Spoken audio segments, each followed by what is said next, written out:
Hello, hello, handsome humans of the information superhighway. Welcome, welcome.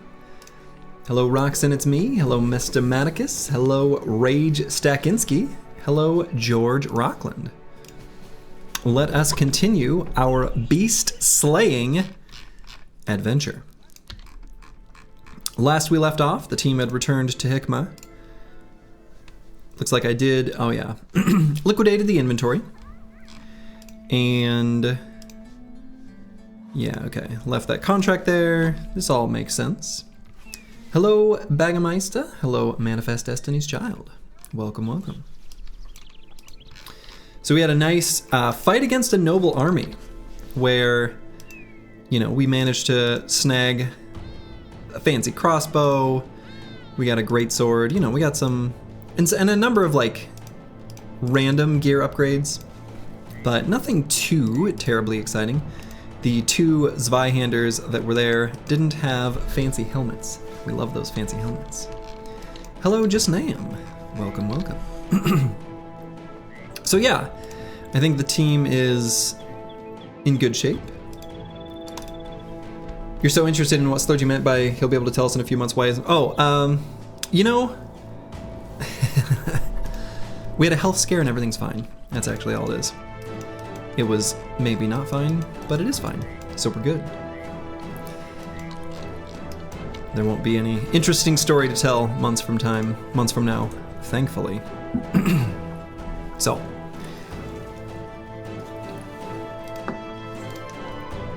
I think the current plan is going to be stock up on supplies and then make a proper pass through this western part of the map. So the question that I kind of have to answer now is, do I stock up on supplies here where they are artificially expensive? Or do I go somewhere else to do it? Or do I just complete this contract to make things a better price? That would also be a decent option. You believe me? Yeah, I mean, it's true. Let's see.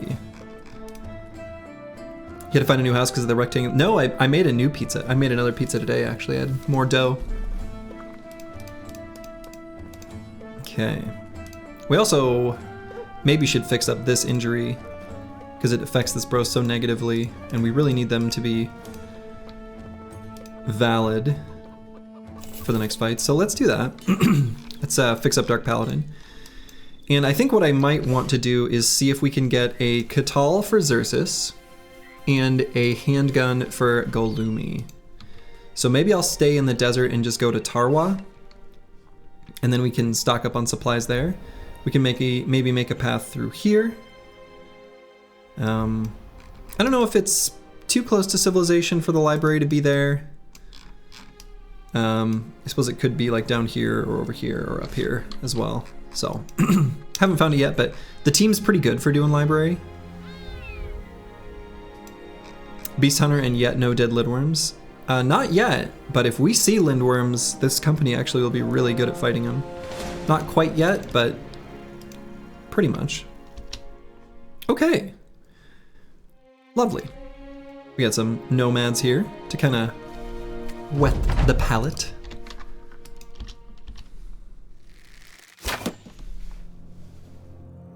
You could tank a lindworm? Yeah, I think you could. Pretty comfortably, actually. All right, so we are just gonna move forward and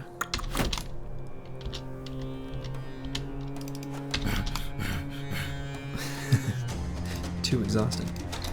Just kind of get ready to blast them next turn.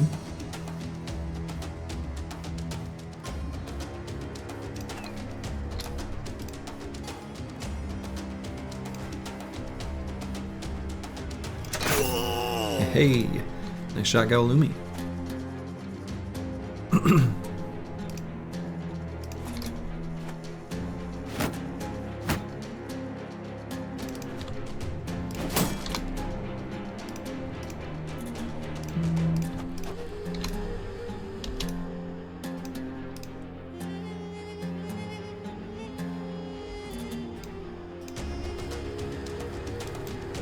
Imagine a greatsword split right down the middle of a lindworm. Actually, legit, that's pretty good.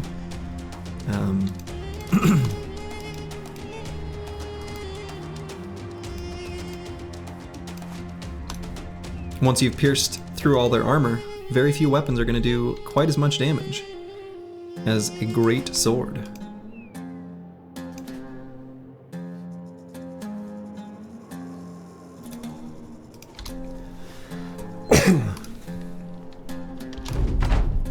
Instant bust? What kind of busting are we talking about?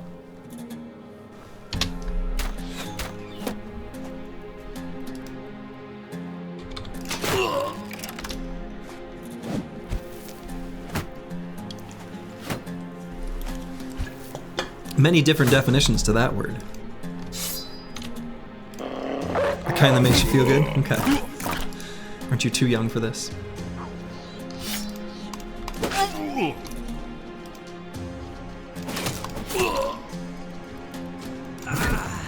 Hey, I love seeing this little tiny icon show up because I know where he smacked him every time I see that little icon.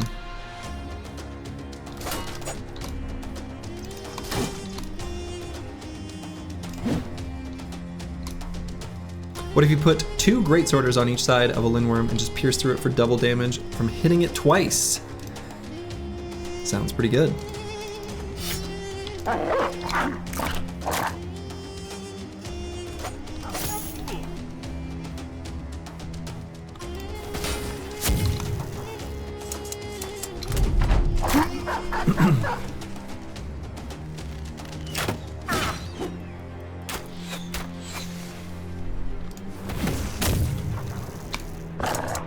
Hello, Corvus Korak. Welcome, welcome. How are you this fine day?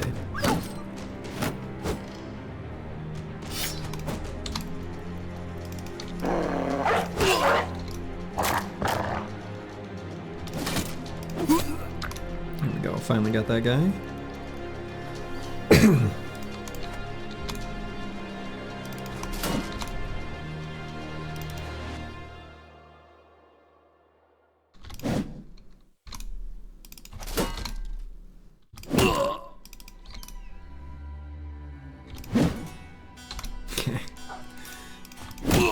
There we go. Finally got that guy.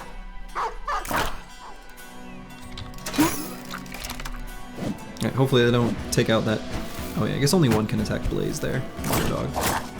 Gotta keep our war dog safe, you know?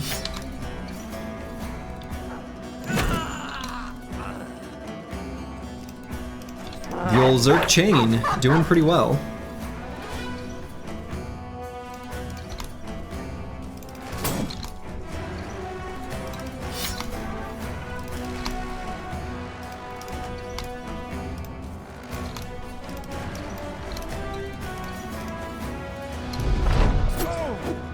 Ooh, a puncture? Pierced arm muscles.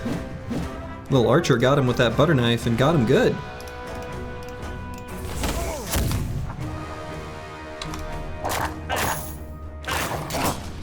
Does the banner itself increase ranged target priority or only the rally perk? Only the rally perk.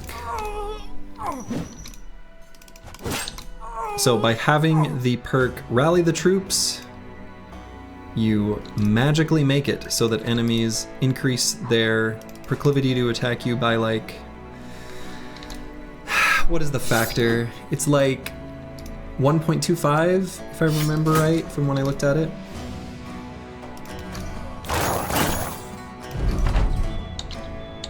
I think something like 1.25. Pretty close to that anyway. Alright, I was gonna maybe try to preserve that armor, but it feels way bigger than 1.25. Yeah, it might be a higher multiplier, but also it might just be that it doesn't take much of a multiplier to influence their decision. You know what I mean? Because I don't know how much they're, you know, the actual like mathematical evaluation for the other things that they're looking at. You know, I've never sat and worked through an example to try to figure that out. That part of the code is just... I don't want to spend any more time looking at it than I already did. Ooh, hyenas, okay.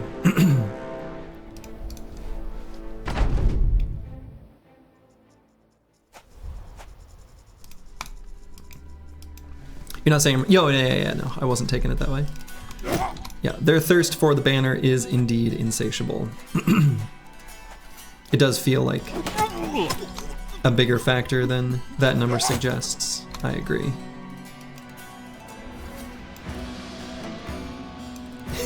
Makes you, yeah, we got a few new emotes. We got Susie as in War Dog armor, Mango in War Dog armor, and then a little glass of cucumber water.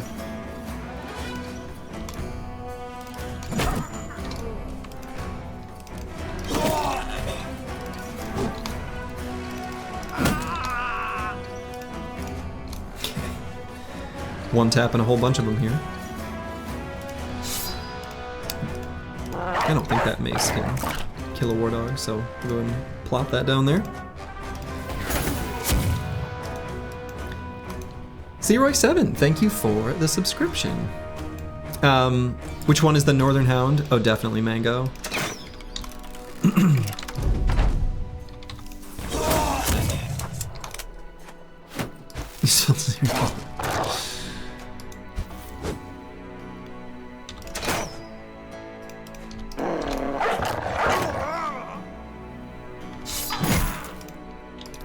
Zeroy7 throwing out the caca! Yeah, we don't have one of those yet on this squad. We would like one. Hopefully it'll come soon.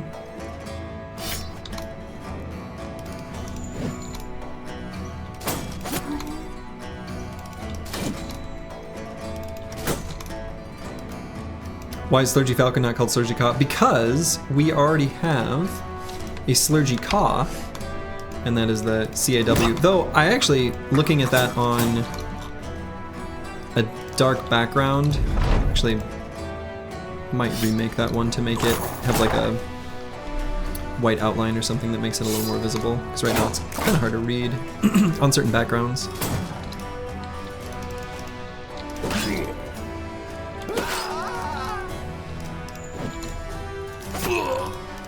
But yeah, we've got a Slurgy Caw. So she also, yeah, S-U-Z-I-E is indeed how we spell little Susie's name. She's a good girl. All right, got some spoons. Some spoons from that camp. Vance Lightning is leveled up. I think we'll probably skip the +1 in melee skill to bring up one of the secondary stats. I feel like I could pretty easily make a case for either one of these. This bro kind of needs both. I think because there's the talent star and resolve, we're going to take the +3 in hit points on the assumption that if we're faced with a decision like this in the future, that resolve is more likely to be higher.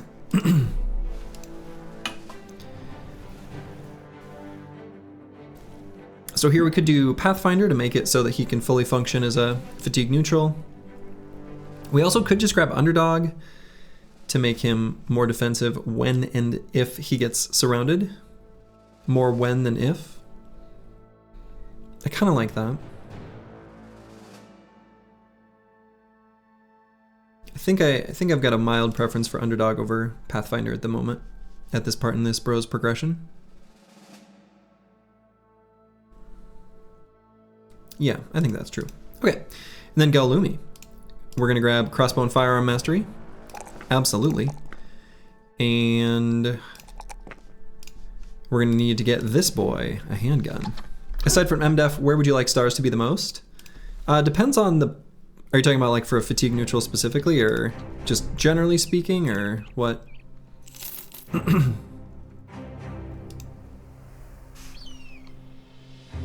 The answer is probably melee attack. Either way, I ask the question though. Yeah, probably just melee skill or melee attack. Sorry for the coughing.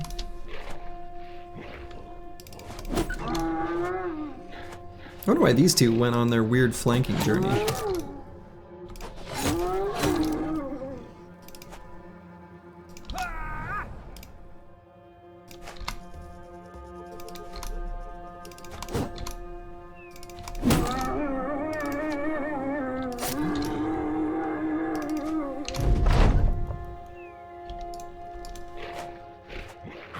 Hyenas are weird.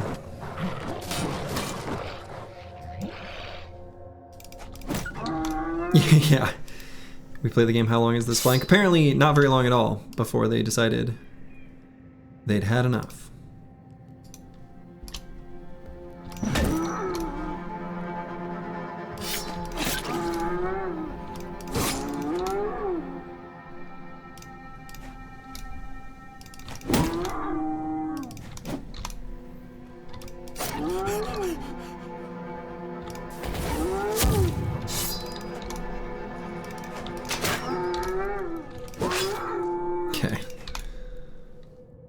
I know, right? Boy, actually, Orc Berserkers, in particular, are obsessed with flanking to a weird degree. Alright. 2 hyena pelts. Shoot. Not enough to craft a hyena fur mantle or whatever it's called. But we can hang on to them for opportunities to craft that later. Orc warlords move at a snail's pace in the forest. Yeah. Yeah, if you fight a Orc Sea Tense camp in the forest, you can actually get them to naturally separate by just retreating to the edge of the map. And then you'll get like the berserkers and young well ahead of the warlord and warriors. Yeah, because they don't have Pathfinder, so they can only move 2 hexes if there's, you know, troublesome terrain. All right. So let's see. Do I want to fix this? I suppose I do want to fix this injury. You're about to fight one in a swamp, same deal there? Yep, same deal there. 3 nomads, we can do this fight. Okay, so let's get Roxon It's Me his last fight to get the arena resolve buff. Curse Word's always going to be bad at these fights for a little while. I almost say I'm not even going to bother. Who else would I want to gain the arena resolve buff? Vance Lightning would be a good one.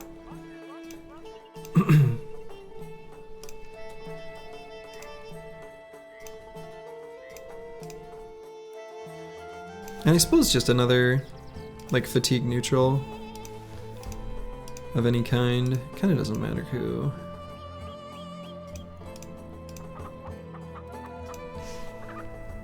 Let's do Eagledub. So we'll just do these 3.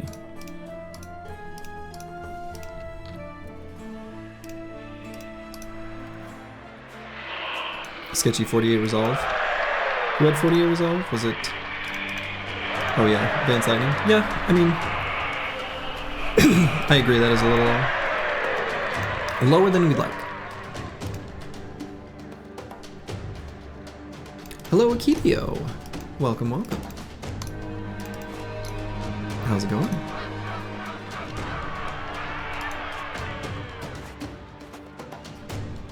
All right, we'll be happy to play the waiting game here. Look at these bros' helmets, though. It's pretty cool. All right, let's go slightly differently for this last one, in case they do the same thing. Hello, the Chaucer. Yeah, I'm loving the outfits of this team, like, collectively right now.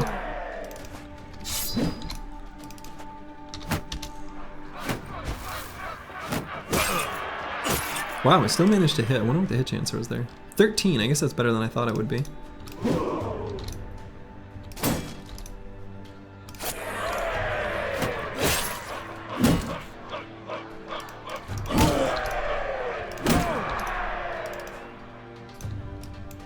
Laundry day and lifting some weights while checking out Strim. Very nice.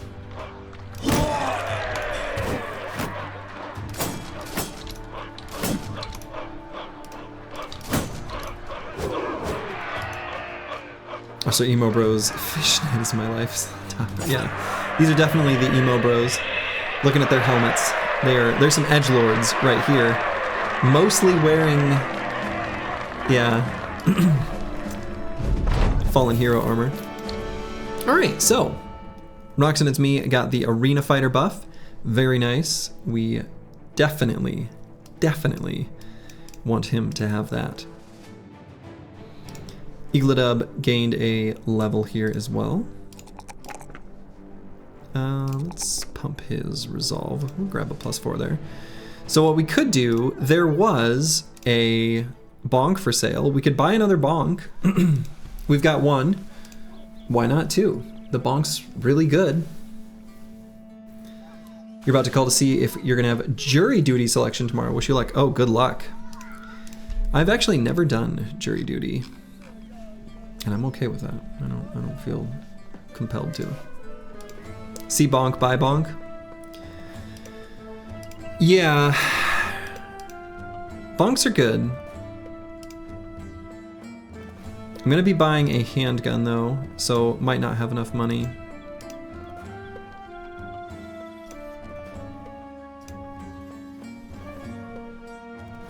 Arena vet, yeah. Yeah, we'll see if we can get you there. Alright, let's take a look at these contracts here quick. Alright, hunt down what kills people in the desert. That's going to be against Ifrits. We don't need to sign up to fight Ifrits. That's okay. Escort caravan and new farm. Not going to do that anyway, but even if we did want to, they don't like us, so... I mean, you know.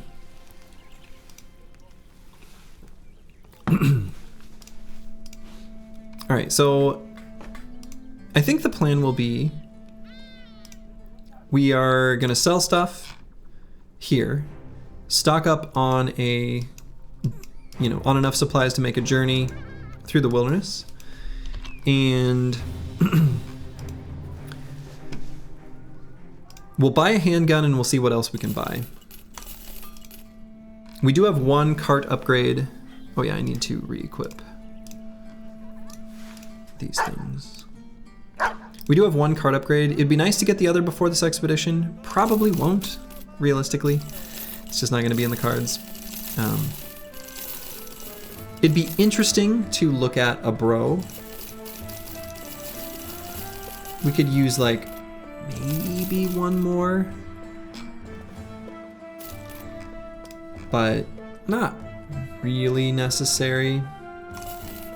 So let's grab that. We could grab like some sort of potion for the Barbarian Madman fight, because this will probably be the last time we're down in the south. Maybe get an extra smoke pot in case we need to use one.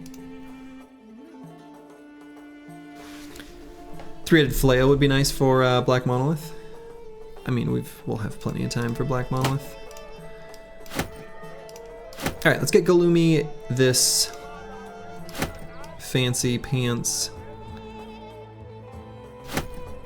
Oh my god, I didn't need to buy that. We have another? Oh, I'd already bought one. Oh my god.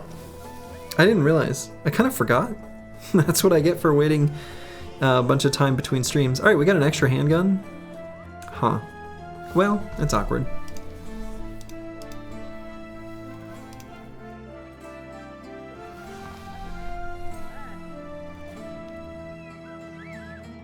Oh, the Chaucer, I assume you're not doing jury duty? Congrats. What do you think of whole grain stuff? You love it? Yeah, I like whole grain things, I guess. No super strong opinion, I suppose.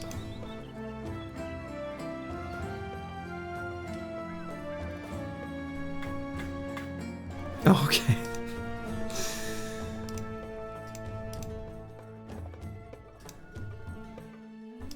Okay, well that's awkward. We got that extra handgun. Yeah, we don't have a bro we're gonna give crossbow and fire mastery. I don't think. So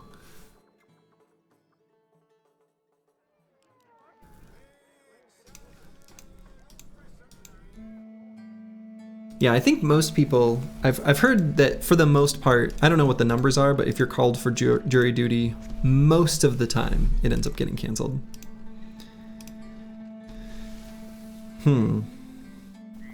I could give someone like Eagledub, who has good base range skill, like a handgun to start out the fight with. and then they just swap out of it after they've blasted one time. I think that's okay. Quick hands and give a bro 2 guns. Normally I would do that, but both of these bros are initiative builds, and next up is going to be relentless, and so they don't really get as much use out of it because they're able to kind of get the double gun turn without needing to do reload shenanigans. So I think I'm just gonna put it on EELI here. He'll be able to use it. Okay, so we can manage some level ups here. EELI got it from the arena, and the banner got it from the previous fight. And so, oh yeah, so do I have enough money for a bonk? Let's buy other stuff and then let's see where we're at.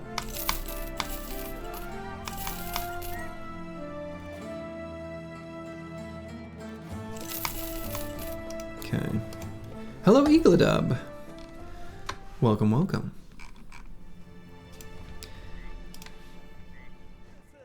Yeah, I think I don't buy this bonk. I think that would put us too low on money. So, not for now.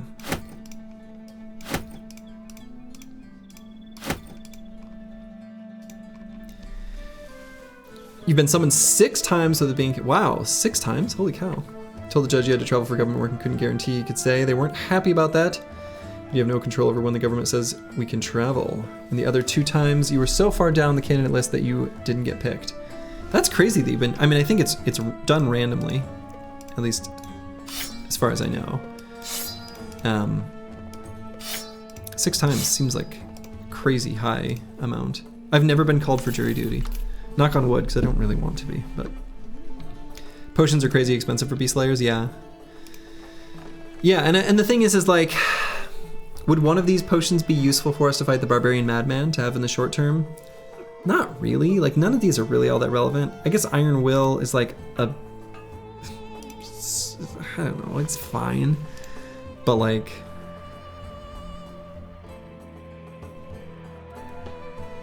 it's random. You're a candidate every 6 months in Texas. Yeah.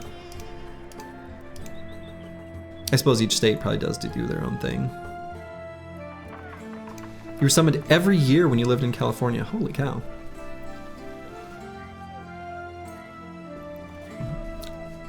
Iron Will, your goat, concussion heal. Yeah, I mean, I don't know. I think on 12-man Origins, Iron Will is a lot more useful.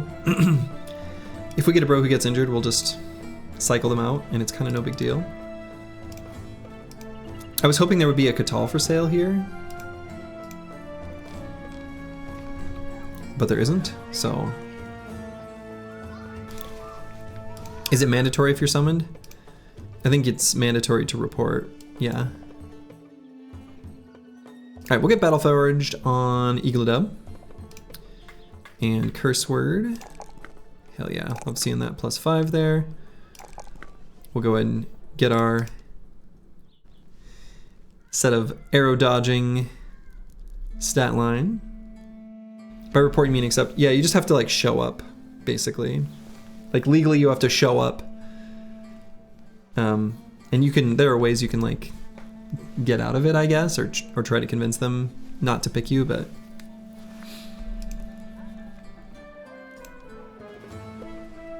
just show up and act crazy. I don't know. Alright, so I'll probably just grab Colossus here. We're gonna prep Colossus for next level's Nimble. Keep our banner nice and healthy. So I think we're stocked up on supplies sufficiently. Almost kind of thinking I could buy more ammo, but people in Minnesota are just too nice. Told you no crimes happen, so they never pick you. I mean, I do think Minnesota's got a very, very, very low crime rate, yeah.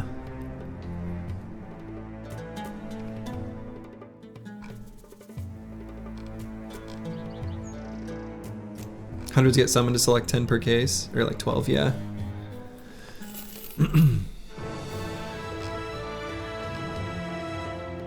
This noble faction is of course afraid of us, after we whooped on them last time. Okay. Instead of chasing those orcs into the mountains, what I might do... Oh, I was going to say step on the mountain range and see where they spawned from, but it looks like we've got some briggies here. You heard the lawyers on either side can vet the jury. One of your coworkers said they don't pick him because he works in the medical device industry. Ah.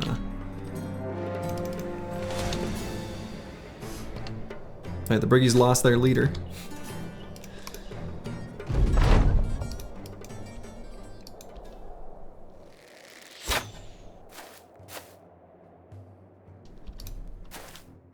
I'm surprised that they wouldn't pick someone in the medical device industry.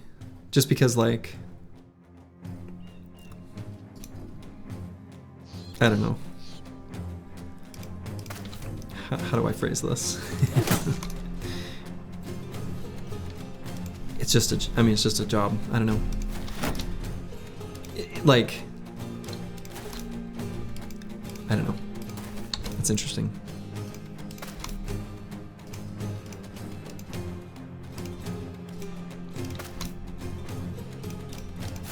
If you try real hard, you can find my contributions to some open source medical imaging, which would be medical devices, software and stuff.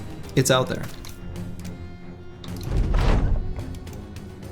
Prosecutors don't want someone who will be difficult to convince on the jury. Would that person be difficult to convince for some reason?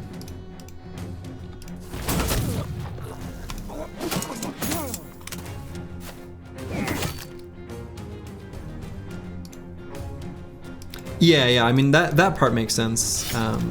The Chaucer, like, if it's something that would be tangentially related to an industry a person works in, that makes total sense to me.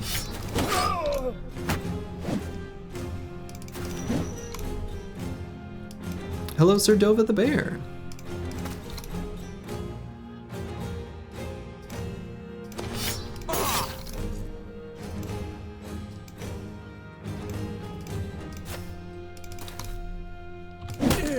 Kajonk.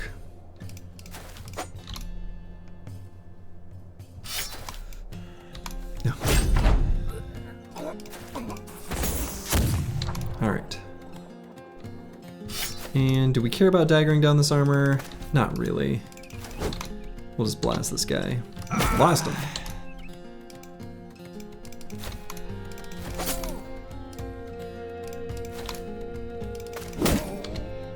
Wow, still alive. Very durable. Okay. We got some javelins from this fight, which is actually relevant. Kind of sad, but true. We got to level up on Snoozy, 702. We'll grab melee skill, range skill, and hit points. I think this brother is not going to have enough... Well, I don't know. Is that true? What are the perks we're going to grab? We've got 4 more in total, right? No, 3 more. 3 more. So probably Fearsome, Path, and then something. So we'll go Fearsome here. Or maybe Path, actually. No, we'll go Fearsome.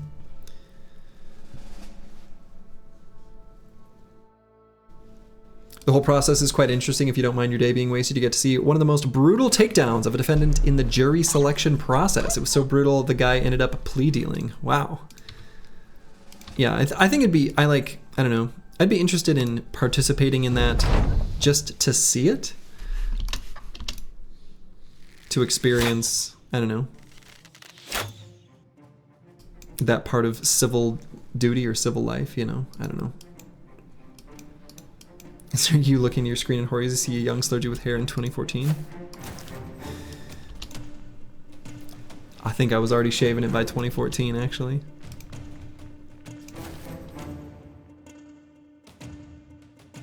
I was bald enough by that point that it was necessary.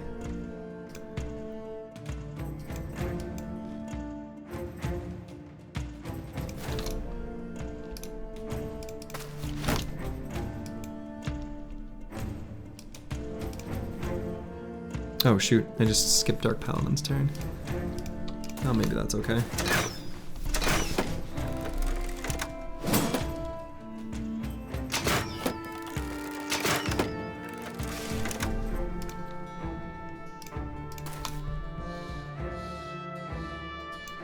To be 38 and still have a full head of hair. I don't know. I didn't really have like some people have a mourning period when they lose their hair. Like they won't accept it, and they'll do all sorts of terrible comb over like things. Not me though. As soon as I knew it was happening, which to be fair, you know, it's not a part of myself I'm looking at very often, so I actually genuinely didn't even know. Once I realized what it was, I was like, oh yeah, I gotta shave this.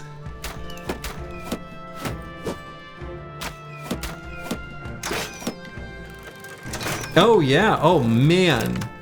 Roxanne, it's me. You have found an ancient Slurgy video. Oh my god. Yeah. That is ancient video.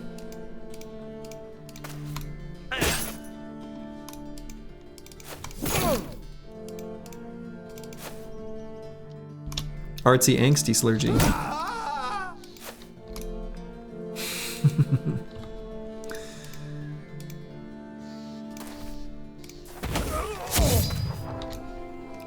The stash too. Yeah, my girlfriend at the time. There's no way to not make this sound terrible. She really liked the mustache.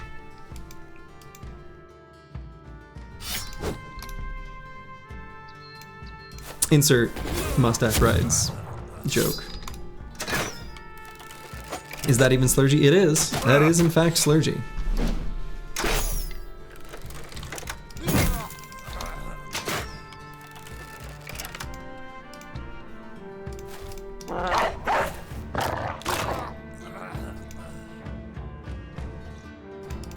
Mostly on that YouTube channel is like covers of video game music that I kind of reinvigorated or restarted posting to a few years ago.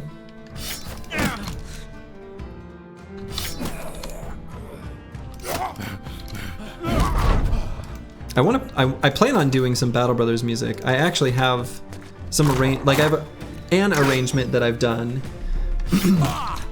of the alleys of Wester Haven, or whatever it's called. And I started a recording of it, but in the recording process realized there was part of the arrangement I didn't like, and just haven't got a chance to re-record. But I probably should. Like, I don't know. Now that I started streaming this game, I can subject people to it.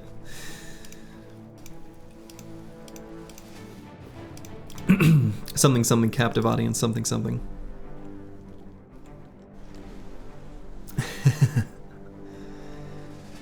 The Chaucer had an animal abuse case. During the weeding out process, the prosecutor was like, how many people by show of hands, and I'm not saying the defendant did this, but do you think taping a dog's mouth closed and leaving them without water in the Texas heat is animal abuse? Oh my god. Oh boy.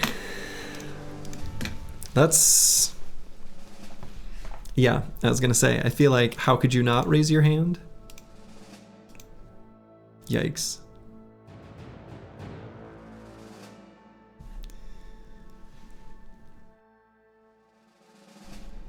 Surgeon needs to rock a mullet wig.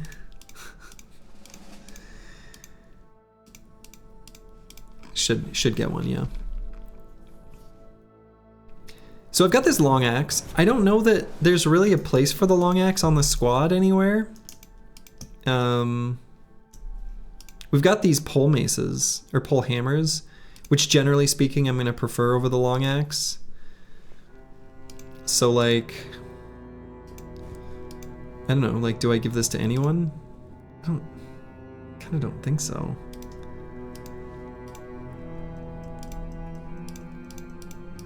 feels foolish to just throw away a long axe, just in case I want it later, so I'm gonna hang on to it. When you do the arrangement, you can play it in the background as battle music. I could make a, I could make a mod that just plays that track instead. It would be it's like a town theme, is the one.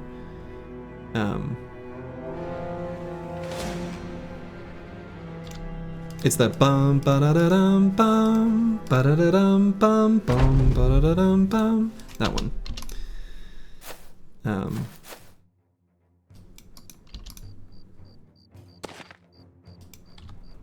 But it's already, it's, the arrangement is there. But I haven't been playing quite as much guitar recently, so. Switch all Battle Brothers music to Pokemon music when? Oh my god. Absolutely cursed mod.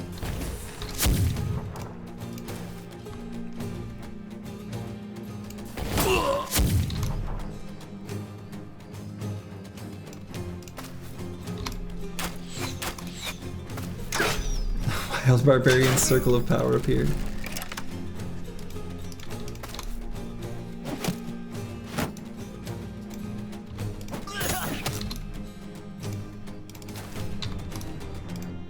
The Pokemon, like the OG Pokemon battle music is actually like kind of wild. Like it's really dissonant. More than I would expect it to be.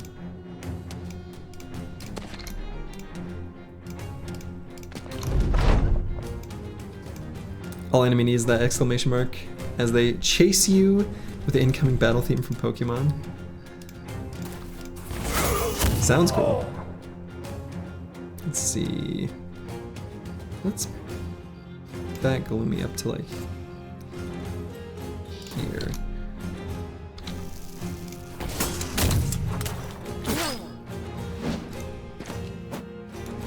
You saw someone made a private mod changing the Battle Brothers music to Baldur's Gate 3 music, and you won't lie, it's pretty fitting.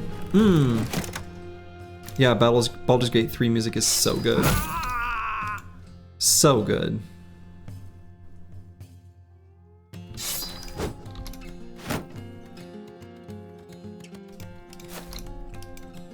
And I love the composer's name. It's like Borislav Slavov. It's the most Slavic name you could possibly imagine.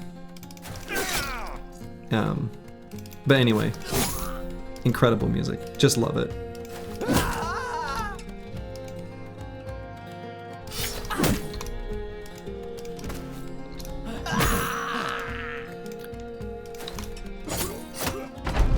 But yeah, I actually made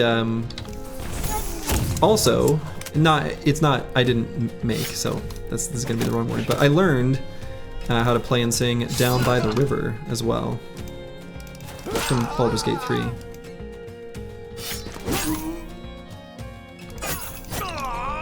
And I Want to Live, that one as well. In a van down by the river. Oh man, Chris Farley references. That's not what you expect. Okay, let's continue our adventure out to the wilderness. Tools positive, these fights have been. And ammo positive, maybe? Gotta be close. More Briggies. No reason not to fight him.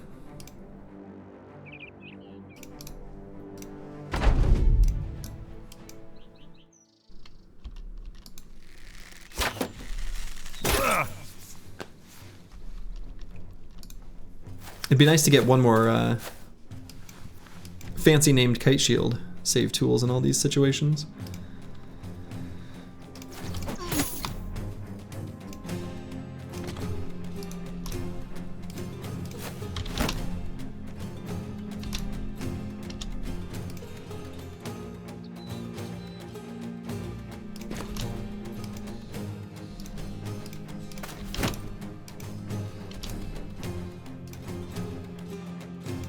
I guess we'll just move forward and wait with our fast bros there. Is CS crippling strikes? Yeah. Oh, and I should probably... Boy, I've not been paying attention now that they've had the handgun quite as closely.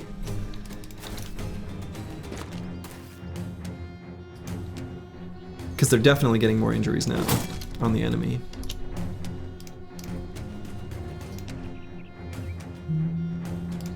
Let's go to here.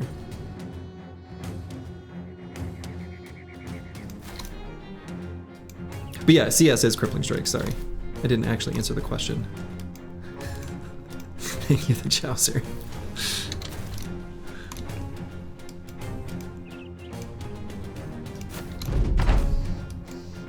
Could replace the 11 with sometimes. I mean, technically, I guess I could. I could do this thing. Let's see, do I push forward here? Could go to here, and then attack up there.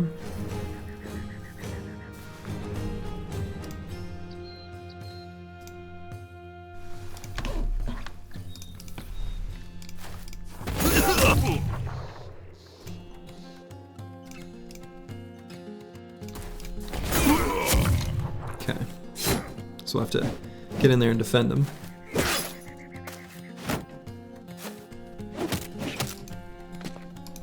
A true late game Brigade Crisis would have been interesting, yeah. Yeah, I feel like there's a lot of, or could have been, I suppose, a lot of room to explore different late game Crisis possibilities. Black Eyes Einhardt.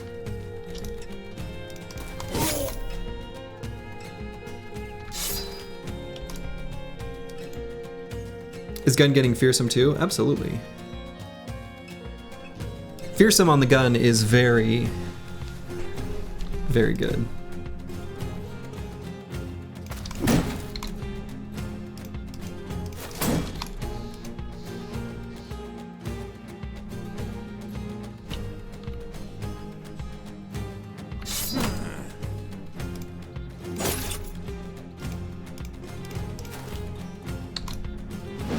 Oh, he rallied.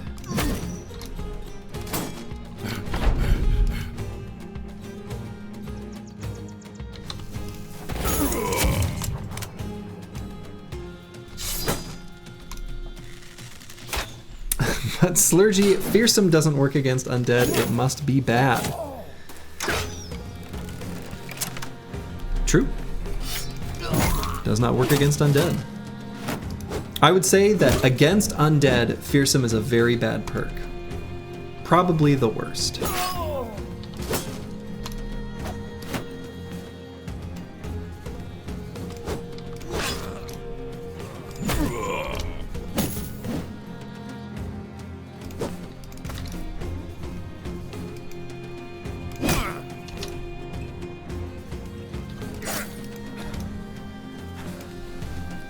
Worst is still Bullseye? I don't know. Might need to snipe those undead priests.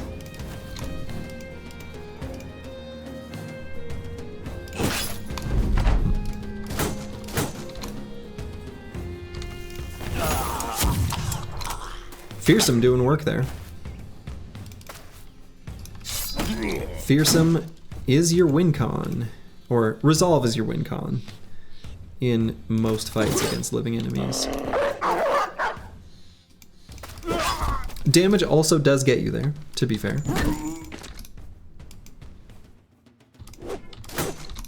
Throwing axe as a snipe priest might be legit. Yeah, feels like borderline legit, yeah.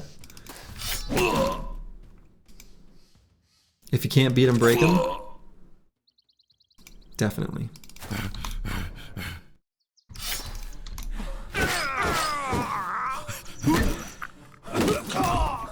Run him down.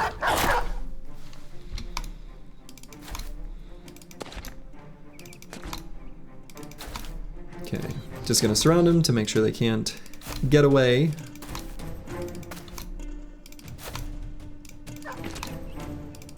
I'm sure they can't. They didn't. Okay. We did get a winged mace from this fight, which is kind of nice. We have somehow managed to fill up the inventory already. kind of a big yikes. So we're gonna have to be playing Inventory Management Simulator at the end of each fight, which is kind of a drag, but is what it is. Got the bassinet with mail. Even though we were thwonking on the leader with a flail, we did not hit him in the head even once. We can put that on, for example, curse word, just for now, until he gets nimble. We also got some nasal helmets that we can throw on our bros acting as armor stands. They're kind of our cucumber water bros. I think that's probably just what they'll be. Okay, so we got this winged mace. We could give this to Ballin Stalin, actually. Would be a great bro for it. Let's just do that. Why do you have an emote for cucumber water? I mean, that's a great question. It just appeared one day. Okay, we got a knife upgrade.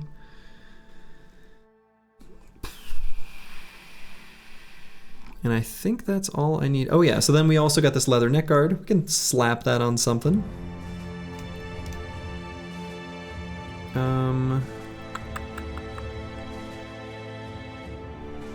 Yeah, Roxanne It's Me is right. He basically just said it. He's like, you should have a cucumber water emote. And I was like, I should. So do you know the secrets of the health benefits of cucumber water? Do I? Are there secrets there? If we can just throw a leather neck guard on a padded leather. It's thematic. Feels right. Exciter leveled up. Our nimble tank. And probably better pump up this resolve some. Even though he's got, oh, what's this trait called? Fearless. We still want more. And so this bro, we don't need to bother with Lone Wolf because we're gonna keep him closer to our formation. This bro could have taunt, and I don't think that would be terrible. So you've seen the x-rays, you know what it does? I've seen a lot of x-rays. It's true. A lot of x-rays. You could be normal and enjoy them separately? No. Gotta enjoy them together.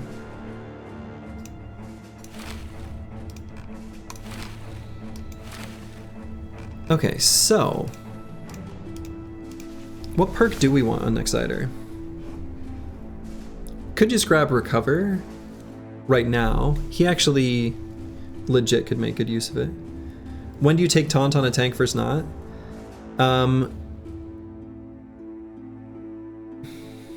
That's a good question. If I only have one tank, I'm never going to take Taunt because I've got things I want to do. So basically, I would say if I take Lone Wolf, I'm never taking Taunt. And if I take Taunt, I'm never taking Lone Wolf. Generally speaking. Taunt is also like a nimble tank who has Fatigue Despair. He can use it.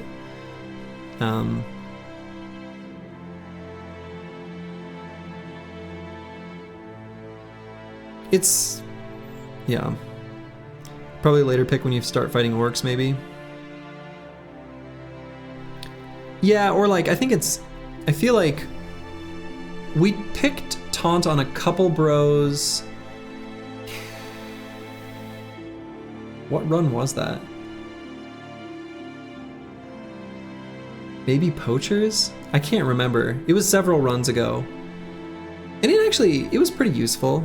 I think it was especially useful against like noble armies. Things like where there's bill hooks where they have target selection, but they kind of turn into line battles where it's hard to push your tank in because you also need to push your fatigue neutrals in. And so we would kind of bail out a bro by taunting, things like that. Could I explain?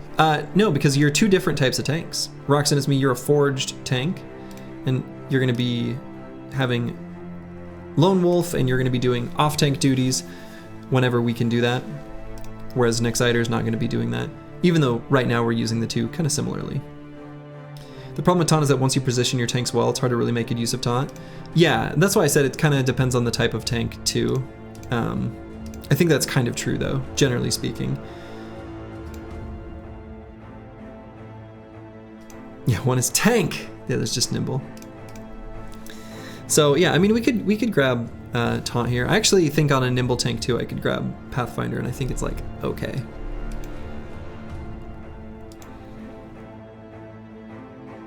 I'm gonna do it. I'm gonna grab taunt. It's also useful for like the Idjarok. There's a few fights where it's kind of nice. All right, Serdova the Bear. We're gonna grab this +4 on hit points. That's pretty juicy. You're on the bench. Did you get hurt? Yes, you got hurt real bad. And you are currently on the bench, though you have recovered.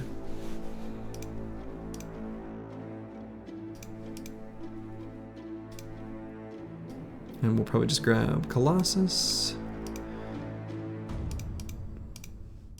So actually what I can do, we can bring Crackalack back out. We'll give Serdova the Bear a little time on the bench to potentially kind of wait for us to potentially find named items so we can determine his destiny based on that. I did indeed put you in, Serdova the Bear.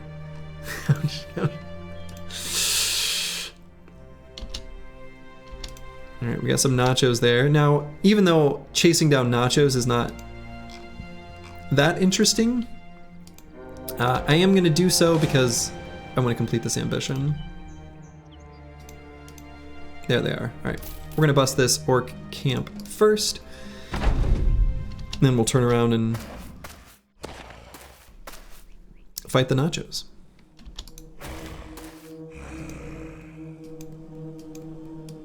Does that Gunbro have a Zwei as his melee weapon? He does. He does, he does.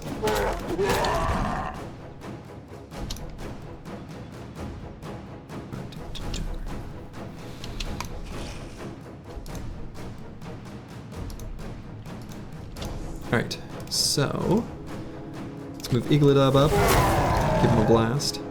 Move Dark Paladin at 037 up, give him a blast. Move Galumi up, give him a blast. And suddenly, these orcs ain't looking too good.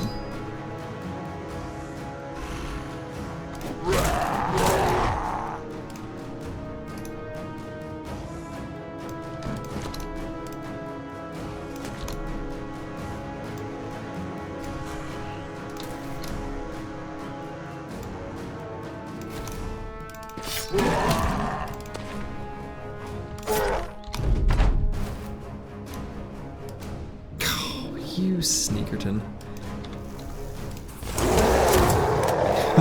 Oh, look at that. You do have a gun, Eagledub. You know, it's one of those opportunistic. I accidentally bought an extra gun. Literally didn't realize I had one. And with Confident, you've got 56 range skill. Normally it's 51. We haven't leveled it up at all, but it's high enough that like one gun blast at the start of a fight, why not? They come preloaded, and it's only 3 AP. Yeah, happy accident. Happy accident is an accurate description.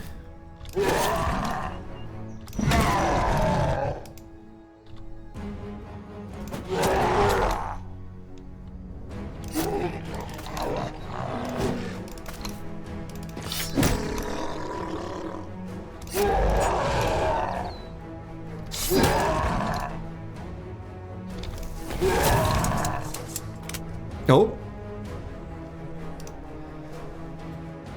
Was it relevant? Is 68 damage enough to normally injure an orc berserker?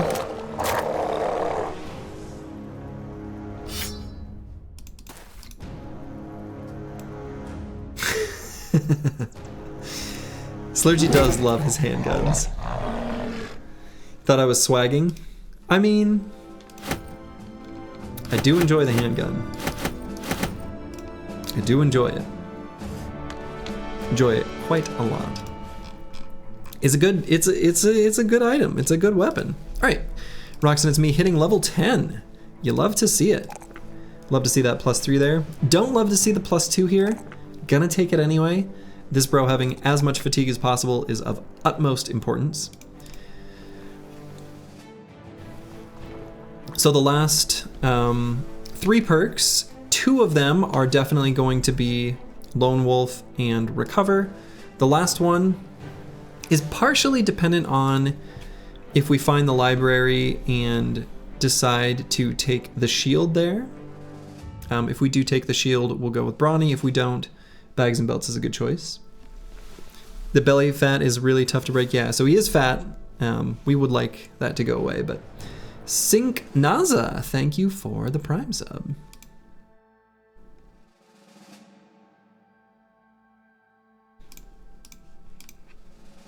So yeah, I think on this level, given Recover's worthless at the moment, maybe Killing Frenzy? maybe not.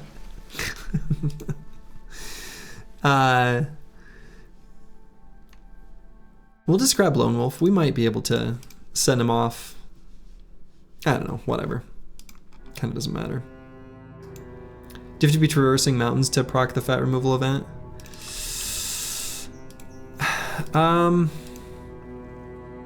I know that there's a like fatigue gain event from traversing mountains.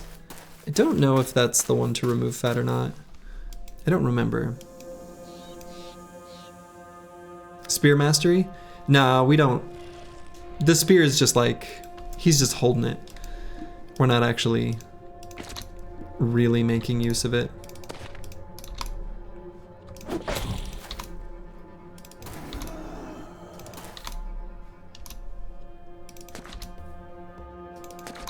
It's just something so that the enemy can't make it through zone of control too efficiently. That's all.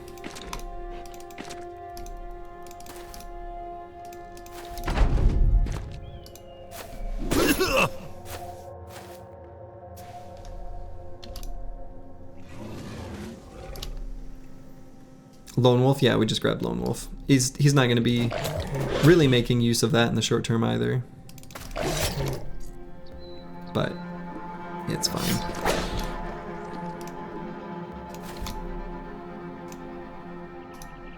Okay.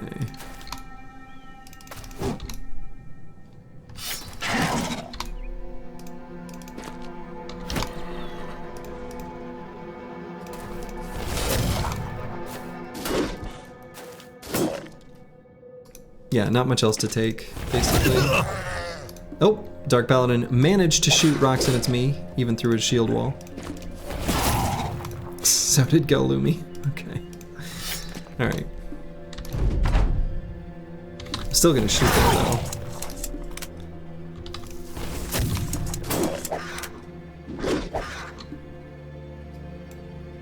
How far do you have to be between bros for it to activate? It is...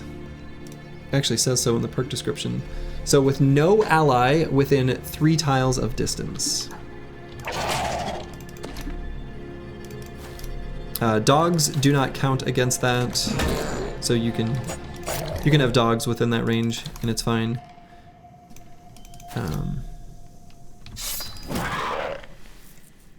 And it is notably it's 1 less than the range of the banner's aura. So you actually can have a banner just close enough to buff them, but far enough away to not take away Lone Wolf. We need a meme axe spinner Lone Wolf build.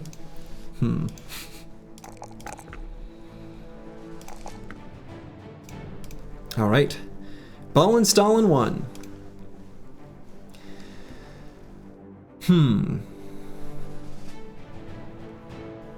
What to take on this level? So last 2 perks, I think he's not gonna have enough fatigue where we're gonna bother with Zerk Frenzy.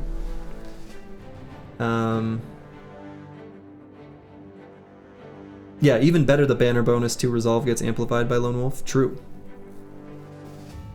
That is true. Gifted? Yeah, I like Gifted here. When's the Lone Wolf origin plan on the planned runs? So I'm doing them like in order from top to bottom.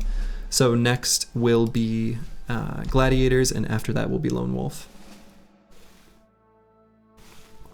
There's not like a specific timeline because I don't know how long a full campaign will take to reach its conclusion. But it usually takes me like, I don't know, 2 to 3 weeks, something like that, to finish a run. You gotta question them gunners on their techniques, shooting you twice. Yeah, whoops. They need the team player trait. 2 runs, nice. Yeah, I hope you'll enjoy Sir Dova the Bear. I actually don't play much Lone Wolf or Glads, so it'll be maybe a bit of a learning experience for me as well, on both counts. Okay, so Ball and Stalin 1, I'm thinking 9 would be good. He doesn't have a ton of melee defense, comically high amount of hit points, but the other thing I could do is, if I found a particularly efficient sidearm, I'm talking like a named sword with minus fatigue, then like Zerk Frenzy would be totally valid as a set of perks. Or just Berserk, it doesn't have to be Frenzy, but Frenzy's still pretty good. I think that would be pretty good. I mean, that's sort of, again, I don't know, the problem of trying to see into the future.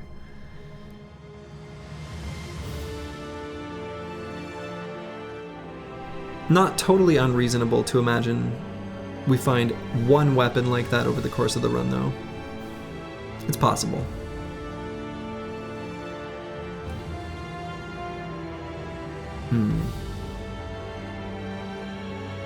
You can't go wrong with Gifted. Yeah, I mean, that's true. You can't go wrong with Gifted, I agree with that.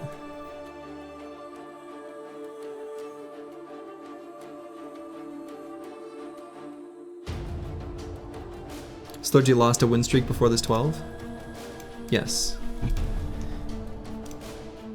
But this is, the win streak of 12 is where I started like streaming the whole, you know, the whole shebang, the whole start to finish. The other win streak, I have no video evidence of where the streak like started because I wasn't streaming then. So, I don't know. When do you not take Gifted? Well, to answer honestly, rarely do I not take it.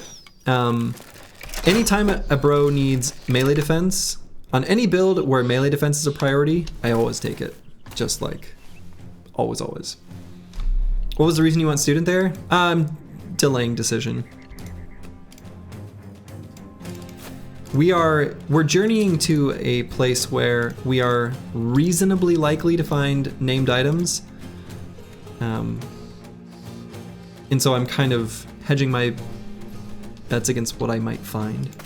So he edits the VOD when he loses the streak, do not worry. Yeah. Well, and then I have to, of course, eliminate all witnesses as well, so.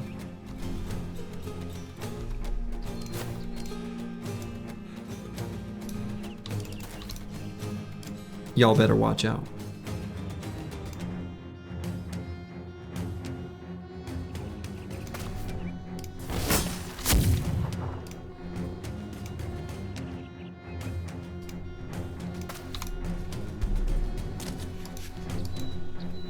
You're an undead viewer, a geist, a viewer from beyond the grave, an unviewer.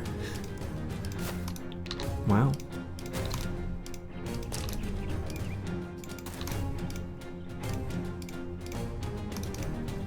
Oof.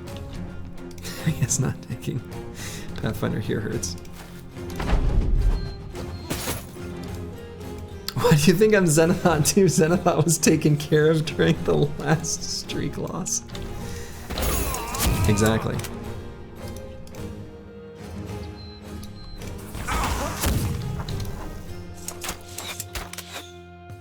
Hello, Golden Guys. Yeah, good to see the contentious comrades back in action.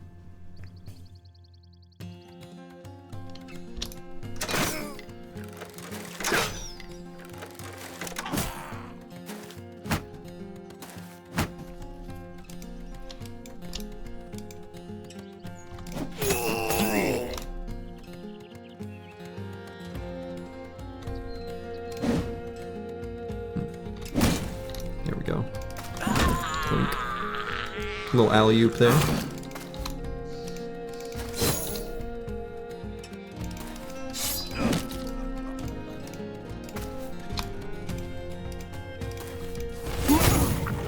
That was a very satisfying place for a gun blast. Jabs hit so hard, jabs hit so hard. They really do. Javelins are just such a disgustingly good weapon. Oops.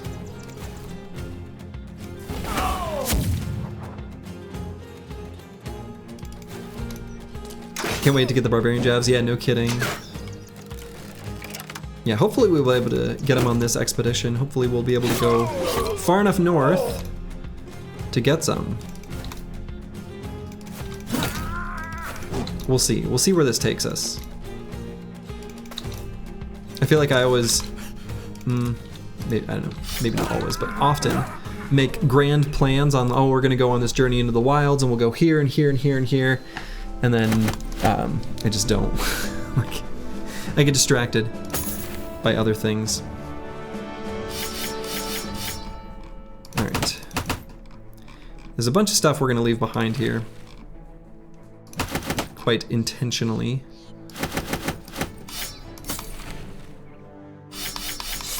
Definitely gonna grab all those butter knives.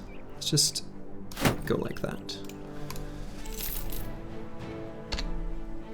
Yeah, inventory got full 3 fights ago. It's true. So we're just gonna have to be leaving a bunch of stuff behind. So did we start looking for crazy Ooga Booga caveman? Yeah, yeah, exactly. We would like to. As soon as Streak Loss appears, Slurgy takes out his stick with light from MIB and makes us forget everything. That's right, good old Men in Black. Believe me, it's for your own protection. Oh wait, that's a different song. I was thinking of Jim West, Desperado, Rough Rider. No, that's a different song. What's the Men in... Oh yeah, here come the Men in Black. That's right, okay. Couldn't forget my... couldn't remember which Will Smith song it was. Yeah, Slurgy got a reference. Yeah. Yeah, just kidding, apparently. Okay, Master Maticus. Final perk.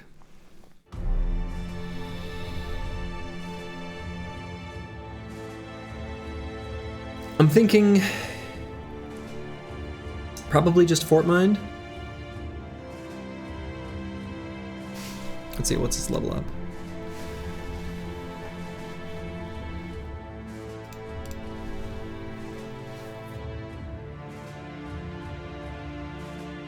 $78 HP nude is wild. I mean, it's low. We'd like it to be higher.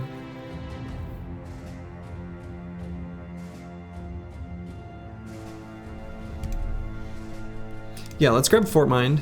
If that puts us up to 71, I think that's enough to say, let's grab more hit points. 83 is still low, to be fair, but this is our first bro to hit level 11.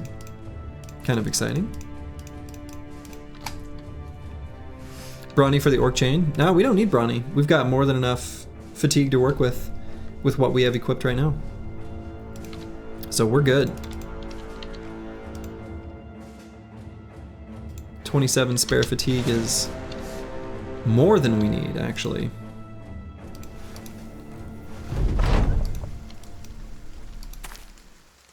More Briggies. Briggies in the forest.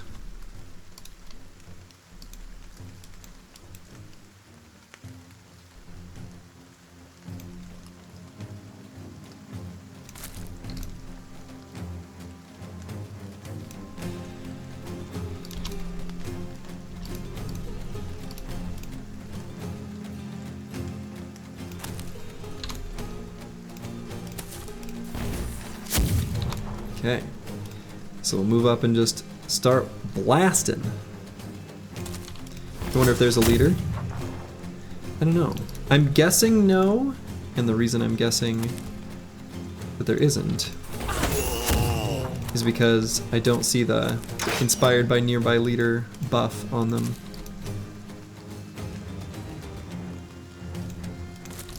so they would gain the buff even if you can't see it. Wow, this terrain is kind of gross.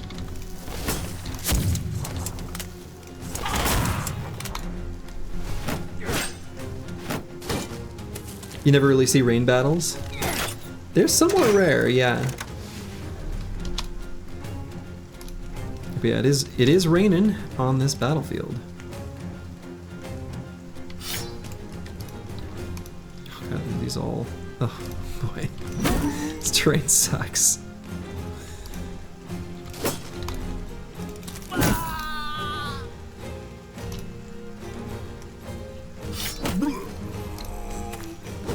But we're making our way through.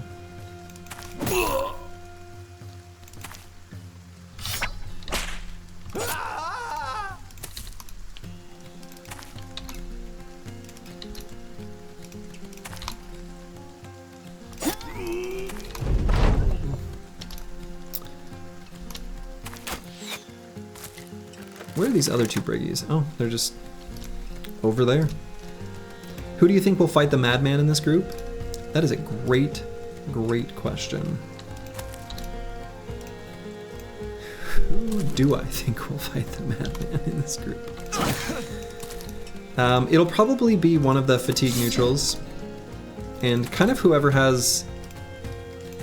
I mean, this will sound like a kind of dumb answer, because it's like, well, no kidding, but whichever fatigue neutral has the best stats, that's the one we'll have fight the madman.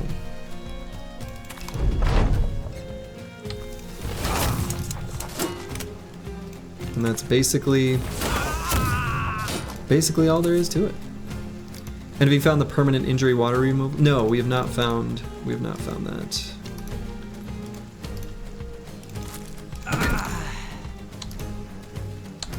We've got a lot of missing fingers on this squad.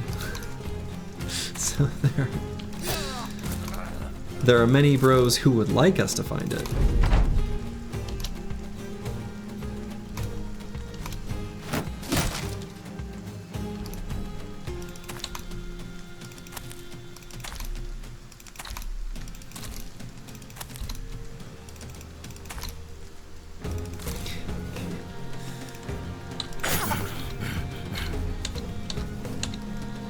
Alright, run them down. Okay. Guess how many times in this streak you have lost a bro to madman?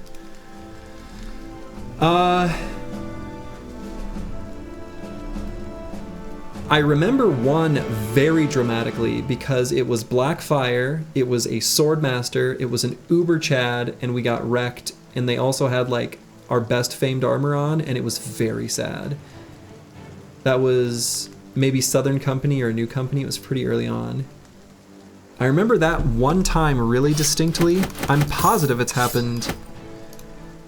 That one time is all I can remember. I've got to imagine it happened other times, but I can't remember them off the top of my head in the moment.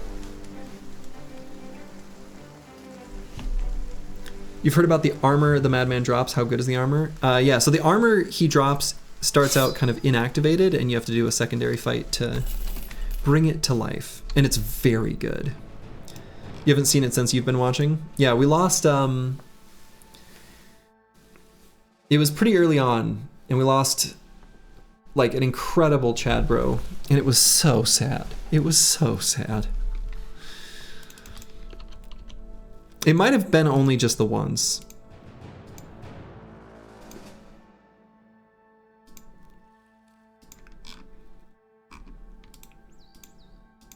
But I'm not 100% certain. Yeah, we've had a couple Goblin City adjacent disasters, that's for sure.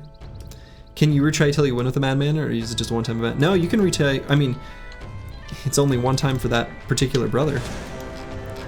But you can redo the fight if you fail it. Okay, so do I run down there and do this camp? Maybe I don't? I mean, I could.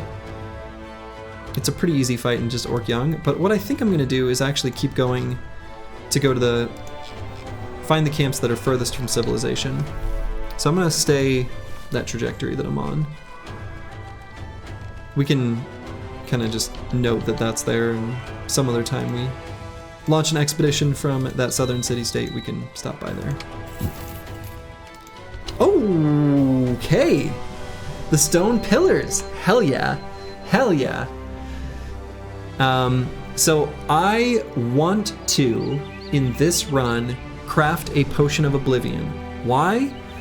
Because I haven't yet, and I want that to be part of this whole shindig, this whole thing, this whole spiel, this whole series. I'd like to make one. You have to fight a kraken to be able to do it. So, this is nice because when you visit the stone circle, the amount of unhold hides that she asks you to return is always whatever you have plus 6? Is it 6? Whatever number. So the fact that we have none in our inventory right now is actually good. It makes this easier to complete. Do we have unhold hides? We do not. So this is perfect. So what does she say? She wants, all right, who are you? You're full on net bar. How can I help? 3, okay. 6 divided by 2. So she wants 3 unhold hides. Great.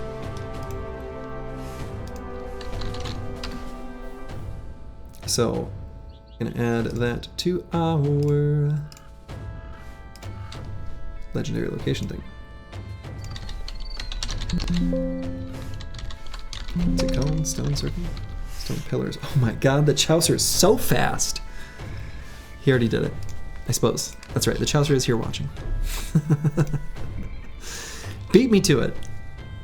That's what she said. Ayo.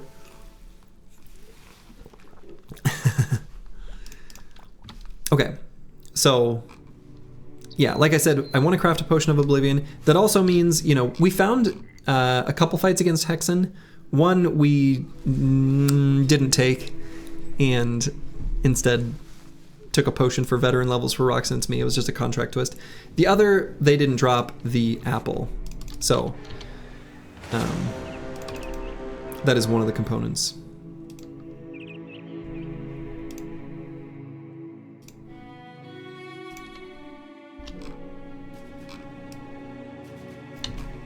Okay, there were some ancient dead down there. Let's just go north. So let's go through these mountains here and see what we find. Now, even though I'm going to the kind of far edges of the map, there's definitely a bunch of fights. Let's see, that probably won't be tools positive. I'm not even gonna bother with it.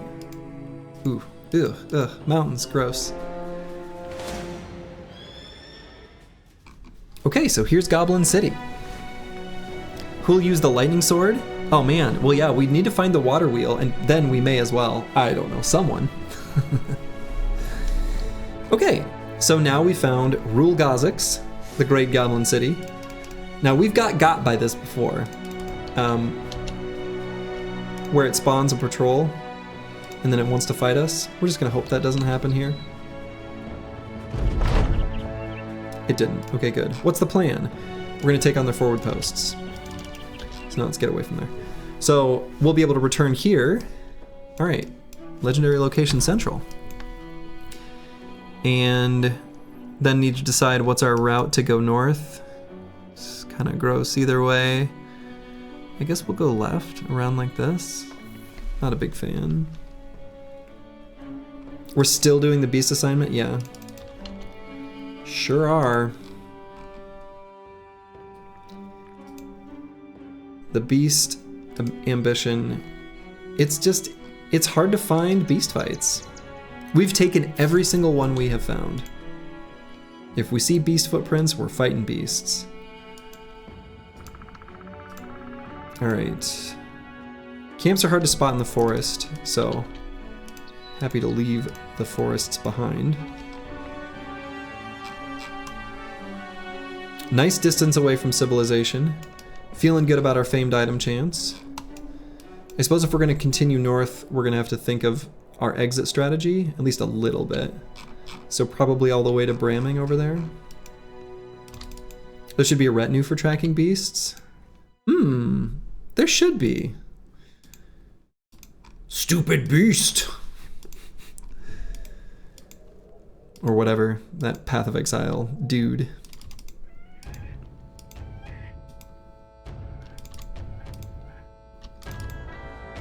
Wow, no camps? Nothing? Just empty? Alright. Ooh, a little bit of a spicy fight. A plethora of ancient legionaries, a few ancient honor guards, an ancient priest, and a few necro savants. This is a little spicy. A little spicy indeed.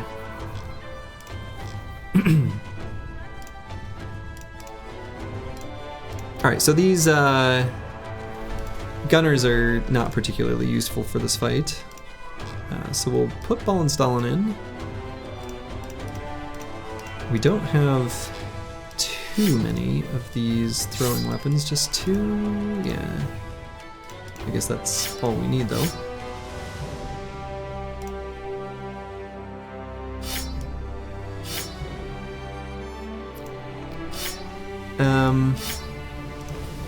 I guess Galumi will stay here. He's the more durable of the two.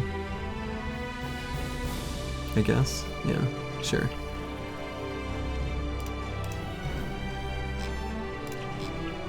And just to make sure no shenanigans happen with the Necro Savants, let's just get a couple nets on these boys. Hello, Deep Space Cowboy. Welcome, welcome.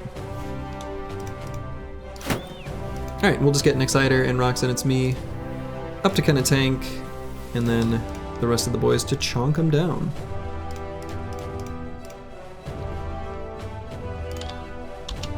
It's a lot. This is a big camp. 23 ancient dead. That's a lot. This one's not messing around. I hate this terrain. The bush and ruins here really suck.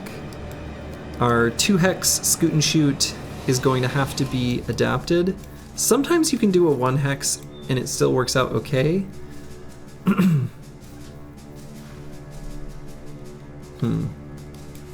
Serious time? Yeah, a little bit.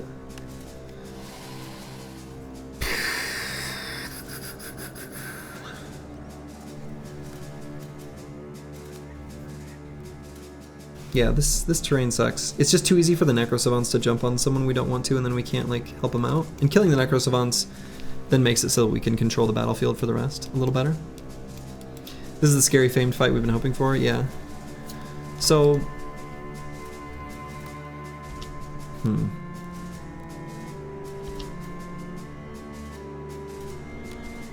yeah, so we're gonna wait across the board. We'll let them run forward.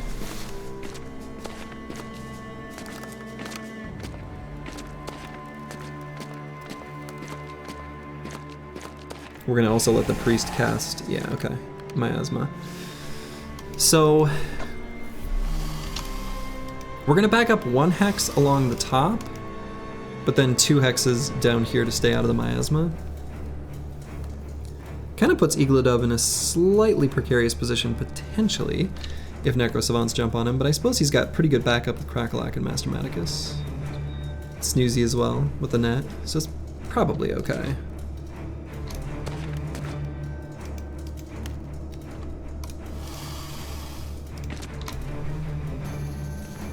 So yeah, we're gonna back up. I suppose not exactly 2 hexes. Like that boy can, let's see. Probably Vance Lightning's who we want on the edge. So we'll put that boy like here. So yeah, okay. He's got some bodyguards. Yeah, yep. Alright, let's throw up there.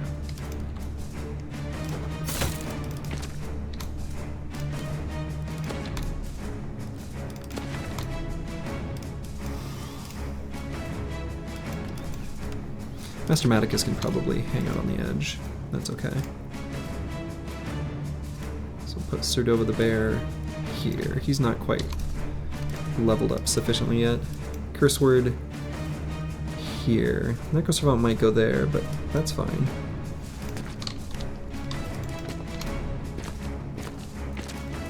Ugh. Gross, because they got tangled up on each other. Yeah, that one might be able to shield wall, which sort of sucks.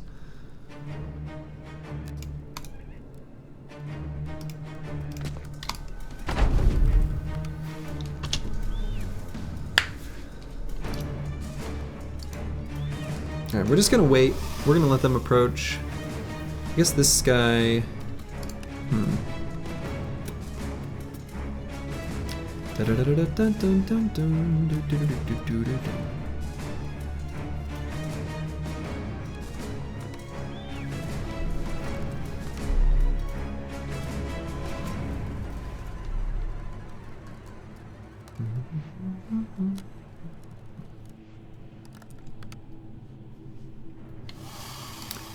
Do we have a bird? No, not yet.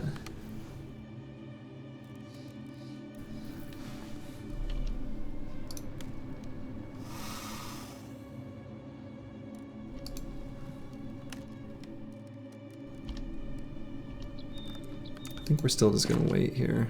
Okay.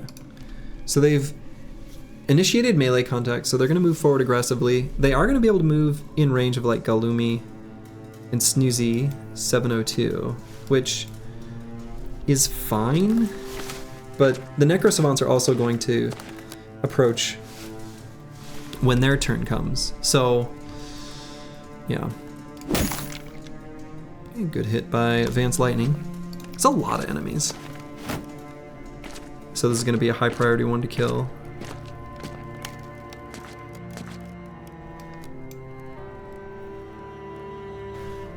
Wait there for now.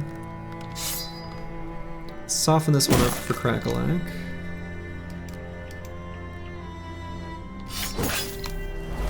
Alright, let's see where the Necrosavants go.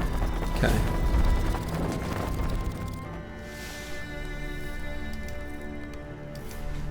Okay. I think that is okay. So probably now have Crackalack actually go on this Necrosavant. Can one-tap him with Death to the Decapitate for sure.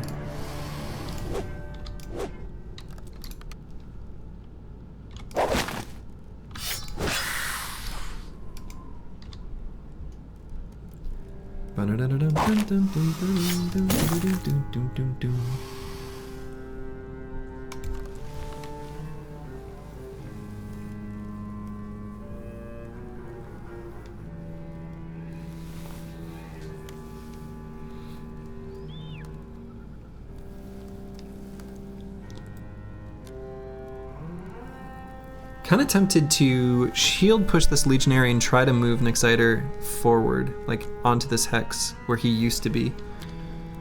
No, 45% hit chance, maybe not. Maybe we just attack this one, do a little damage to its armor, try to get it so it can be in range to be finished off.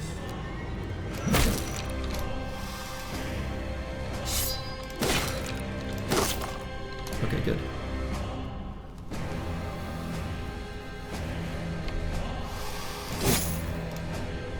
Put Curse Word in a spot where the other Necrosavant can jump on him. He's got heavy-ish armor. Ugh.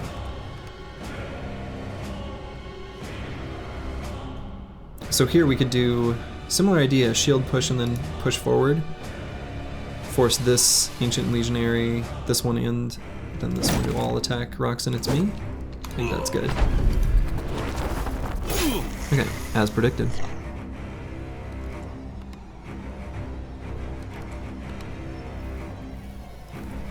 We're gonna wait on Galumi. Dat boy, we probably just attack here. Oof, Crackalack. I guess we just attack here twice.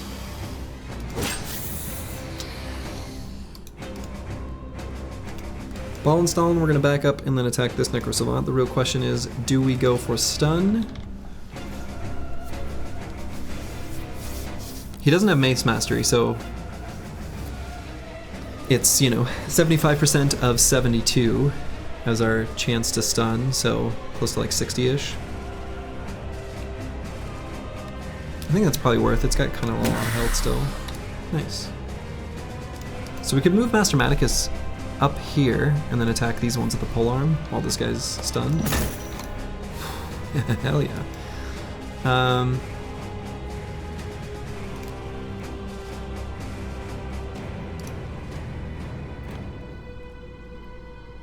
We're gonna see if we need to taunt this Necro Savant next turn with Nexiter. Kind of also want to finish this guy off before he gets a turn a little bit. Since we have taunt nearby, maybe I do that first. Okay. Alright. Got the 9 lives proc.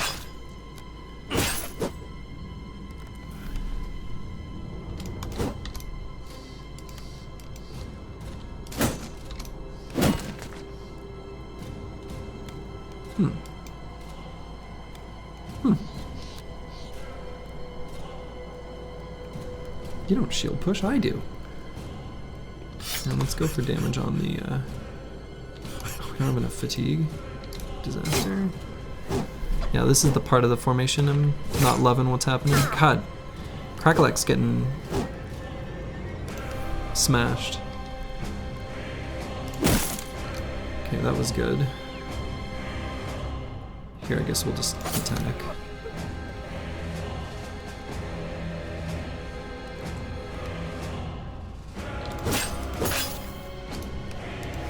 Nice attack spike on me there.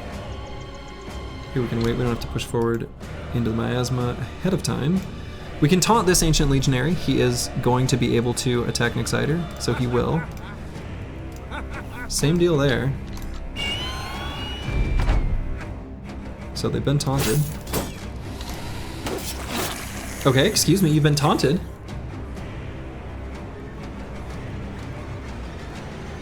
Oh, fuck.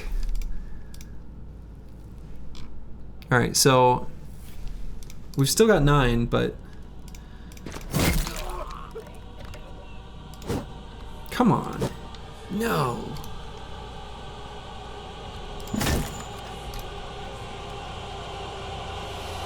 So with Ball and Stun, I'm actually going to swap to the Whip to attack this Necro Savant. Okay.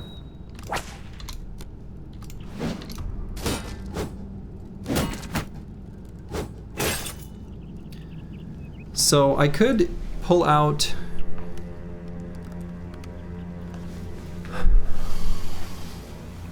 the Smoke Pot.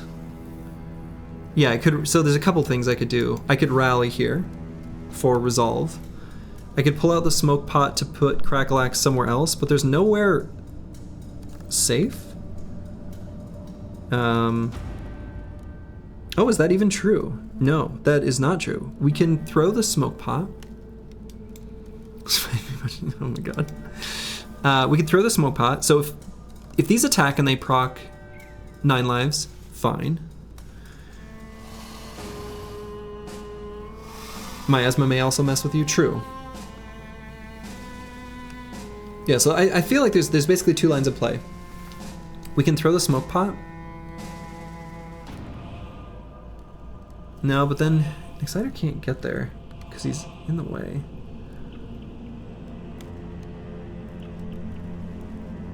I need to get someone in this hex, and I think that's already just not going to happen. You don't think Smoke Pot? Yeah, so basically the thought process is, here's how the Smoke Pot can make sense. We throw the Smoke Pot to get Crackleack into this exact location, and then we put Eagledub here. We don't have enough backup up there to really pull that off nicely.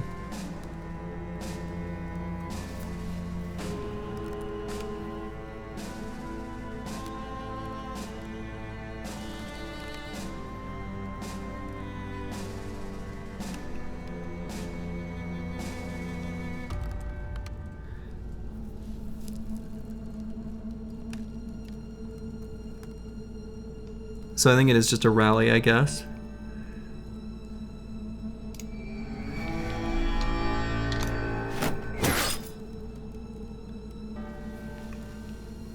So again, I can walk up, taunt here.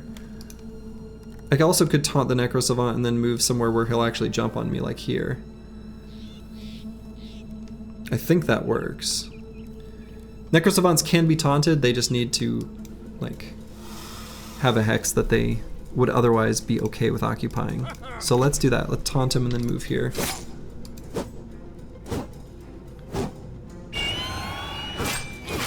Alright, so there's the 9 lives proc. We can attack and then back up. We can also just wait for EELI to see if he can do it first. Let's do that. And maybe not in a net. Yeah, maybe that makes a difference. Luckily, and he did the Horrify, which is also a little tenuous down there, but... Can I do decap and walk? I can.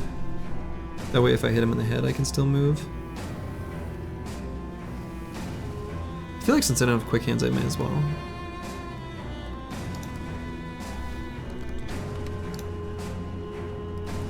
Yeah, so we can do decap and then walk to this hex.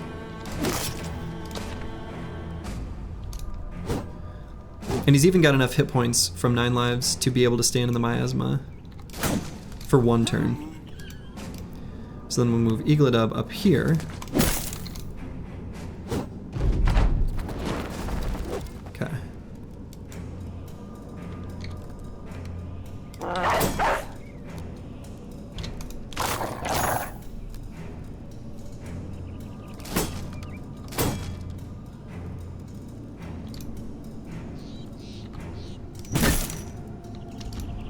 Taunt working well. Sure did there. So now here... Gotta hit the damn Necro Savant.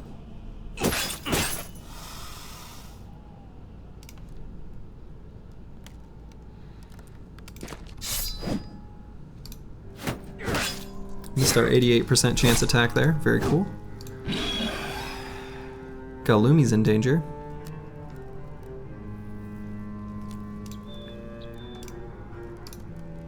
Cursor doesn't have enough fatigue to do anything. Except attack here, which I don't really care to do. His melee skill's super low. Yeah, 20% chance to hit. I actually might not bother. We're gonna save the fatigue.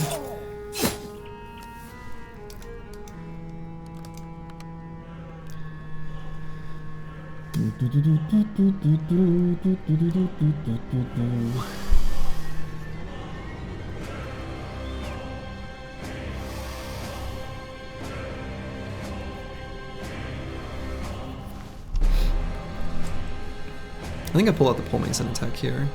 Could also attack the Necro Savant, but...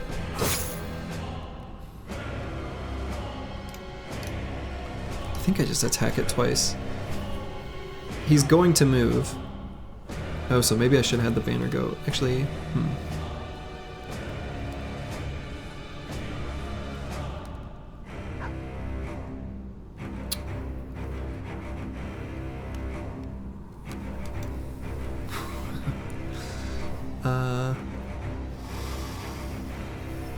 I really thought someone would hit him. So I can't... God, do I try to walk through zone of control just to taunt him so that he teleports to here and attacks me? That's so stupid, but I feel like I have to. Could you taunt him so he doesn't move? I don't think so. I think right now because he's surrounded by 3 bros, he'll try to. I don't think taunt will work. I think if I taunt him here, because he's surrounded, he's still gonna try to move out of it. Taunt him or your bro die? No, I think if I taunt him, it doesn't work. Actually.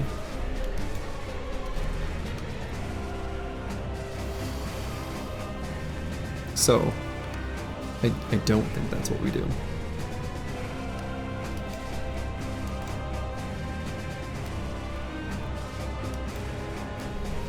Could chuck a dog down on the outside. Yeah, that we can probably do with someone, I'm assuming. I think that's going to be the play. Let's just attack with a 59% chance to hit him with the fighting spear.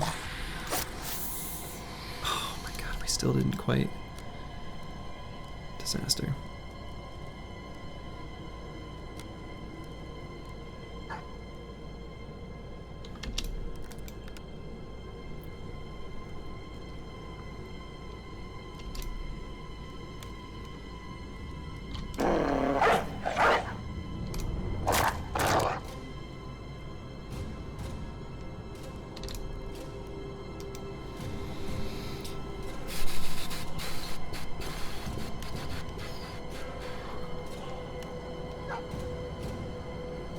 Hey, Faraday Wave.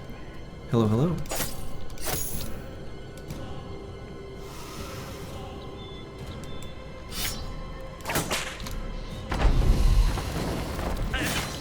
Okay.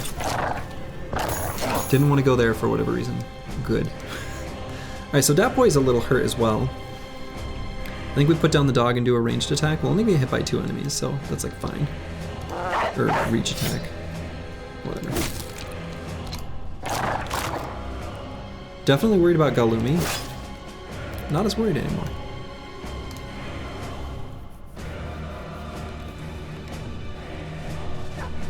If he gets hit one more time, I guess that's fine, so we'll just chill right there.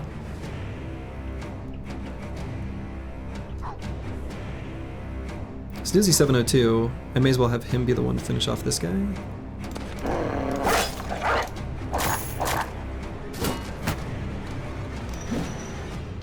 Master Manicus, you gotta hit those. Alright, so here we could move back and attack the Necro Savant with Curse Word. It's gonna be a low hit chance.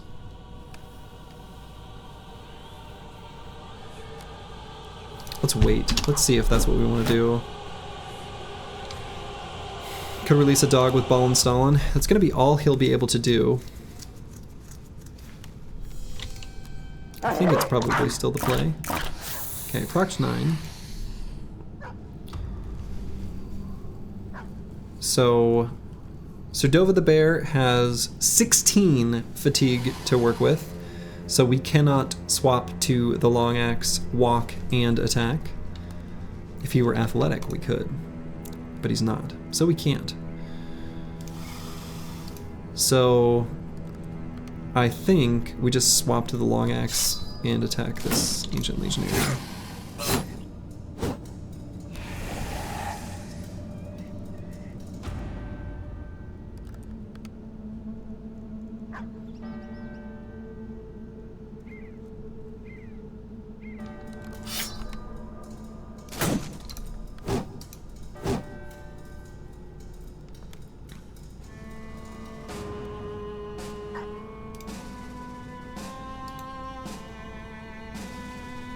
So Galumi can still move, so that's fine. So if I put an Exciter here, as dumb as that looks, I think by putting him in this hex, then if Galumi is here, the Necro Savant won't go here, or here, or here, here, here, here, yeah. So I think that looks like a dumb nothing move, but it still did something actually. So Crackalack's just gonna be helping from the back with the whip. I want to kill this stupid one on top. Good.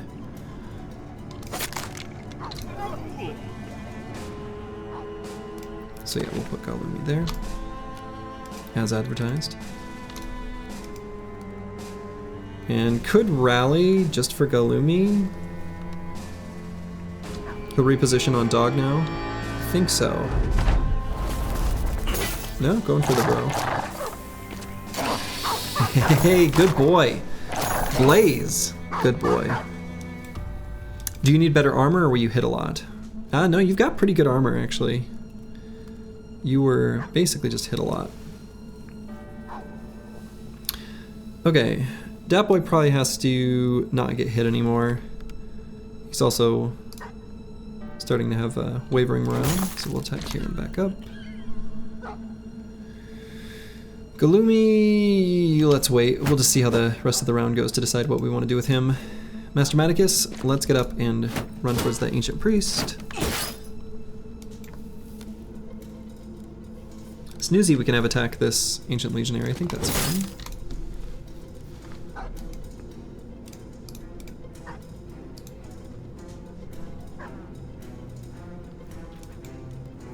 The stress from this fight is real. The stress from this fight is real.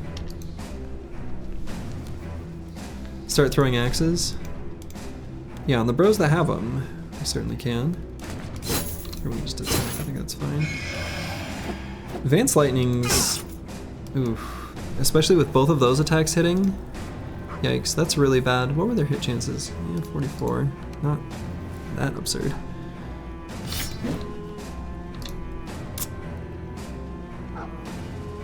So let's get an Exciter up there, and so that we can taunt, actually, for next round against the Ancient Legionaries. So we're gonna run into Miasma.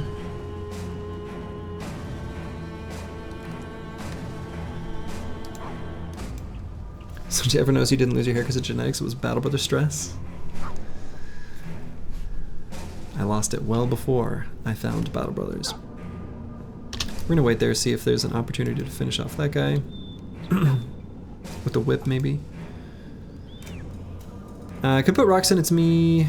Yeah, but if I move out of range of this guy,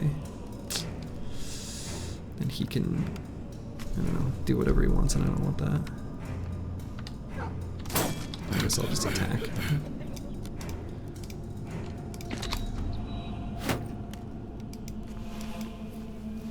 Galumi's fast. I mean, I could put him here. He has Colossus but no 9. Maybe that's not right.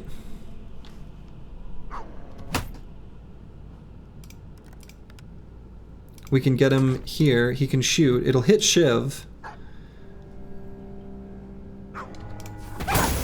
Sorry, Shiv.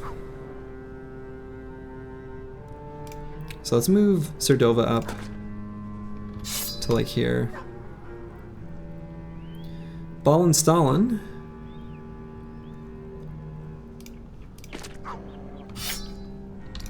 We'll move up.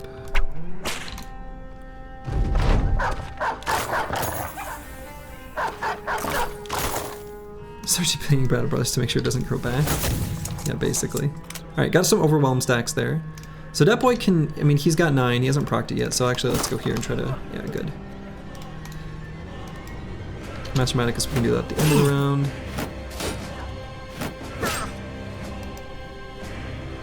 Okay, still got enough to withstand one more Ancient Bladed Pike attack. We could swap to our Battle Whip and try to disarm it before it gets the chance to attack. We've got fast adaptation stacks, 2 of them. Not enough fatigue. That's fine, we'll hang on to it for next round.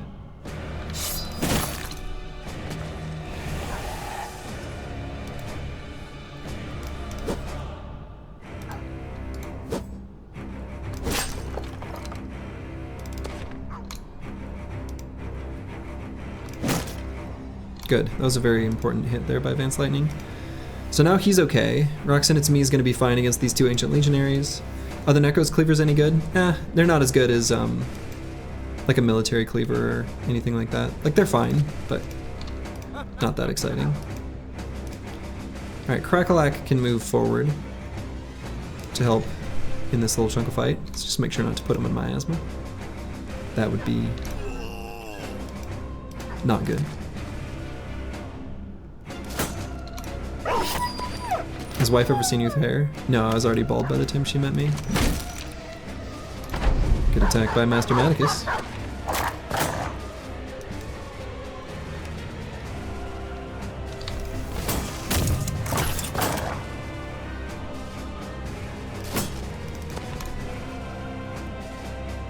What do I disarm this guy? Sure. Well, what's a third fast adaptation stack on a bro with 92 melee skill, you know?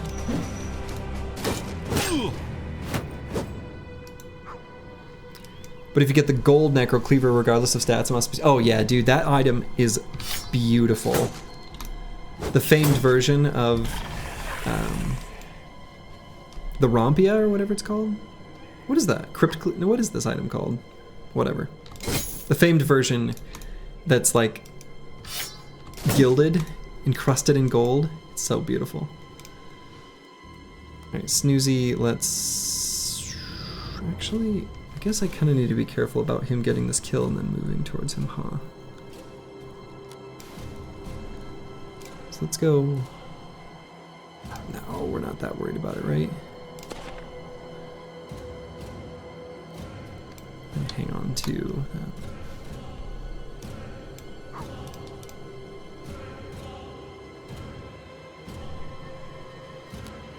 Move Crackalack to like here and maybe disarm? Now you can't kill my dog.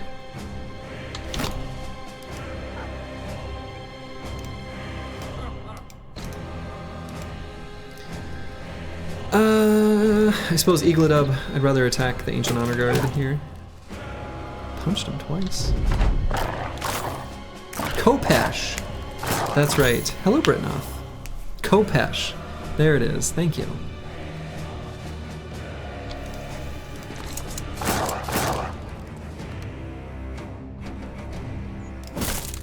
Ooh, there we go.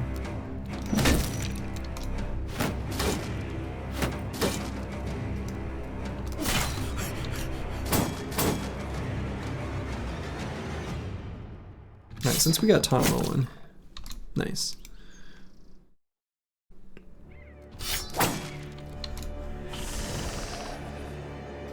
Oh, this miasma.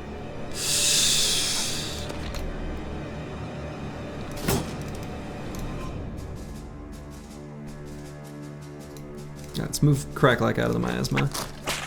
Ho-ho! And crack ourselves an undead to death with a whip.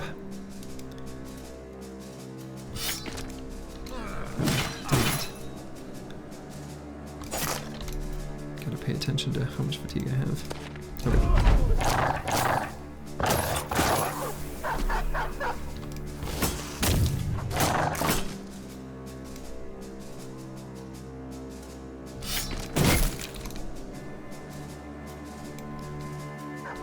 We all know the Crypt Cleaver and War Scythe fames are just as cool. Yeah, those are two very cool items.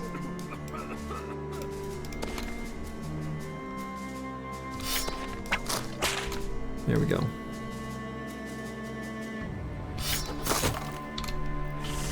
The only one remaining is the Ancient Priest.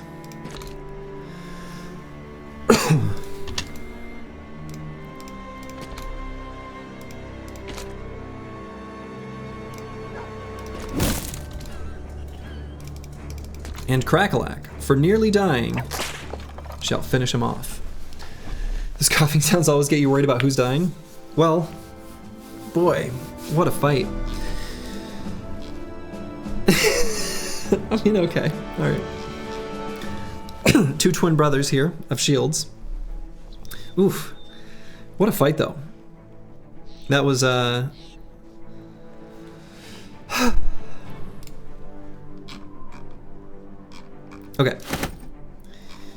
So first things first, let's remove items here that we know aren't worth much of anything.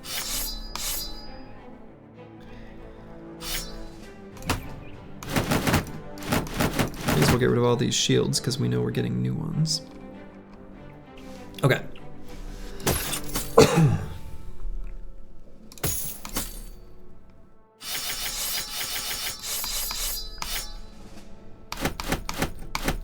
And let's take a look at our shields.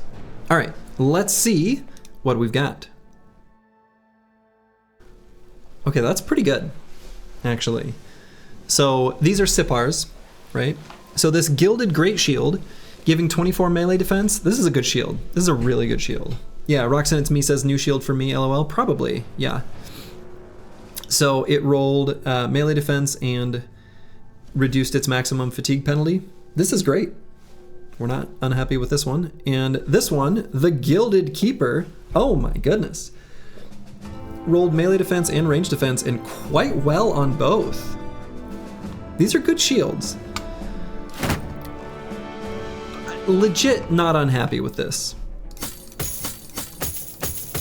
Regardless of, you know, the fact that getting famed shields is never very exciting. Those are pretty dang good. So, we'll take it. You don't think it gets much better than that for famed shields? I agree. I agree. So, we can give... Actually, I might give... Well, here's what I think I'm going to do. First off, give myself a tiny bit more inventory space to work with by equipping that there. I had that the whole time? Okay.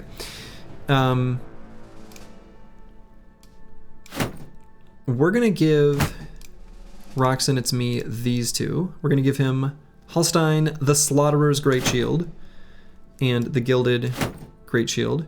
He'll be able to swap between the two because he's got less fatigue to work with, so him swapping shields is more likely to happen.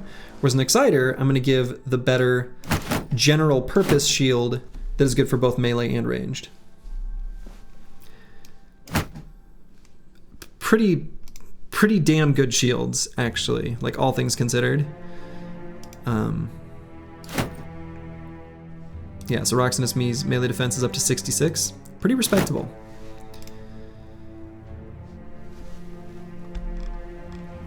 You're gonna shank an Exciter in the night for that shield anyway. Well, it's a good thing you've got it now. But that was a 2-for-1 special. Weird that it was like the exact same like base. I don't know that I've ever had that happen. Maybe I have? I'm not sure.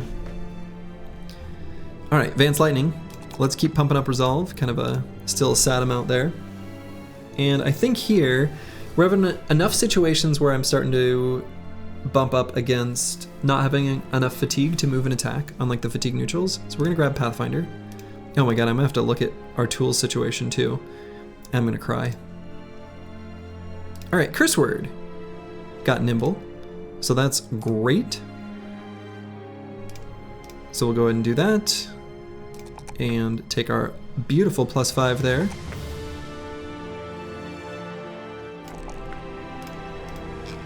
Okay, so we're gonna swap him into some Nimble Armor. Go ahead and just plop that on him.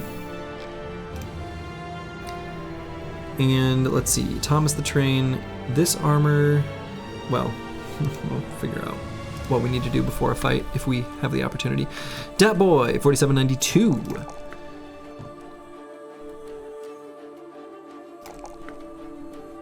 Honestly, for a backliner, I think let's grab Fatigue. We're gonna go Killing Frenzy and Berserk on this boy. Could just grab Pathfinder on this level. So let's see. Yeah, we'll grab Pathfinder here. I guess do Zerg Frenzy and make him weapon agnostic. I think that's fine. Okay, so let's look at our tools situation. Bad, but I actually thought it'd be worse. I kind of thought this would be more than the amount of tools that we have. Oof. So I think I'm gonna like leave the squad as they are at the moment. We're gonna adjust before the next fight. I'm not gonna rearrange their equipment now because I may end up wanting to do, you know, something different. Well, with the exception of, no, not even making that exception. We're gonna leave the throwing axes on just in case it's another fight against Ancient Dead. Yikes. All right, and there's the edge of the world. So I guess what we could do then, and considering we're all the way up to snow, we could be looking for the icy cave. So we can start traveling through the snow and loop over to like Braming and Eidstead. Eidstead's where we're gonna sell stuff. Don't fall off, yeah. It's dangerous.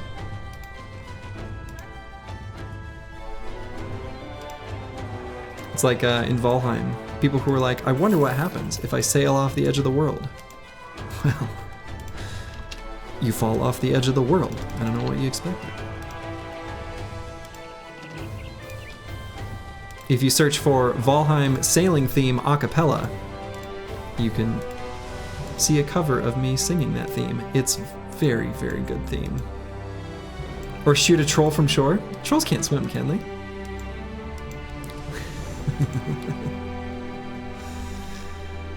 You get to see the turtle if you go over the edge? Do you really? Oh, I'm sort of making, that's a curious shape that I've made with the fog here. I could try to be like comprehensive, but I think we'll just make a sweeping path through the snow. That's a Discworld reference? Oh, okay.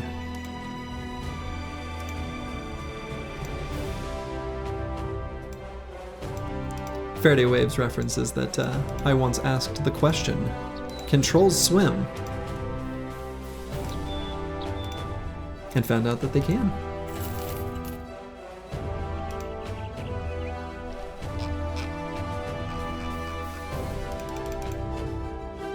Okay.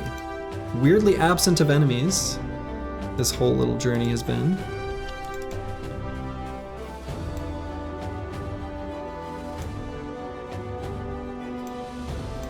Step on some mountains on our way. Ruins of Stalwart Keep. Okay, so we don't know what's in there. We know it can't be Ancient Dead, because that type of camp just can't have them. So it is potentially Zombie Dead, potentially Briggies. I think if we're in the snow, maybe it can't even be Briggies. I'm not actually sure. So how are our armors?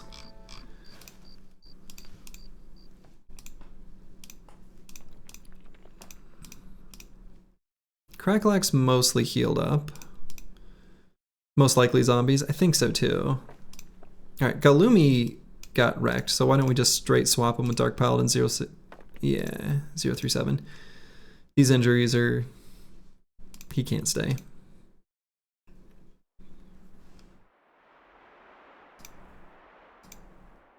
Okay. Discworld is a world that's a flat disc that rides on the back of a turtle through space. It's a pretty good fantasy book series as you follow a non-wizard around on his escapades. Giant turtle in space. That's cool.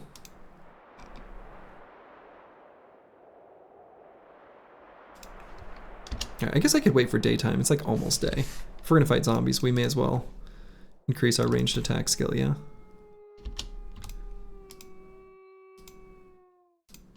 Oh, no, not yet. There we go. Now we do it. You don't know Discworld, you're 100% missing out.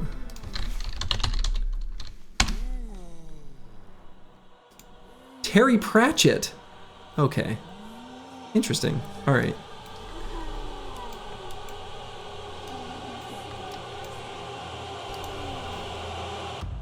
What are you gonna do with the gladiator armor on the bench? Good question. I'm not sure.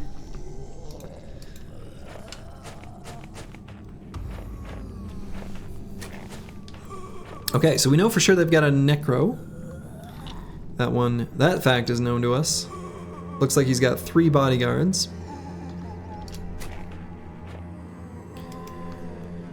And it looks like there are 3 Geists. We can tell that all by the question marks in the initiative order.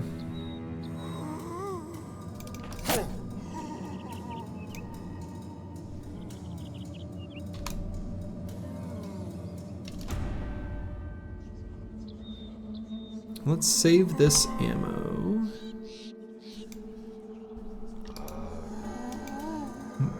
Kind of annoying that he did that.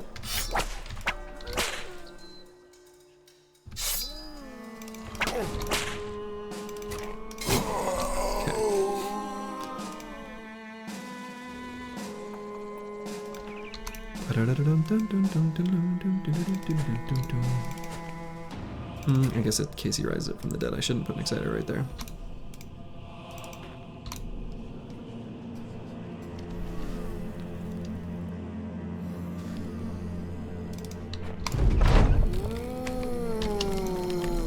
Okay, there's our good old friends, the ghosts. The unfriendly ghosts.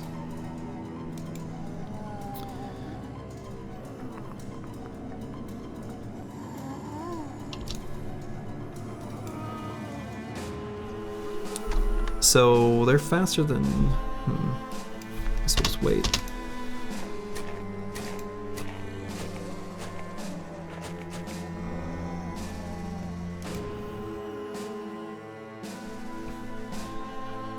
Okay, Ballenstallen, I think we're gonna move up and have him attack. Probably. Maybe I just keep him here, because this guy's... Well, let's see what the other zombies do.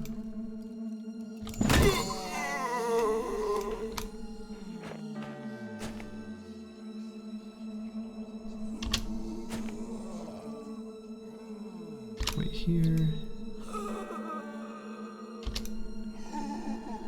So what I'm thinking is, again, knowing the moves that the Geists have is kind of a key to this. they're going to want to move forward. And if they move 2 hexes, they can't scream. So we want this Geist to jump here and this Geist to jump here. So we actually kind of don't want many of these zombies to die. This one would be fine to die, as would this one. So we can focus on those. But there are a bunch that we want, actually, to stay alive.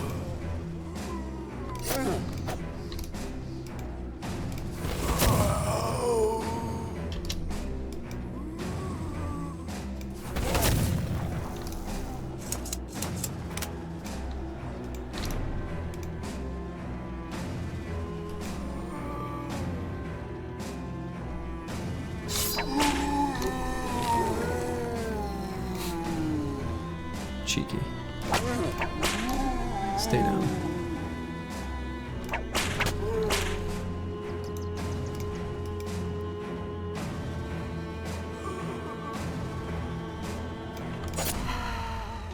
Good. All right. Got one, guys.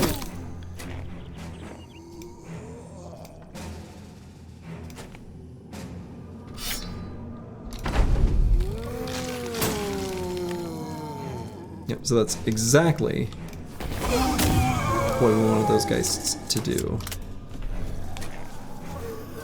They get no screams. No screams here. Crackalack, smacking ghosts out of the air with his whip.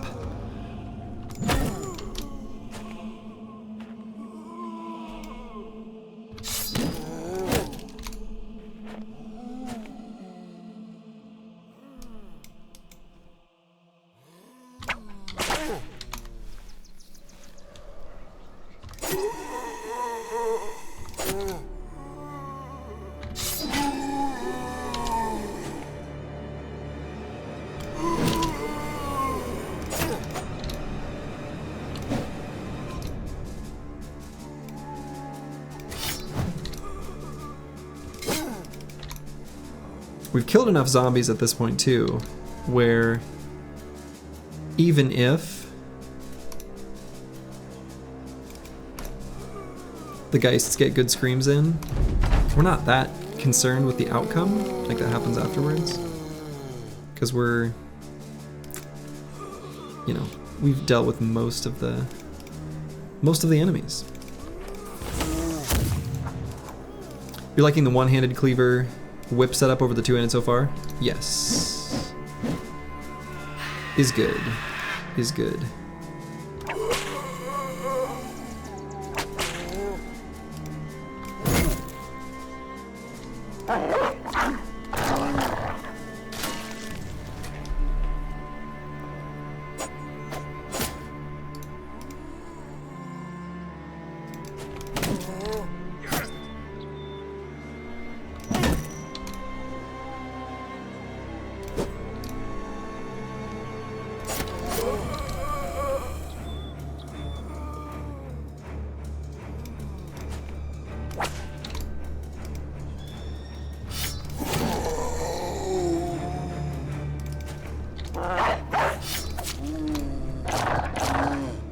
Good try, Mr. Doggy. Get along, little doggy.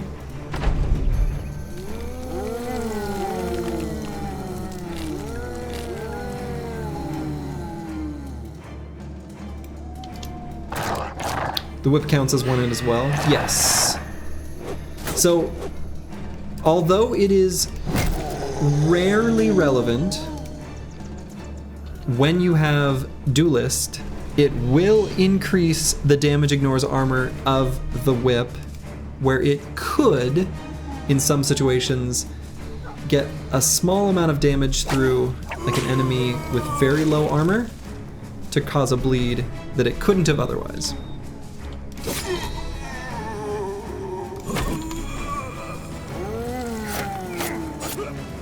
Oof.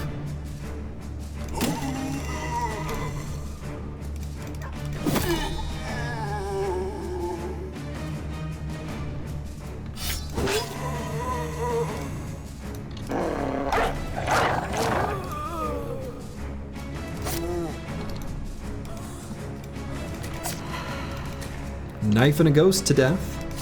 Advanced Lightning takes him out.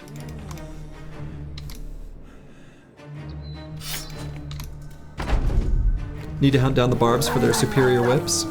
They're pretty similar. They're just different.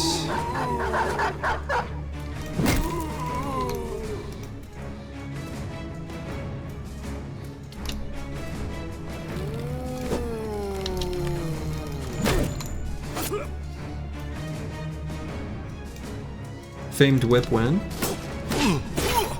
Good question. Maybe this fight? Huh? I mean, there is a famed chance of some kind in this fight. I'm thinking, so technically could be now. Let's hope.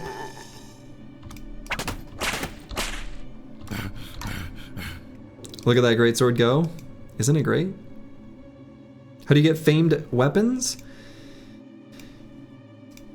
Well, the TLDR answer to that is go to the edge of the map, as far from civilization as possible, fight the biggest camps you can possibly find, and you are undoubtedly going to be collecting famed items faster than any other way. We need the bard weapons and throwing weapons more. Yeah, we do actually. The barbarian throwing weapons are definitely one of the most important things. Probably the single most important thing for the company right now. I agree.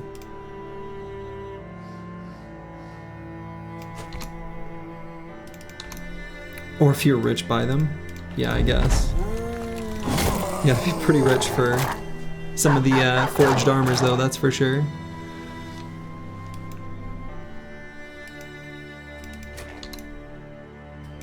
And that's right, Roxanne, it's me, has indeed properly described how they work for drops.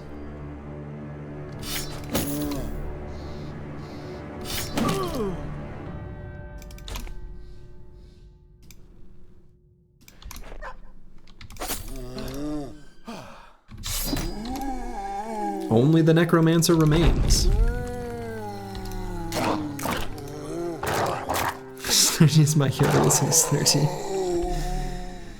Yeah, I agree, it's not usually practical to buy fames. I think like the big exception are nimble helmets. So like the famed wolf helmet can often be found for cheap. All right, no shiny famed items here. We were hoping for a whip, you know, but we didn't get it. But we did get this golden chalice. All right, Crackalack has leveled up. You love to see it.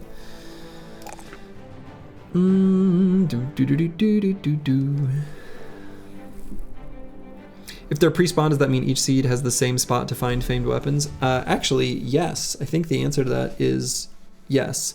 Although, I'll asterisk that with when you destroy a camp, a new one will spawn somewhere else on the map. And I don't know if that's predetermined by the seed or not.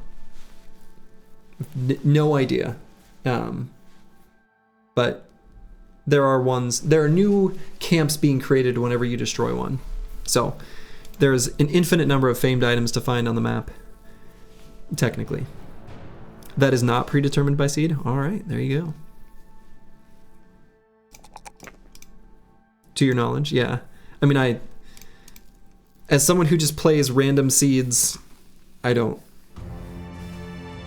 of that information is particularly valid to the way I play the game. So, your knowledge only goes about as far as how much Slurgy says in the wiki. All right, Crackalack with his Mountain of Fatigue. I think we should give Berserk. It's going to be huge value. So we'll go ahead and pick that up. And we want to make our way to Eidstead. I think I'm going to see what the pathing does if I click over here. Okay, it wants us to go this way, so we'll go that way.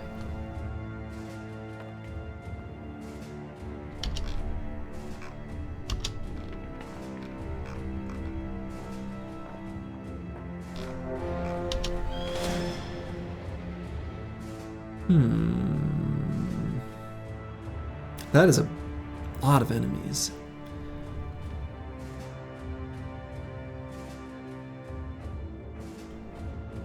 Okay. Or get you out of the negative zone in RDEF? Nah.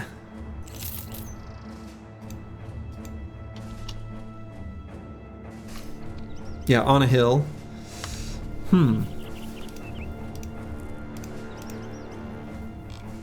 I think we do it.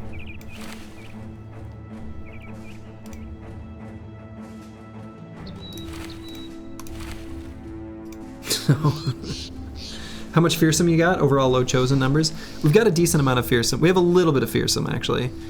One of our big fearsome boys is Galumi, who's got this pierce hand. I actually might put him out anyway. I think I am with ball install in 1. I think no, I don't know. Let's see, who would I pull out for this fight? Maybe Snoozy. Maybe Snoozy.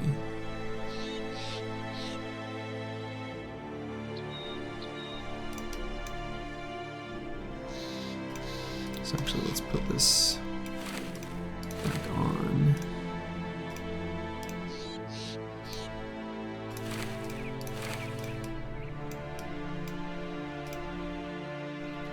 So should we give Cracklack better armor so he doesn't get as hurt anymore? I mean, he's got pretty good armor. He's got like the best of any Nimble Brother on our team, actually. So this is as good as it gets. He got kind of unlucky, a little bit unlucky, slash... Actually, so... Okay, he got a little bit unlucky. I was also very surprised that the Necro Savant would go to that Hex, where it wasn't like a bro on the flank. It's just not where I expected the Necro Savant to go, to jump on him from the back and then hit him twice in the head. Which makes, you know, the second headshot makes sense because they have Headhunter, but that was just unexpected. I think it's fine. He does have pretty good armor, actually.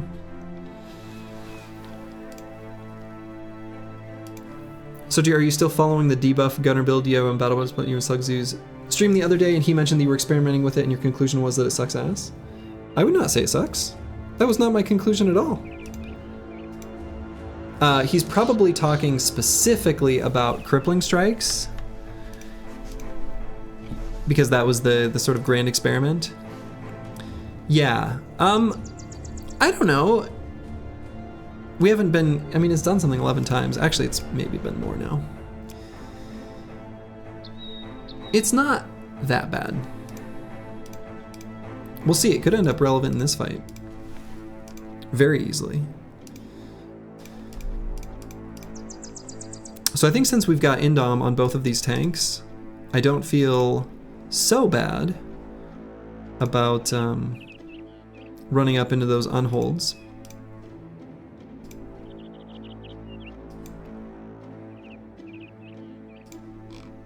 If you were to do over, would you go fast adaptation instead of crippling strikes? Well, yeah.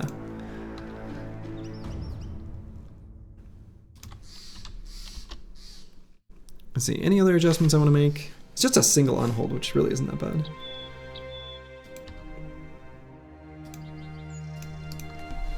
This whole streak is really just experimenting with bros and such?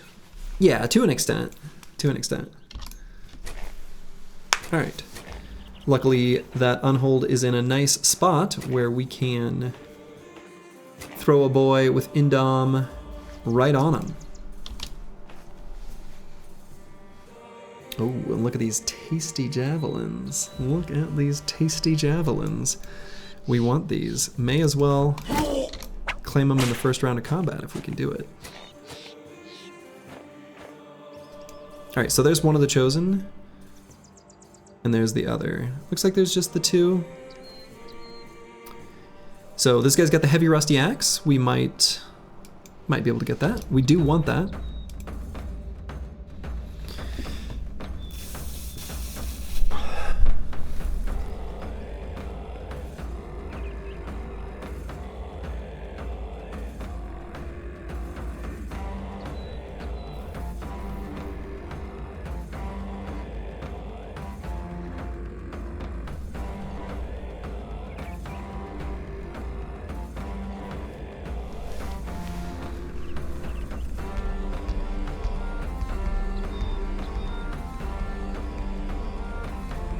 Kush put me in, you'll rock that on hold. Yeah, unfortunately you can't get in range of it and in Dom. So probably Nexiter is going to be the one to do it. Honestly, the Nimble Brother into the unhold is good too. I just want to make sure that this Thrall dies. So I'm kind of wondering if I move Cracklack up, because then he can probably one-shot this Thrall. Do we want any of the armor? No, we don't care about any of their armors. Okay, close. But it's enough that it doesn't matter because we can jump over. So then we can...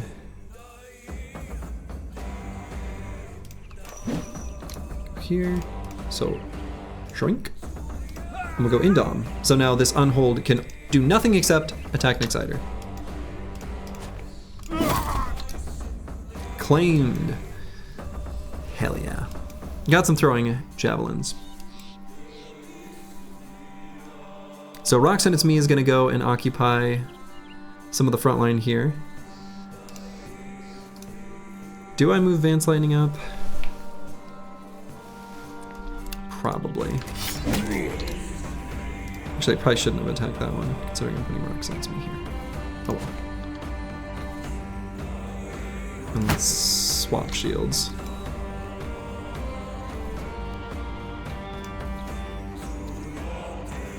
Love that long axe.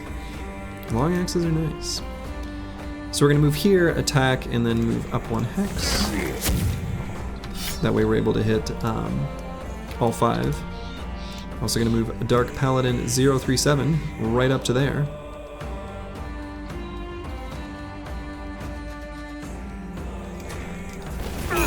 We can give him a blast.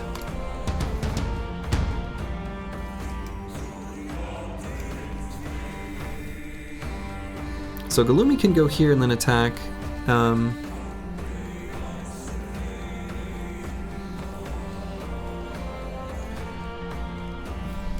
But because this hex is open and I don't want them to get in melee with him, I'm actually gonna move him back up to like here. Because then he's got a shot there or there for next round.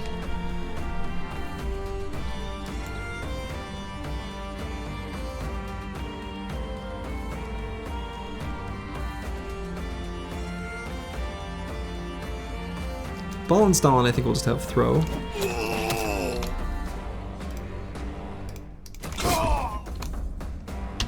Okay, off to a good start.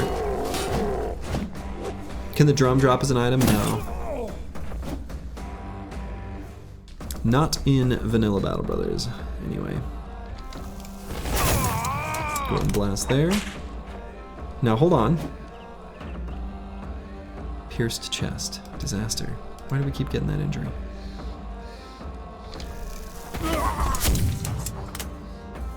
Yeah, I think it actually can in Legends. I'm pretty sure that's true.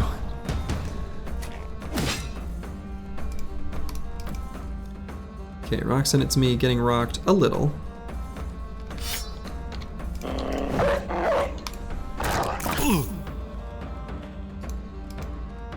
Ooh, that Chosen chose that hex, huh? I suppose we're not going to soften him up with anyone else. Maybe Ball and Stalin. But I'll probably still just go to... No, let's see if Ball and Stalin can do something first.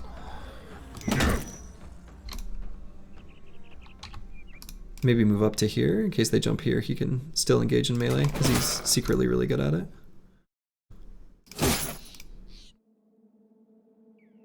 You can do anything in Legends?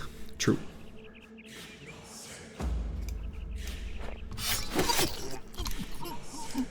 Okay, definitely still gonna Indom. Might even taunt this Chosen. We're gonna wait till the end of the round to see if that's something we want to do.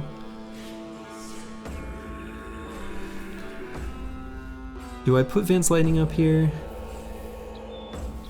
We've got a nice round of Indom or Shield Wall.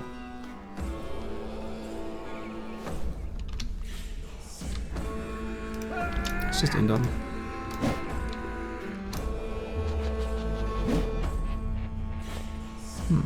Alright. Okay, that was really good. So do I taunt? I almost think I just like do a regular melee attack against this Reaver. Yeah. And I think since we did Indom there and Roxanne, it's me, I'm not going to move to melee and attack this Chosen. I'll just attack the Reaver from there.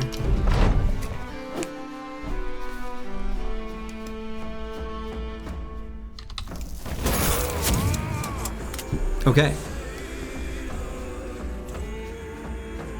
Now, I'm not going to count it as Crippling Strikes did anything. However, because we've got some criteria there, but I suspect, blah, blah, blah. Barbarian Chosen hit for 36 damage. Chosen have a kind of disgusting amount of hit points. It's over 100. How much hit points do they have? Let's look this up. 130. Good lord. What a bunch of beavertons. So a normal injury can't happen until we do 33 points of damage. So we would have injured him anyway, even without crippling strikes. In this case, the burnt leg injury lowers their initiative and makes it so that they need an extra AP to move, which is not relevant in this particular situation.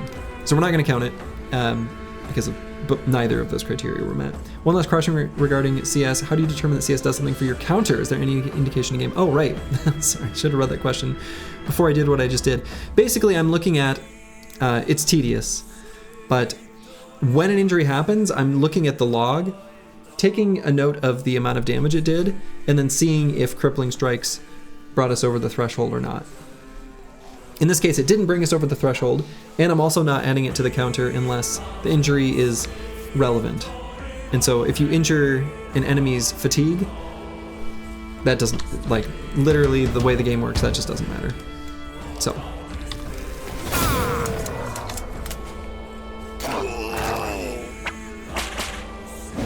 Although, actually, hold on. That attack. Did we cause a pierced hand on this Reaver? Oh no, have I had too much? Reaver's bodies hit for 9. Okay, not Dark Paladins, but we're looking at Galumis. Okay. Reaver's hit for 23 damage and causes pierced hand. Okay, hold up. We may have... CS may have mattered. A Reaver has 120 hit points. So, Crippling Strikes made this injury possible. And what's interesting is he then later attacked Roxanne, it's me. Let's see. He would have missed anyway, but it doesn't matter. CS does something. 12. Caused an injury that it wouldn't have otherwise.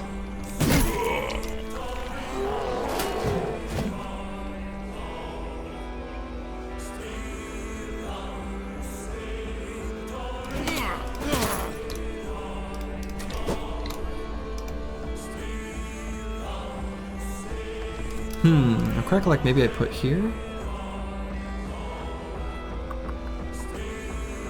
If I kill...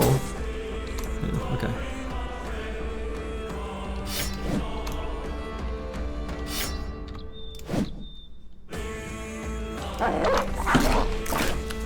Might make that idiot do a spin attack.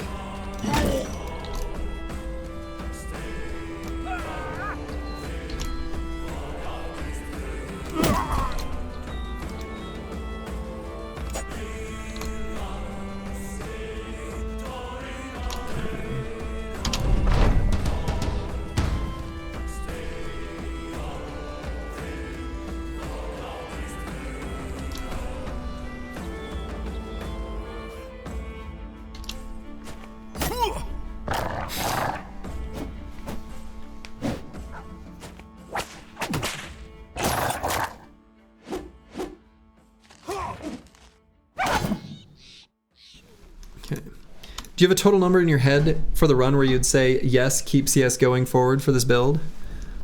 No. I mean,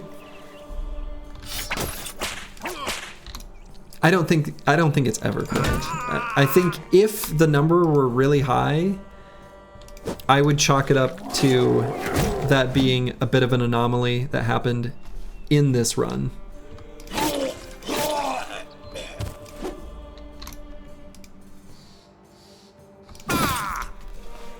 So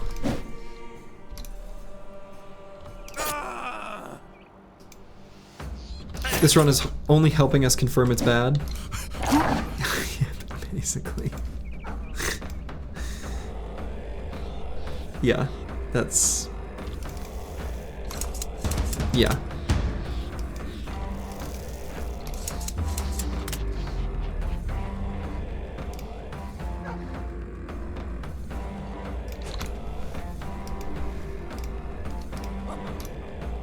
We have the data now, that's right.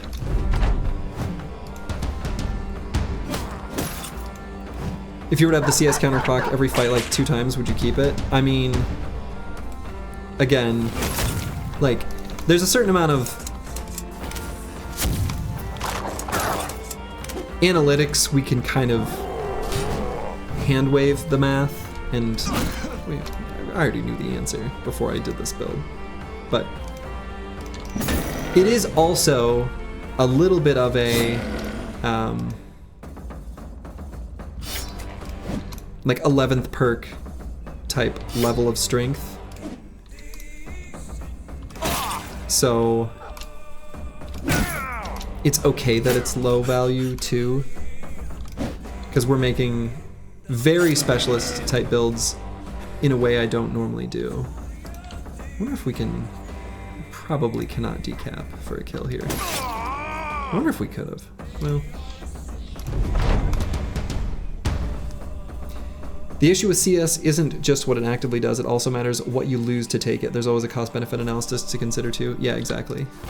Anytime you take a perk, well, that means there was another perk you didn't take.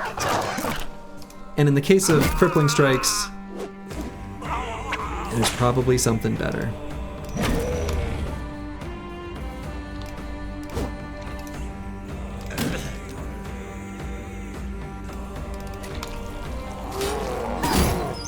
No!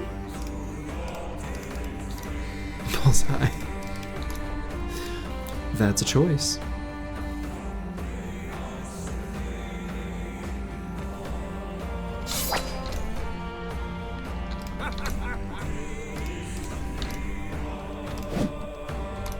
Boy, EELI has been just doing his thing back there with this Reaver for a long time. They're just missing each other. Just... I don't know. I don't know what's happening back there.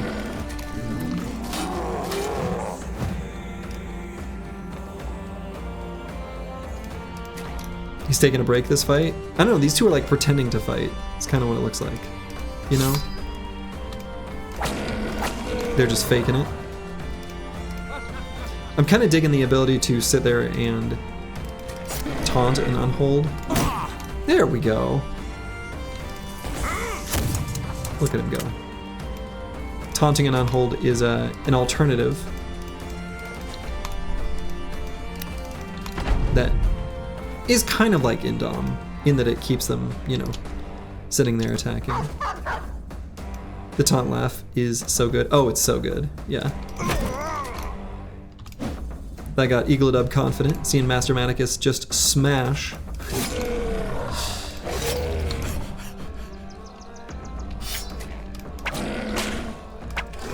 Crackalack cracked that unhold. Also, it's nice that Crackalack has a whip because, you know, a whip cracks, Crackalack's got crack in the name. Seems good. Well, since we caught up with this drummer, we may as well take him out. So do you think the unused skills you've made the best case for is taunt? I agree. Taunt is... there are definitely use cases for taunt.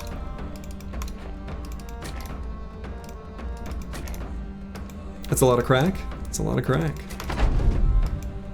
I think especially seeing the way taunt worked in the Ijirok fight when we took it on 2 tanks, whatever run that was. It was really effective, like really effective.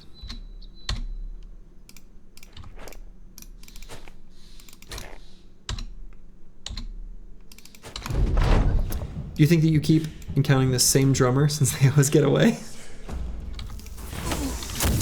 I think it is the same drummer. but not anymore. Okay, no shinies? Come on, it's a barbarian place of power. You gotta give me shinies, game. I want those shinies. Battle Brothers hates me. Doesn't want to give me the shiny items. Where's my shiny Pokemon, you know?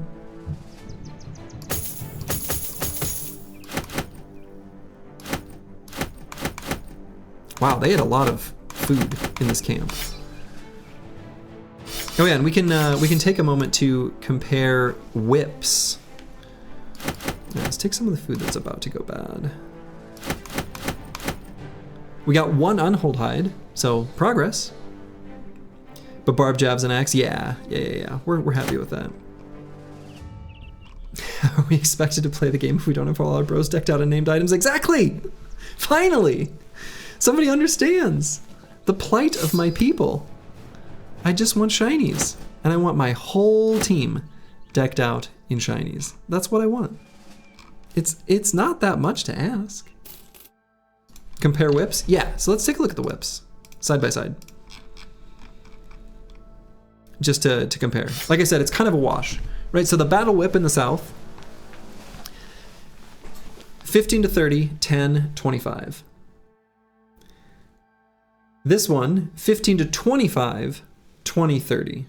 So the damage is a little bit lower on the northern thorned whip.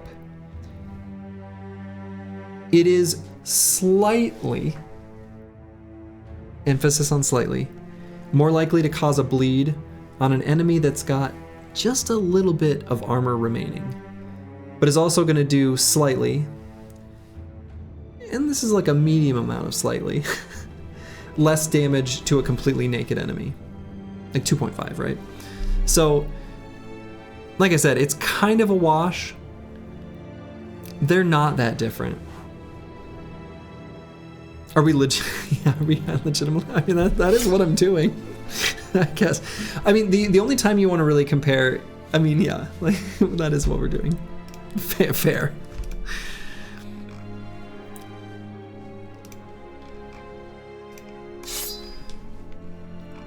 Okay. You don't whip for the damage usually. I mean, sometimes you do. I don't know. I do some, like, anyway.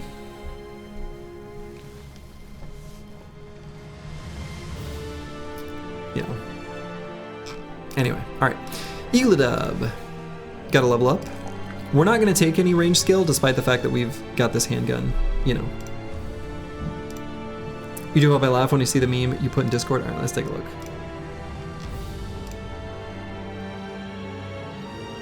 Cute. That's funny. They are. That's the same human. Separated by, like, good lord.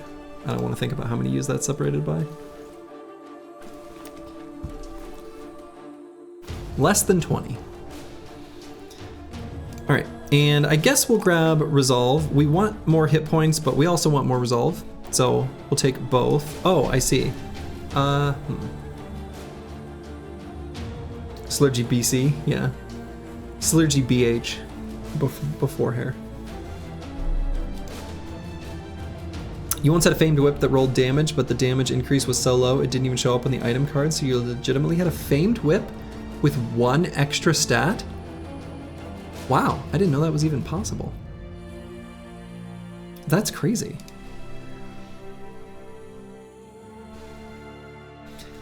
Okay, so here,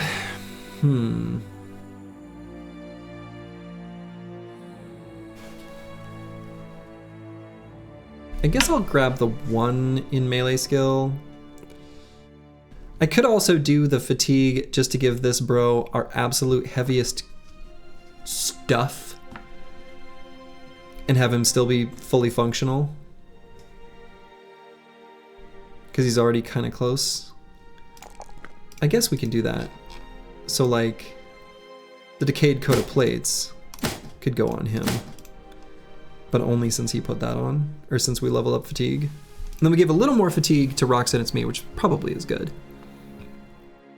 You had the worst Icy Cleaver you've ever seen. Did it roll minus maximum fatigue and shield damage.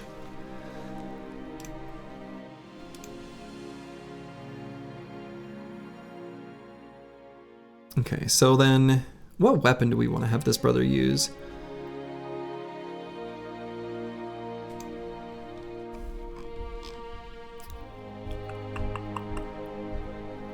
Could be axe. We could give him this heavy rusty axe, and then a long axe. Then we'll put the pole hammer over here. Then we grab axe mastery. Okay. Shield damage and plus armor pen, but the armor pen roll was min. Okay, yeah. At least armor pen. I mean, that's one of the rolls you want.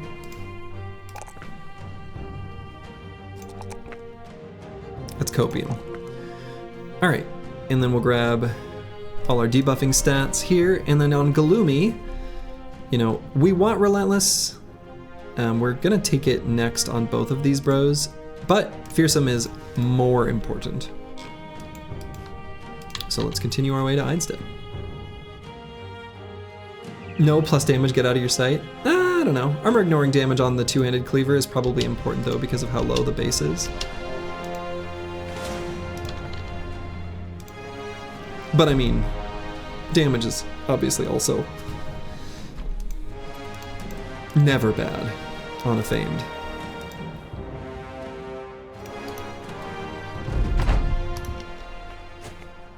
Alright, this is a pretty pitiful amount of enemies here in this camp.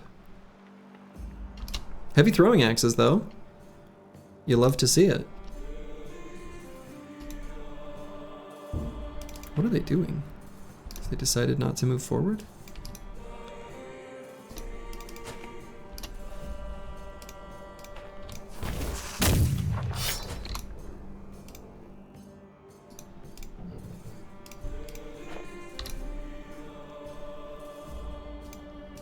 This is very strange enemy AI behavior.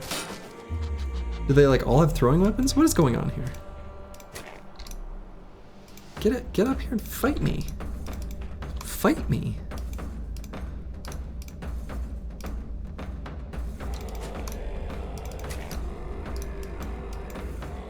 If there's a famed here and there wasn't one. No, I think this one probably has a famed chance of literally 0, would be my guess.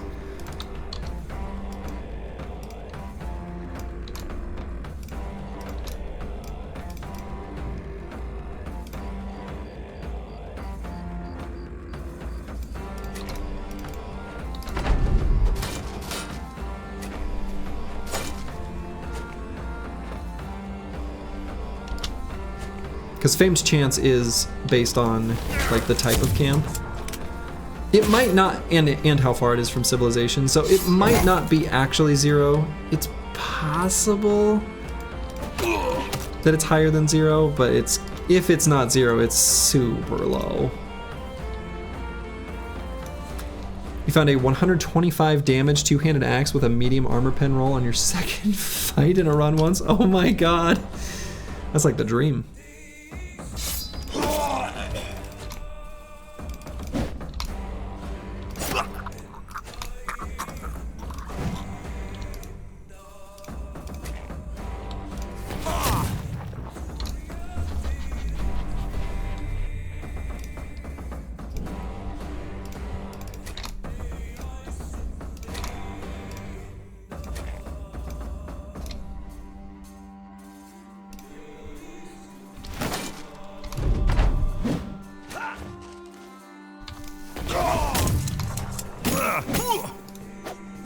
Do we have a barb hammer for the pole hammer bro? And do we have bounty hunter yet? I don't think we have a barb hammer at the moment. Wait, we do. On Dat Boy. I mean, but I think you're thinking of like for Surdova the Bear. We've just got the one that we have equipped, and no, we don't have bounty hunter yet.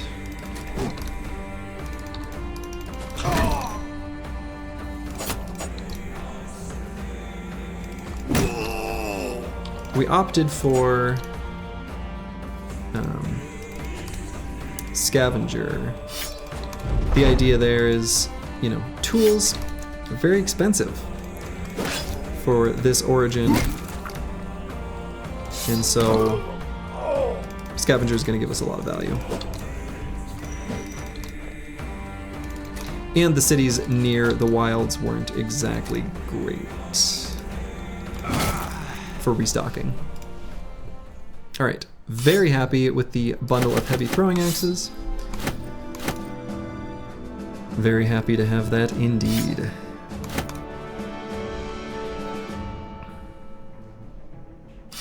All right, futz with a tiny bit of gear.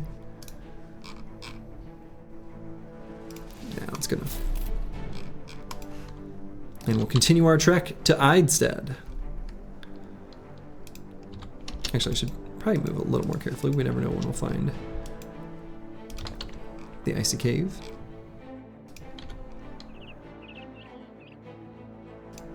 Can we get there before nightfall? I think we will. All right, collectors.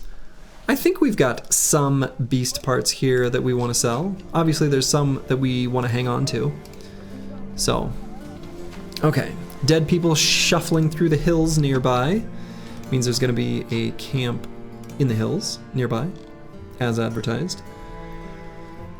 There is a Saleh for sale. We will probably buy it. We always like getting those types of helmets for our nimble brothers. Deliver cargo to Gerald the Steward in Bramming a day to the west. We might actually do that, because I'd like to make another pass through the wilderness, and that may as well be on our route. So we're not going to bother with that one. We will sell all of our fancy stuff here. I think I'm probably not going to make use of this Warhammer, so I should just sell it. I can't bring myself to sell it yet. We'll sell the Ancient Bladed Pike. So do you remember Swordmaster for Train event?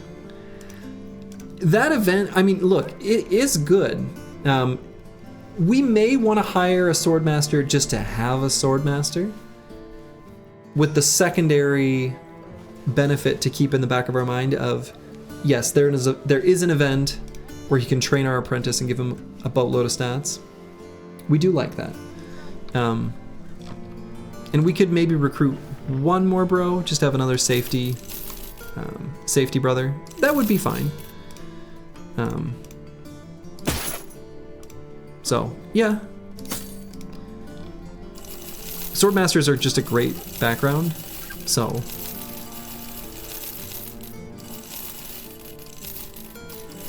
And I don't think we need to keep any of this. I think the bros have what we need them to have. Okay, so collectors are here. Okay, so first actually let's sell these. So I don't care about the nacho equipment, even though I know that one of those, I think the brain, is a component for the Potion of Oblivion. We're far from being able to do that for a little while. It's still the dream though. I might just sell the Gossamer, and I might just sell the Serpent Skin as well. We're definitely going to be hanging on to the Wolf Pelts and Hyena Pelts. Gonna hang on to the Giant Skull and Bones and Unhold Hide. Shimmering Ashes, just get rid of those for now too.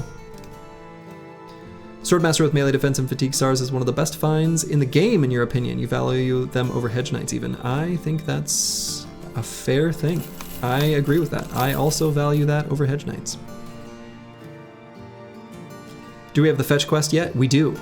We have the fetch quest for the Unhold Hides.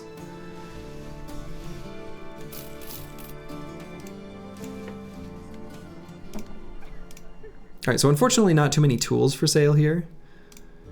And actually, do I want to put this armor attachment on anything? I guess no, for now. We'll just hang on to it. I might want to put it on something. So let's accept this contract. We'll deliver cargo to Bramming. We're gonna go that way anyway.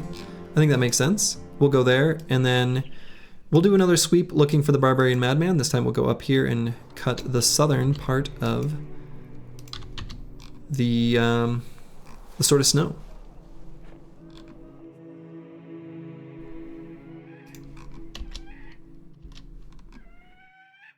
I suppose it'll be nighttime when we arrive, so we can do a quick look for like footprints or a fight of some kind, maybe. All right, well.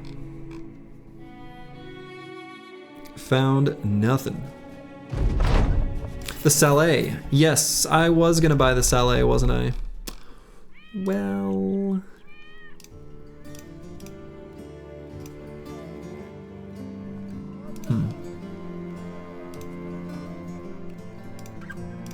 We'll find some other use for the money, I guess.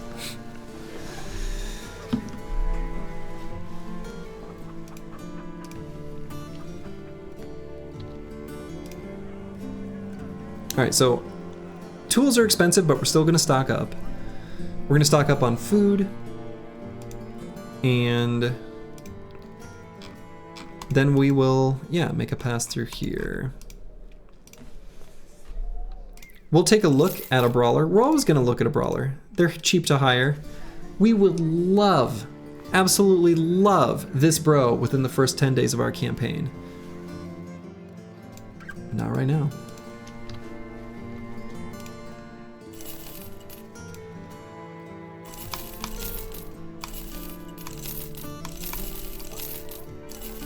All right, we got tons of food. We're full up on everything. We're ready to rock and roll. And obviously, you know, we're not gonna do anything with our unhold hides because we've got a witch that we gotta deliver them to. So we're gonna go north and then west from there.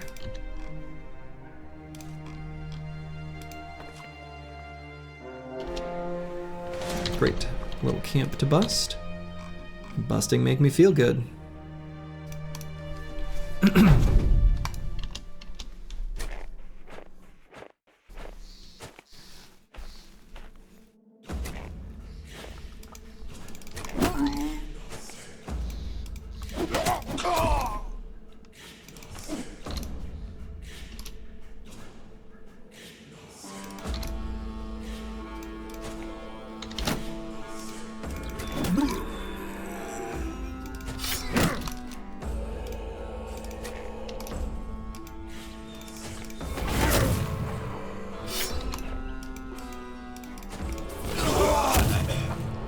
Okay.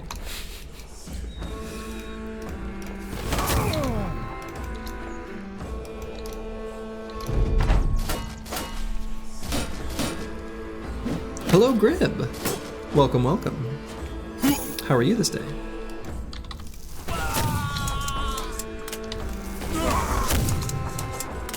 You just realized for the first time that the writers of the Ghostbusters theme song were intentionally making an innuendo.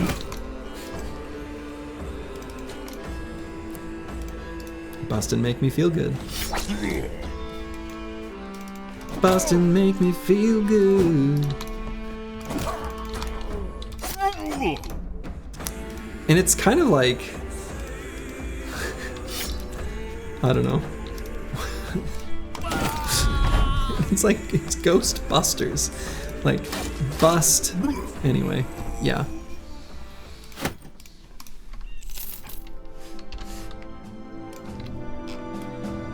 Okay. So I guess, so thinking, well, move through this little area and step up on a mountain. Could also pass through the forest, because the icy cave, like, I don't know, whatever. If we don't find it in solid ground, we'll just have to traipse through all the forest anyway. So, is what it is.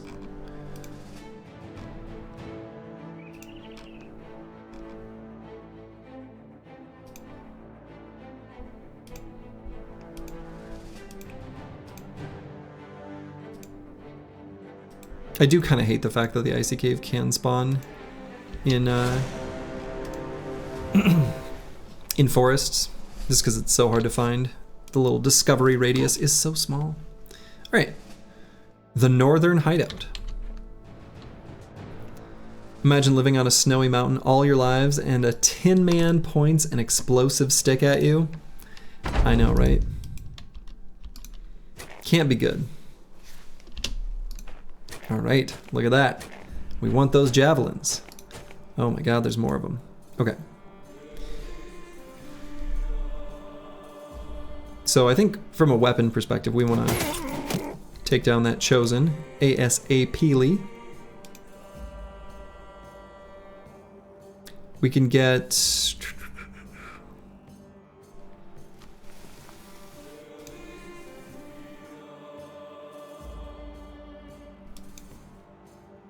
I guess we could get Rocks and its Me to there, and then Exciter to there, which should be just fine.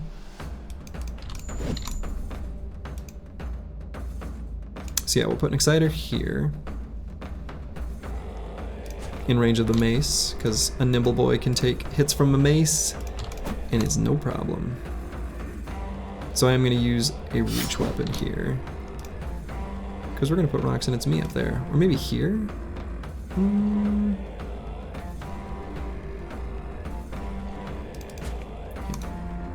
You're not cut up with a playthrough watching on YouTube, just wanted to stop by and say you enjoy the playthrough. Well, RovXO, I am glad that you're enjoying and glad you were able to at least pop in to say hello. Welcome to you. Glad you're enjoying.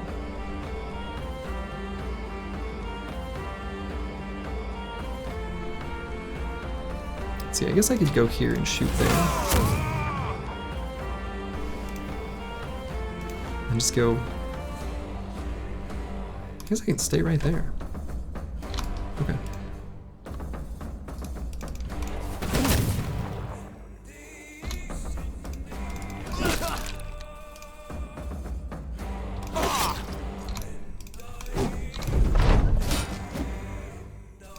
Okay, blast them. So we've got Overwhelm and Fearsome on these big scary boomsticks. Seemingly more gun action than last time. Yeah, I don't think we had any gun action last time.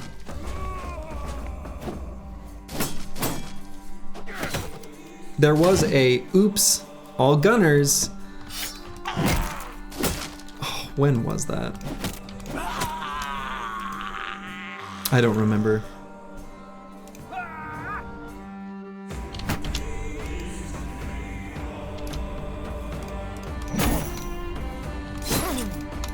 But it happened.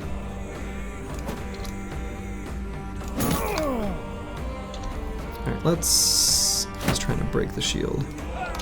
Let's swap to a different one.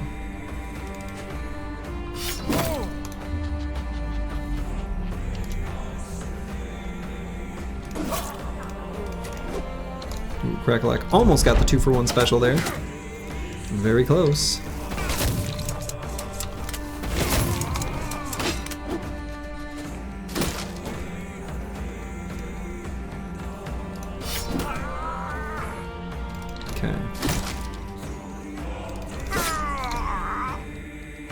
We don't want to lose these famed shields. We do like them. They're very good.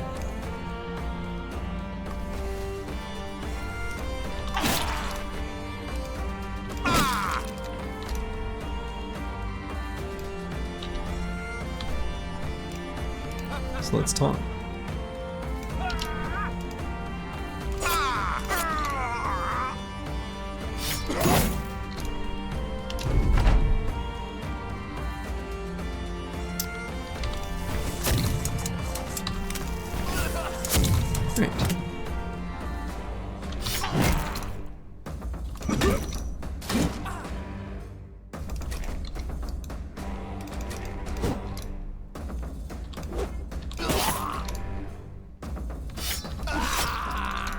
Just the one single enemy yet remains.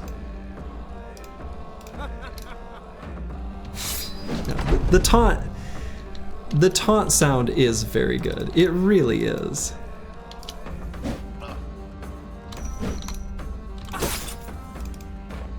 Oh, I shouldn't have moved there. Oh well. Doesn't matter. Alright. Very nice. And Crackalack finished him off. We got some nice fancy items from that. I actually, well, let's see, put these here, put these here. We don't even need to keep that shield anymore.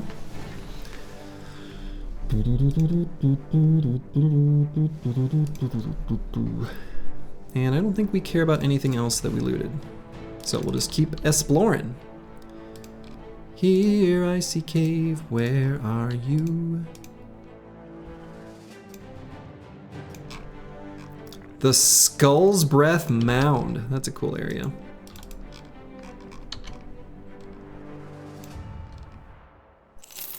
I'm really not loving the fact that it's probably a normal amount of forest, but I think of this maybe, I don't know, I guess it's not so bad, but if we do have to traipse through the forest, I'm not looking forward to it. Do you have a bro picked out for Icy Cave? Not yet. I figure we'll cross that bridge when we come to it. All right, let's go do that camp and then keep exploring.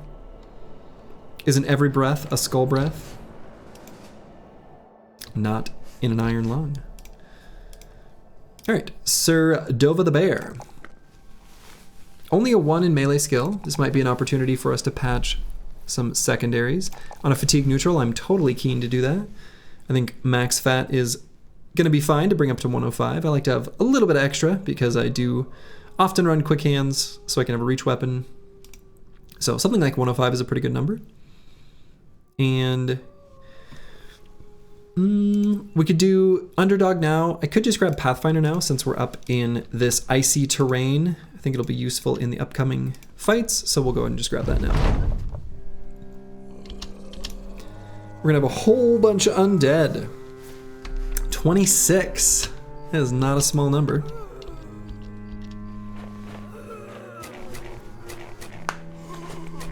Let's see, can we shoot over these? Can't shoot over them, but I have a feeling the guns are gonna get some big damage in this particular fight. So we could just put a tank like right here and plug this up. But I think if we just do like one and put the other up here, that'll be fine too. So can't shoot over these, but we can shoot like down from here. That's pretty good. Also can do up if we need. So we'll put one gunner there. The other, now I can see over this.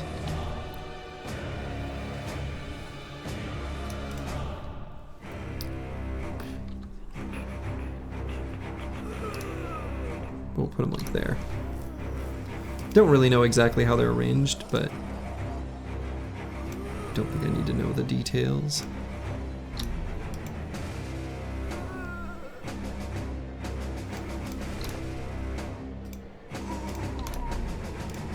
Could put Master Manicus here, but let's get him up there.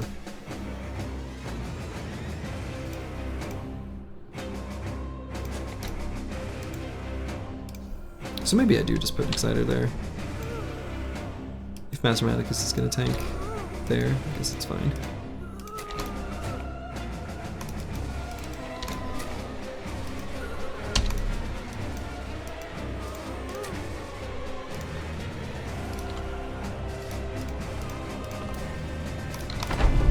Alright, come at me, bros.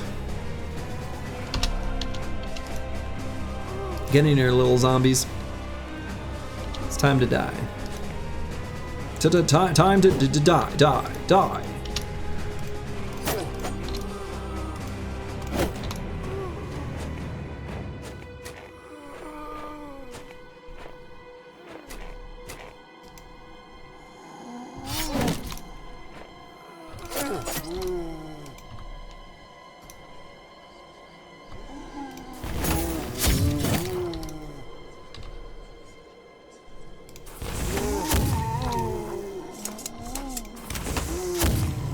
I think I misclicked and did not hit all the ones I wanted to there.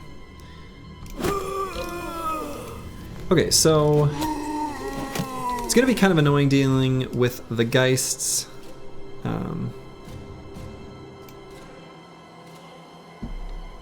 But is what it is. They're gonna get off their screams. And I'll just have to accept that fact. We do have large powder bags on the gunners, so we can shoot 8 times, whereas normally we'd only be able to shoot 6.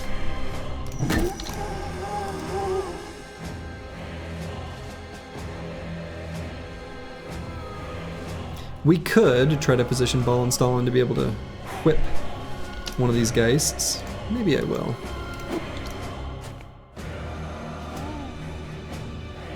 So we'd have to put someone like Nexiter or Roxanne's me forward. I think I'd rather have it be Rox. So let's spear wall to see if we can keep that hex free. Success.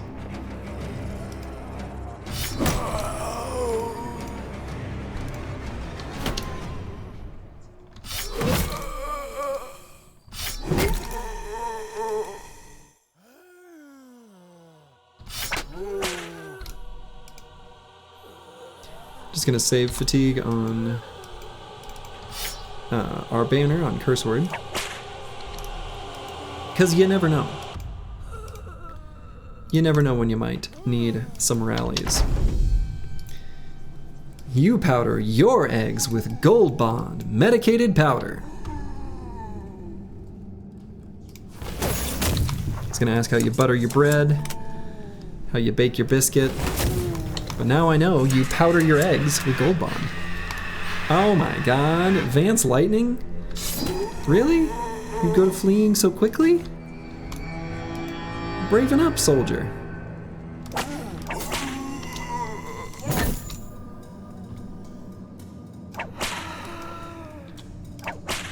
Ball and Stalin's just whipping Geists out of the air.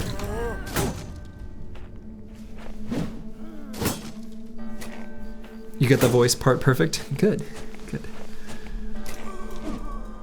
For as much as I may stumble with voices in Dungeons & Dragons, there are a handful of voices that are still clocked in there somewhere. Just gotta find them.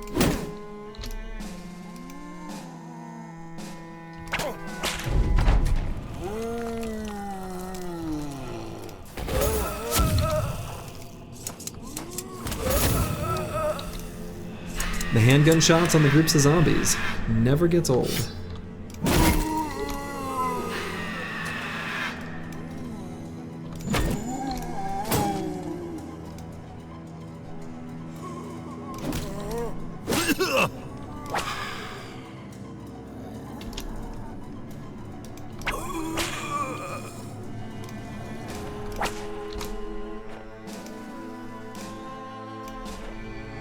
Okay.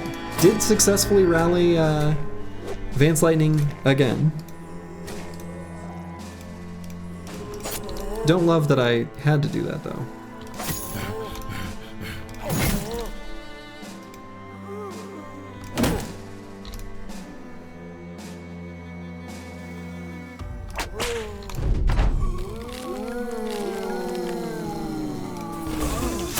They keep coming.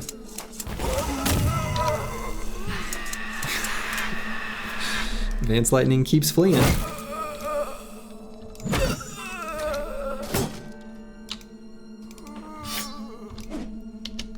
I'd run too. Just being honest. Crackalack, Whip Kraken, Geist with the old whip. And now we don't have enough fatigue to rally, but that's fine if he wants to run now. It's not a big deal.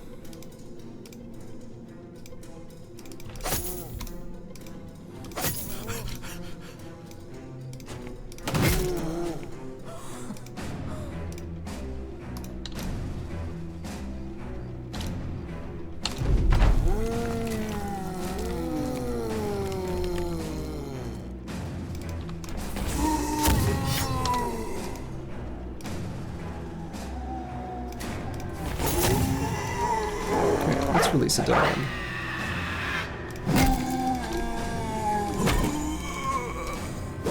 Not too many enemies left. Well, we tried to rally.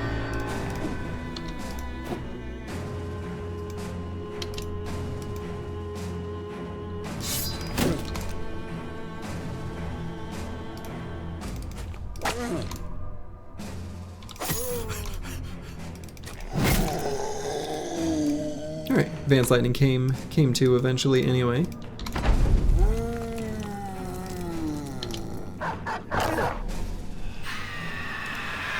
And this time he remains resolute, does not flee, even in the face of a screaming ghost.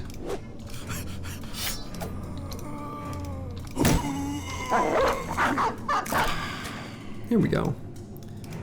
The dog ain't afraid of no ghost.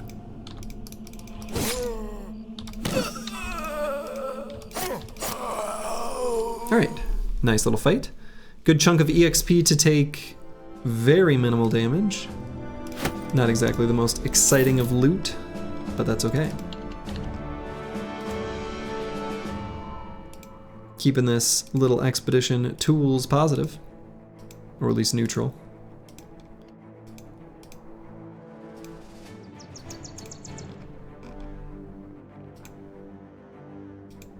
Okay, there is still some more snow to explore. Oh boy. Is it gonna be one of those runs with the icy cave?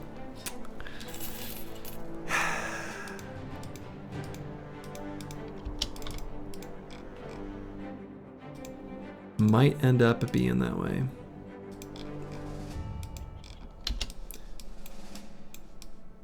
Guess there's a chunk here. At some point, yeah, shit. There is a certain point where if it's like too close to a city, I don't know what the spawn...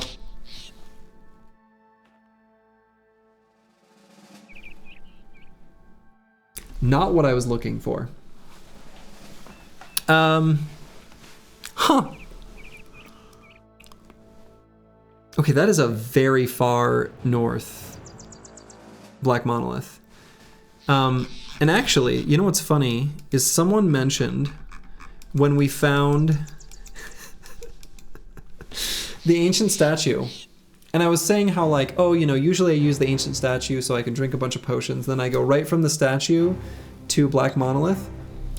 Look at where this is. This is the very, very, very, very bottom of the map.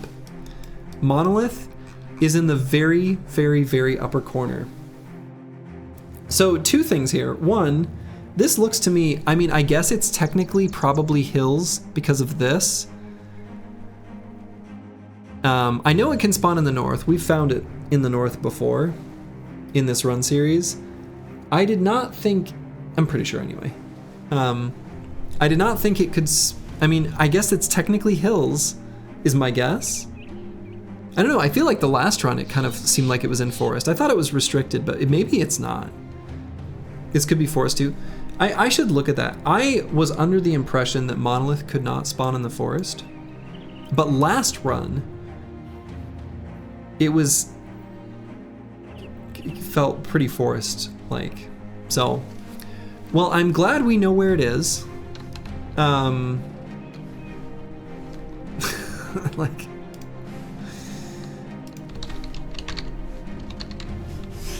weird. Snow Forest Monolith would suck to do. Yeah, I think the terrain is always fixed though. So when you engage in the fight, it's always like that exact same terrain for the battlefield. Okay, and I think legendary locations are restricted on how close they can be to other camps, so I suspect we're not gonna find anything else here, or at least no icy cave.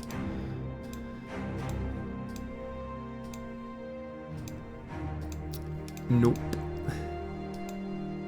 No icy cave.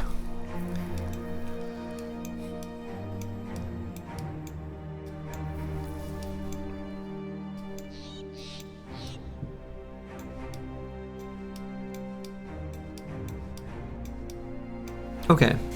Luckily, I don't think the snow patch, or the forest patches are actually that bad. And they're kind of like in a line. So what I'm gonna do is we're gonna go through this one, and then we'll, I guess, scout that little nub. Make sure to touch these. We'll go through this one, this little guy, this guy, this guy. And we'll just sort of sweep all of the forests. I guess that's what we'll do. Again, I actually think it probably can't be this forest because well, I don't know. I'm not 100% certain. So we'll check it out.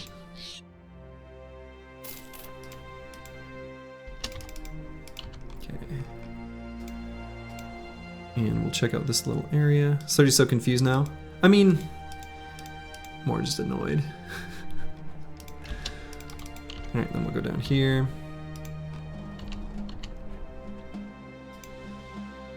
And it's nighttime now, so our radius is going to be even smaller. So make sure to get like right on top of this.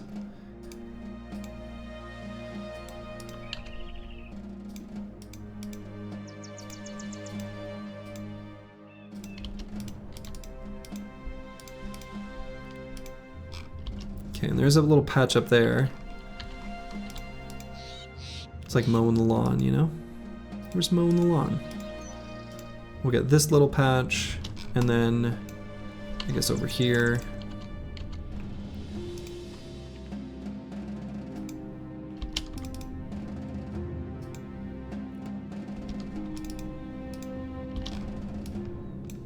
Okay, so we're just gonna remember we missed this one. It's, boy, if that would piss me off if that's where it was, but whatever. This is so tedious, yes. That is, there's two things in this otherwise basically perfect game that I don't love. One is that visibility radius and discovery radius are not like 1-to-1. I feel like if it's revealed on the Fog of War, you should just be able to see it, including camps. Like, I think it's confusing for that not to be the case. The other is, I think auto pause should be a part of the game. Okay, so now we'll go through these chunks. Day 69, nice.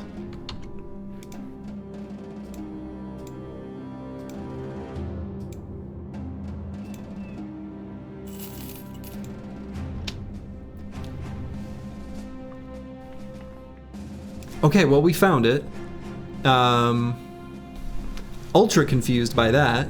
It's not in the forest.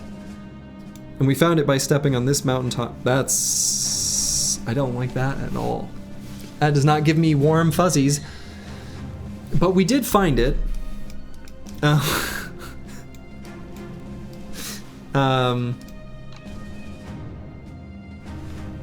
Okay.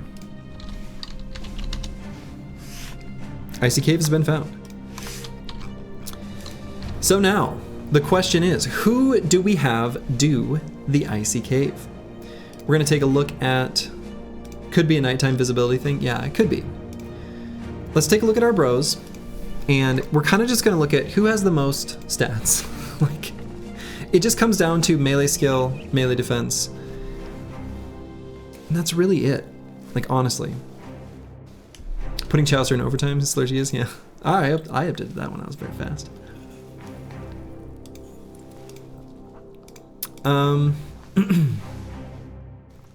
It'd be interesting to put like Crackalack against him.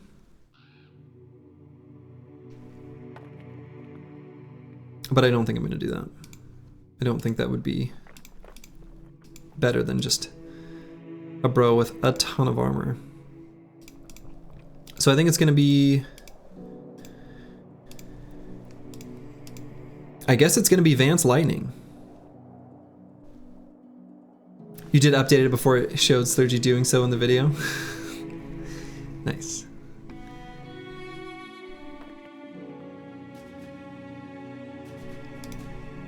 So we can remove this, and then well, we can equip a better helmet for starters.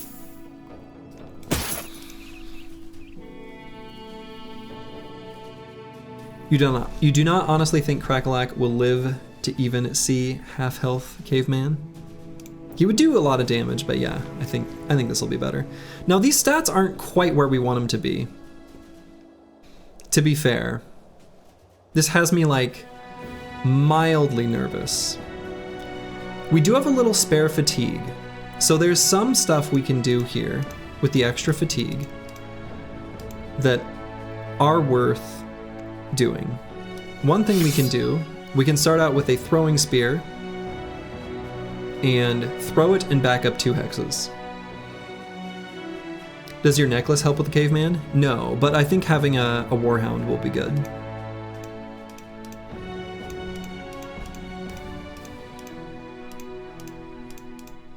And actually we're gonna, not that it'll almost certainly matter, but we'll have it be a naked one. So we can use the throwing spear. He's got a little range skill, it might hit. And I don't think we have any other consumables. I mean, I've got a smoke pot, but that's irrelevant. Yeah, I think that's it. Now, of course, there's the option of like consuming strange mushrooms. I don't think, you know, I could run the math on it, but I don't suspect that that will be better. I think it'll be better to not have the mushrooms. And we could do, I think this is our best armor as well. It's our best armor, our best helmet. I think they're very defensive, so that part's really good. And, you know, if we had an armor with AFP, that would be better, additional fur padding. We don't. I think this bro is like, this is very, very likely to succeed. Not 100% guaranteed, but very, very likely. And I think it's enough on the side of very, very likely that I'm gonna do it. But first I'm gonna go to the bathroom. I'll be back in just 1 second.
All right, I am back. Yeah, second wind potion doesn't do anything for us here. All right. Vance Lightning is gonna have to be our hero. So we're gonna put a couple bros back here just so he's in the selection pool. How's his mood? Content. Wish it were higher, but we sat around not fighting for a little bit.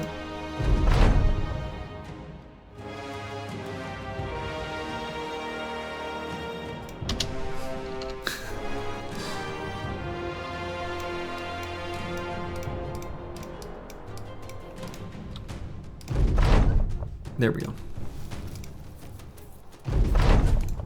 Okay, so we're gonna attack with the throwing spear and back up 2 hexes. It lets us do a little extra damage at the start. Will that make a big difference? I don't know.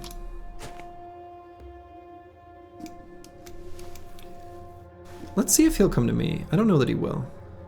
I don't think he will. Yeah, so do we just advance and attack? I think there's no other line.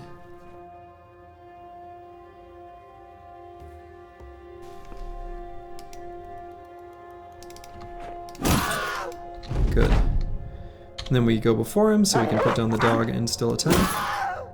Okay, that's a great start. It hit us in the head, but didn't do enough damage to cause a bleed. We're spreading our damage, which is bad. Dog might finish him off at this rate. Dog did finish him off. Okay. There we go. Let's see how our cleaver is. Holy shit, this is good. I hate to say it, but this is one of the best weapons I've maybe even ever seen. What the F? Wow. This is like 2 in a row for the doggo killing him? Yeah.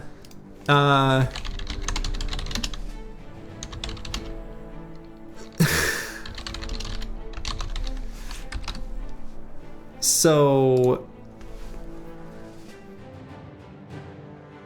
yeah, this is good.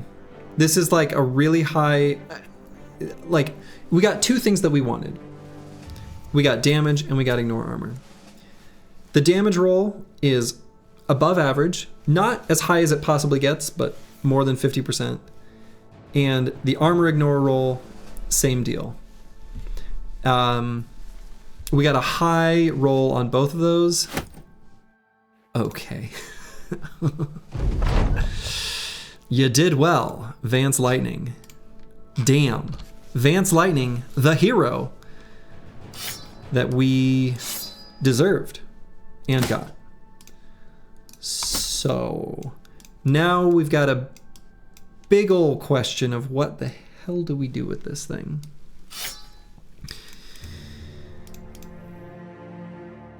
Crackalack already took Duelist.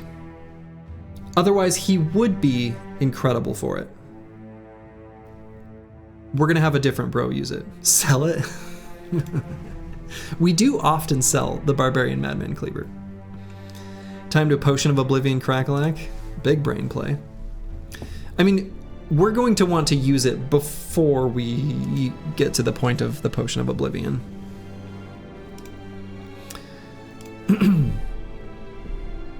Datboy 4792 does not have enough fatigue to use that weapon. In fact, we don't really have a bro right now. Does the guy have Flail Mastery? Yeah, Master Manicus does. We don't actually have a suitable bro to use it right now.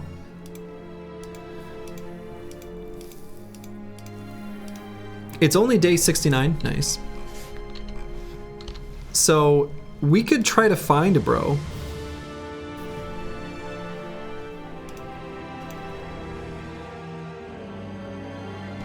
Serdova the Bear. Okay. Let's say, what's his... 105 at level 6. Already took Gifted. No, not... No, I don't know. It doesn't make sense.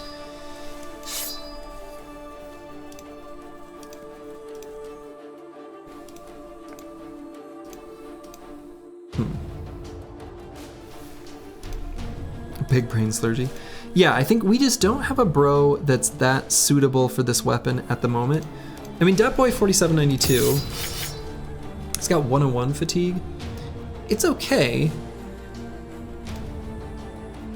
Quick Hands is fine. Unnecessary, kind of, but whatever. No, and plus we'd want to take Zerg Frenzy and Cleaver Mastery, and he can't do that. This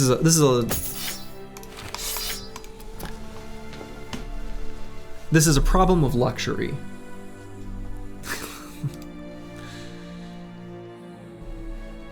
We could give it to Crackalack for now to use in situations where we don't care about the armor ignore.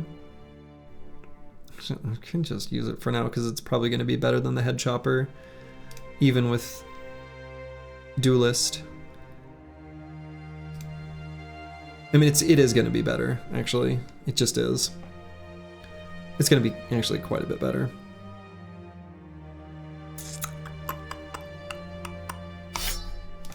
So, what the plan is... Yeah, it's better. It's actually, like, quite a bit better. Yeah, Crackalack just operating on -1 perk. Basically. That's fine.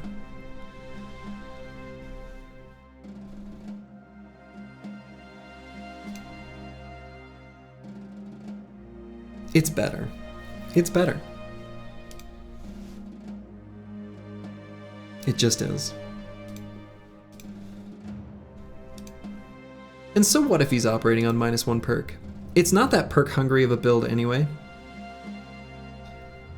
Like, all you need, once you've got a suitable bro, truly, is like Pathfinder, Cleaver Mastery, Berserk Frenzy with this weapon.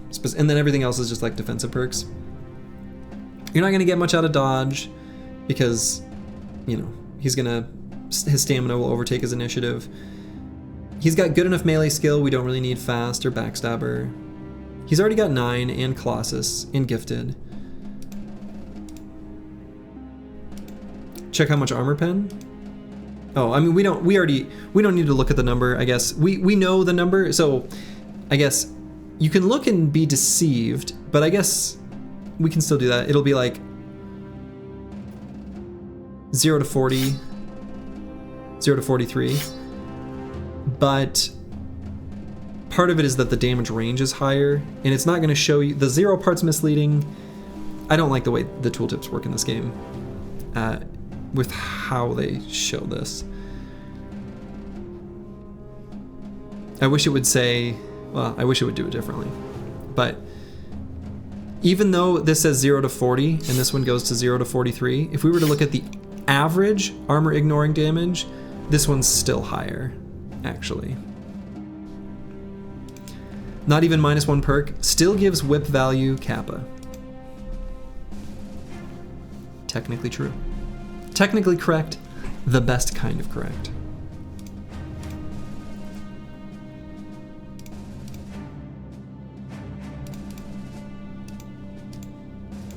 Yeah, I don't know, we'll just give this to Crackalack.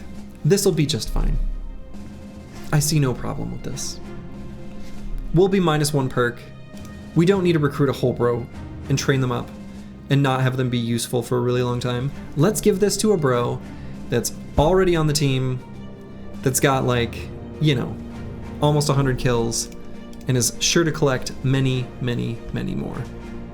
You know, that'll be better. That'll be better. It's not a build that needs that many perks. Plus, maybe when we do eventually get the Potion of Oblivion, we can respec Crackalack. Okay, let's look at Dark Paladin 037, who had apparently leveled up in the meantime somewhere in there. I don't know when that happened exactly. I think we've got enough initiative. We're like good-ish on that. Let's grab the hit points here. And so I think I want to circle back and grab Relentless. This build has been needing it. We've also been needing Quick Hands. Those are the two things that I've been very annoyed that we don't have on this build. Very annoyed by not having both. But I feel like Relentless, slightly higher value. Slightly. Okay, well now that we've taken out the Icy Cave, we can sweep through the tundra and look for the Ijarok. We're only at 67 of 126 in our inventory, so we can, you know, I think we've got enough food and supplies otherwise. Right, I don't think our food's gonna go bad or anything. Well, some of it's, oh, well, a lot of it's gonna go bad. Okay.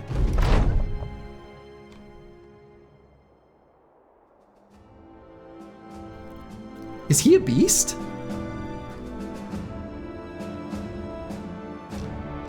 Does that count as a beast fight?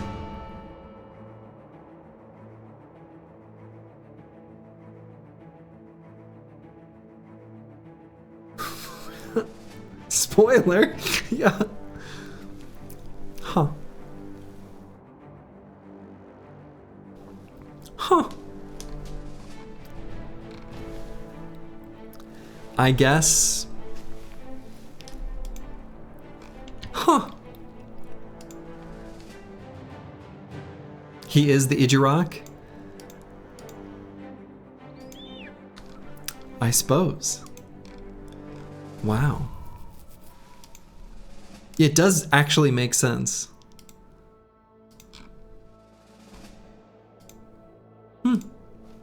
Okay. Well, that's kind of cool, actually.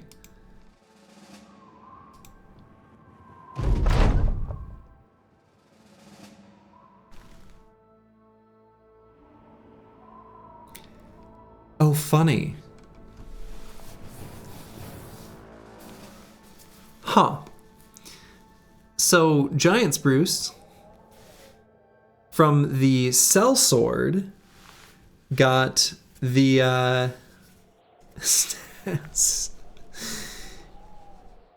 the apprentice gains, yeah, so the apprentice, that's right. Now that I think about it, the apprentice can gain stats from what, like swordmaster, sellsword, hedge knight? Are those the three?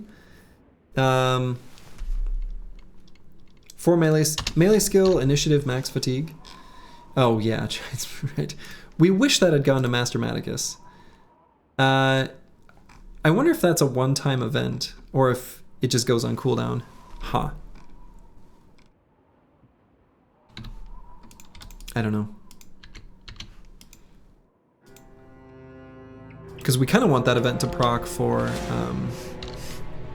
Master Maticus. Okay, some Reavers, many chosen. Man, do I wish I had my spear bros. I think we can do this fight.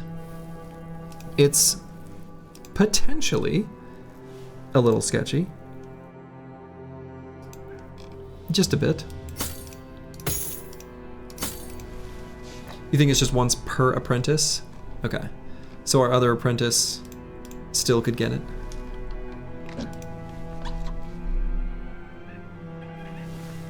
Minus 2 bannermen incoming. Hey now. Yeah, I mean, I think these fights are like pretty sketch without spearmen. And I don't like it. But like, there could be shinies here. 90-day cooldown is what the wiki says, but screw the wiki, it's wrong all the time. It is wrong all the time.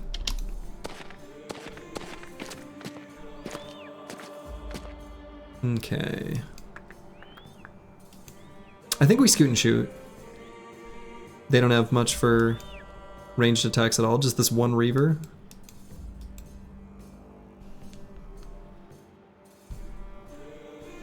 Let's see where these last two go. Sketch is fun for viewers. Sketch is fun for the streamer as well. Alright, let's back up. I was gonna go up and to the left, but actually I think that's a mistake. I think I just go straight back.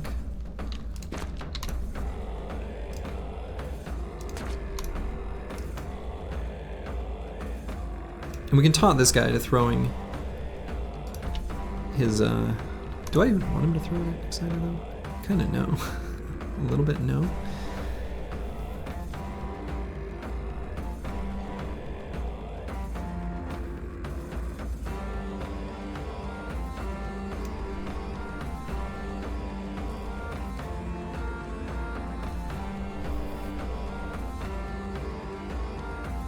I don't think I want to taunt anyone.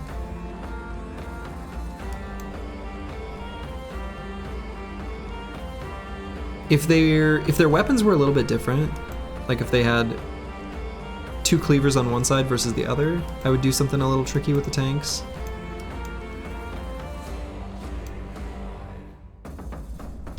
We're just not going to have them retreat quite as far as everyone else. Roxanne It's Me does have Lone Wolf now.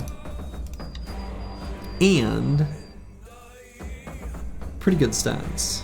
So we could have him lock up a chunk of them, potentially. Eagledub getting some wonderful parting shots.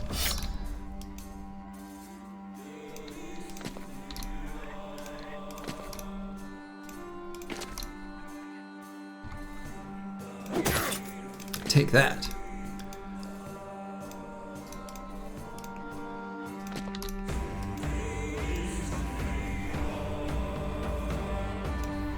So we could put like Nixiter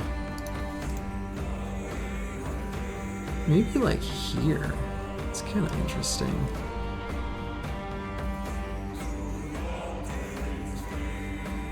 So then I could put Roxanne It's Me here. Boy, they're gonna destroy the shield super fast. Actually kind of want both of these shields to like stay in good shape though.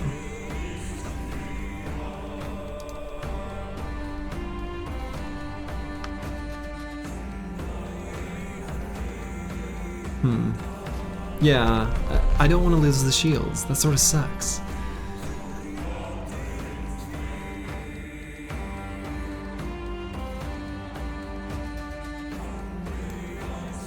So we'll position them like a little goofy, Nixiter like here. And Roxanne It's Me here. Not gonna get our Lone Wolf buff. We'd have to go all the way here to get it. And in doing so, I think we subject ourselves to too much shield damage. I'm gonna leave this shield out for now, but we are gonna swap to the other one after this round.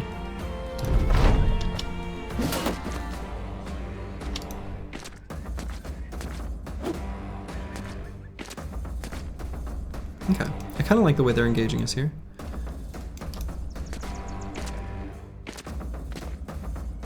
For the most part, like a little.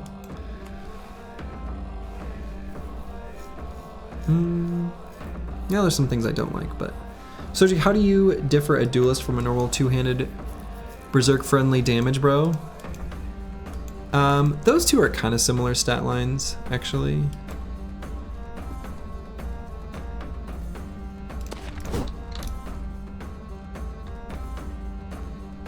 So I think we want to go for this guy. Hell yeah. Head on or active. Could have Crackalack go up and try out this new weapon. Well, tried it out. I don't think I'm going to put Serdova the Bear. I think we want to help at the bottom part.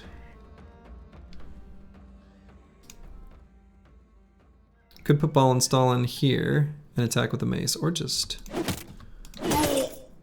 Okay.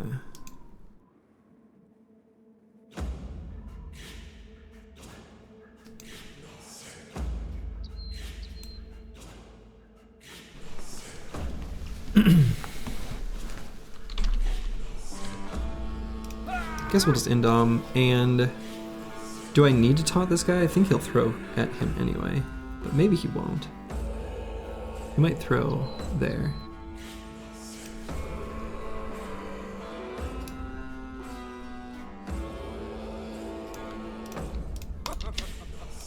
Let's just guarantee it.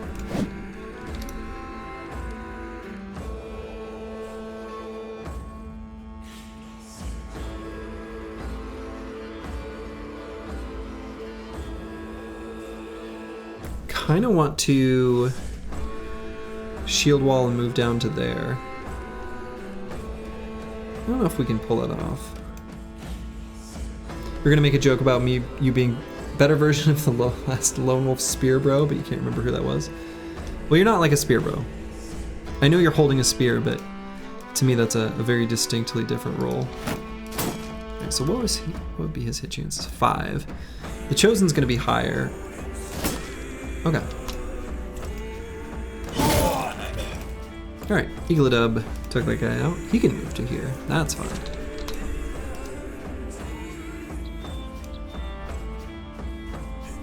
Dark Paladin. Because this guy's doing Indom, I'm actually only going to move to there.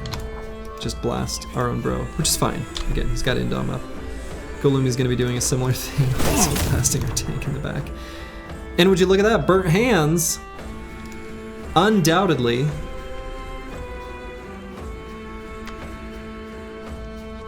Let's see. Where's the...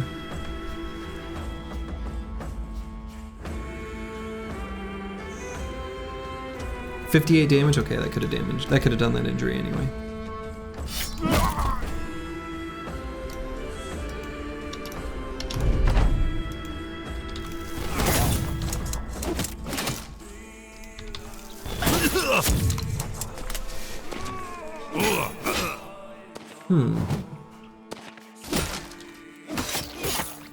Yeah.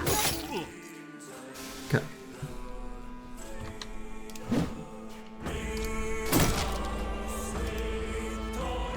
We're gonna let someone soften up this Chosen before Crackalack cracks him open.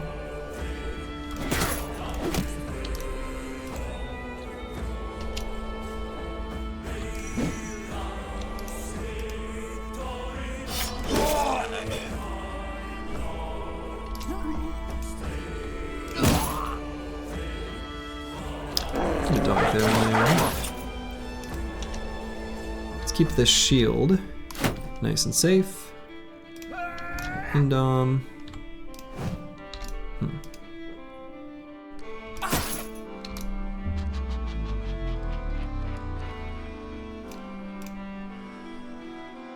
can probably put that boy right here.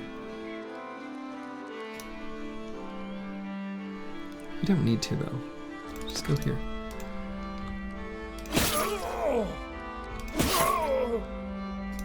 Okay. Do care about the banner a little bit, so let's move like Serdova the Bear up to maybe help out there. Might need to.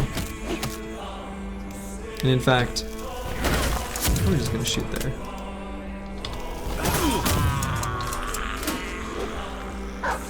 Lovely. Let him take first.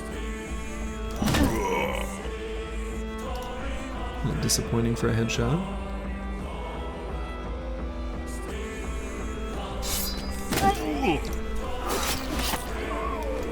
Good lord. Every hit here against Crackalack has managed to hit.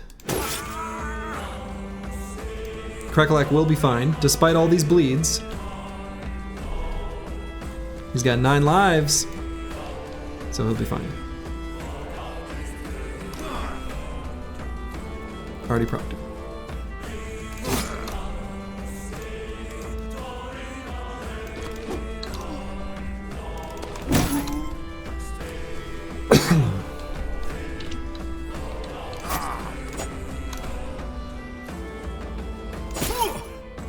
Does 9 lives remove all the bleeds when it procs? It sure does.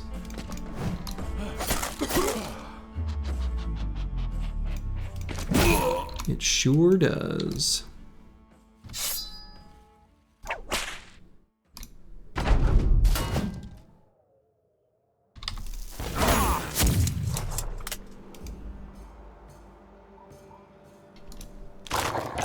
Thrower could get the 9 lives, bro. No, he can't. There's a dog there.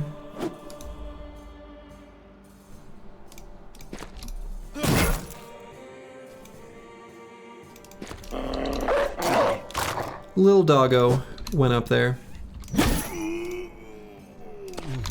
So we good.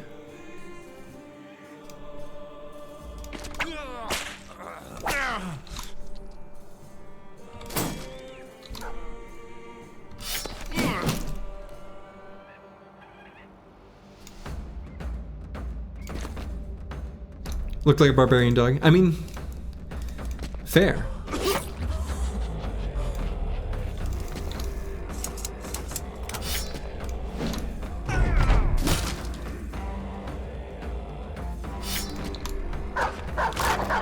I hope we get some shinies from this. I want shinies.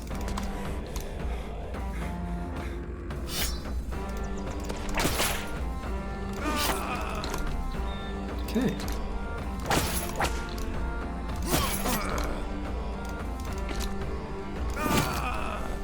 All right, not too bad.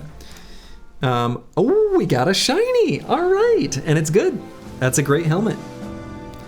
Not like ultra wildly exciting. It is really lightweight though. Minus 14 fatigue. Like that's, as far as like forged, famed forged helmets go, like that's really light. So that's great. Also did manage to get another bundle of heavy javelins. So not mad about that. We can throw this fancy helmet on our hero Vance Lightning. Actually, you know, I might put it on EELI so that he's got a little more fatigue to work with. And it's a king's helmet. Indeed. King Jost's feathered nasal helmet. Gotta lay off the streamer button. Yeah, you just gotta press that button before each play session, and you get better shiny items. All right, we can throw heavy rusty axes on bros that don't otherwise have them, that might be able to make use of them, which maybe is kind of limited here and here. I think that's probably it. Better than your usual luck of 8 famed shields in a row. True. And then the streamer copium of like, no guys, it's not that bad. I like having famed shields, which is like actually true for the first couple, and then it's not true anymore.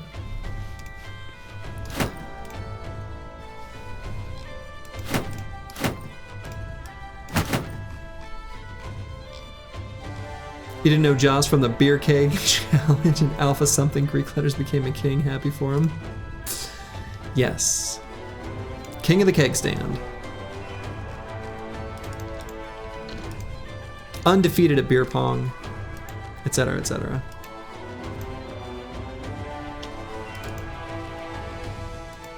Okay, and what is our food situation? Because some of it was going to go bad. Probably got some new stuff from that camp. I wasn't really paying attention.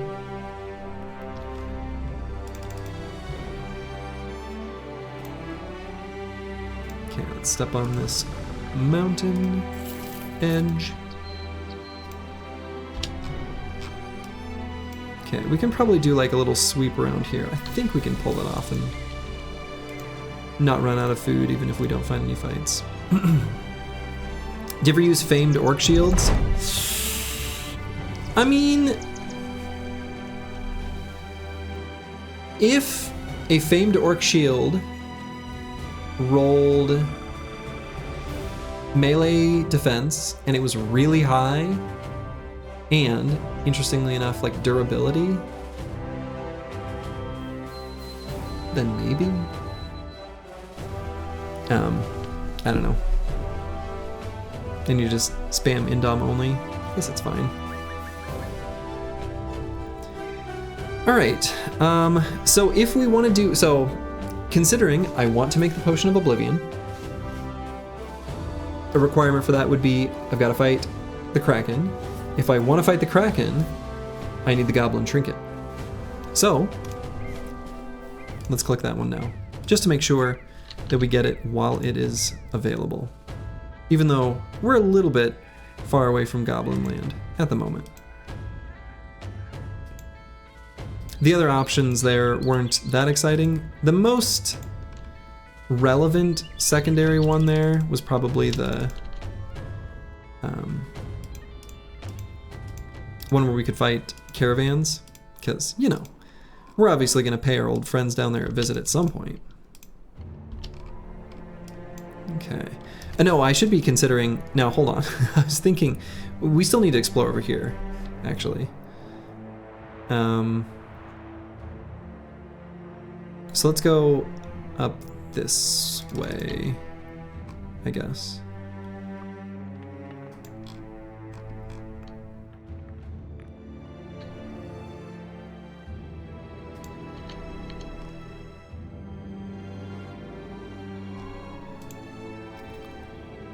And hopefully hopefully I'm being thorough enough here. It's kind of hard to tell in the places where you've already been.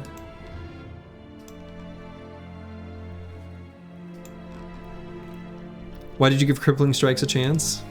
Everyone deserves a chance.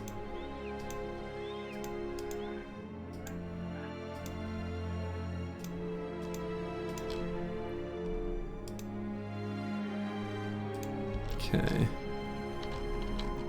I feel like the tundra is like really tall here on this. Is it always this like tall? Not every perk deserves a chance. Well, sometimes you don't know till you try. Yeah, it was a weird place where the tundra went really far south. And then it... Huh. Kind of weird. It's a weird map. Ooh, direwolves.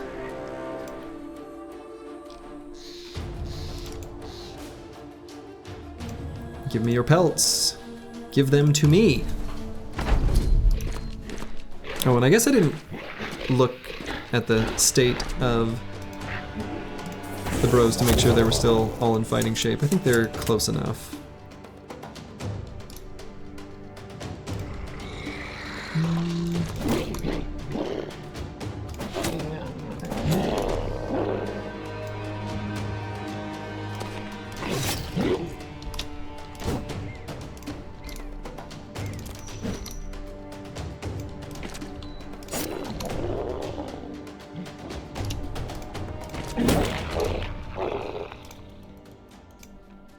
Put rocks and it's me like right there or something like that.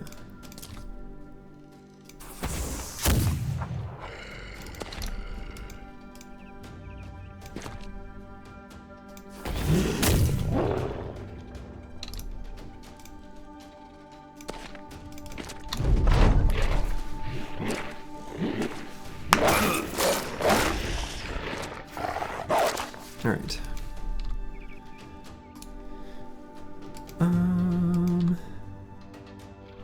Really don't have a good shot there at all.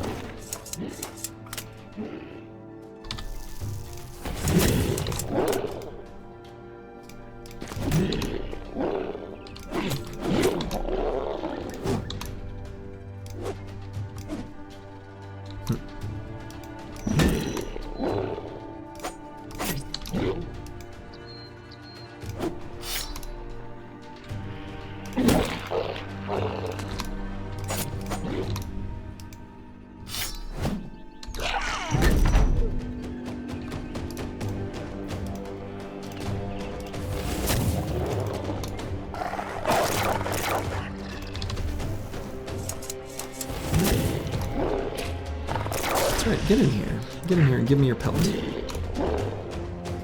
All perks are created equal. It's just that some perks are more equal than others. A rare Animal Farm quote. Unexpected.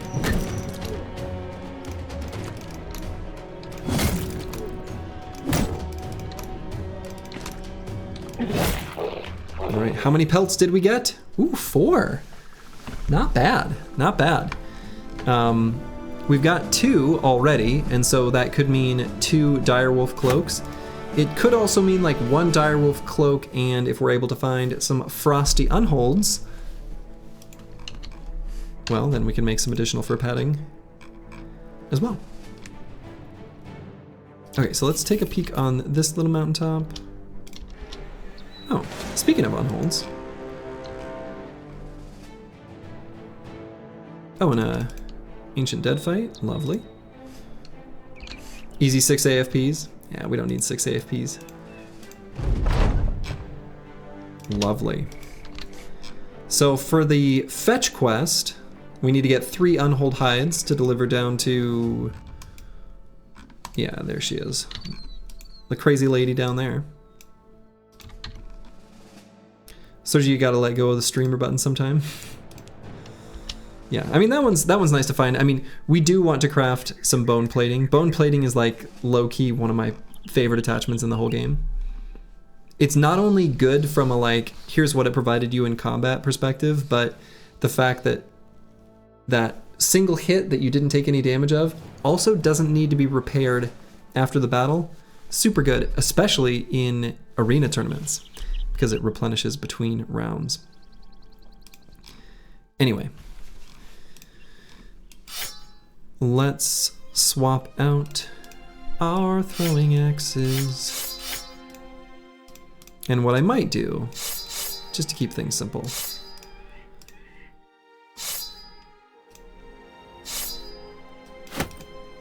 is swap them on the gunners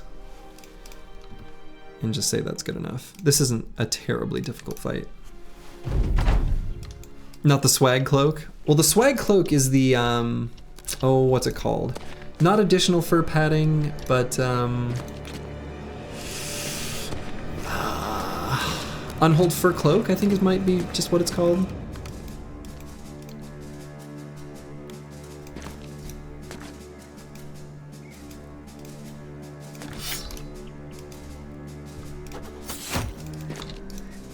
Yeah, fur cloak. That's the real swag.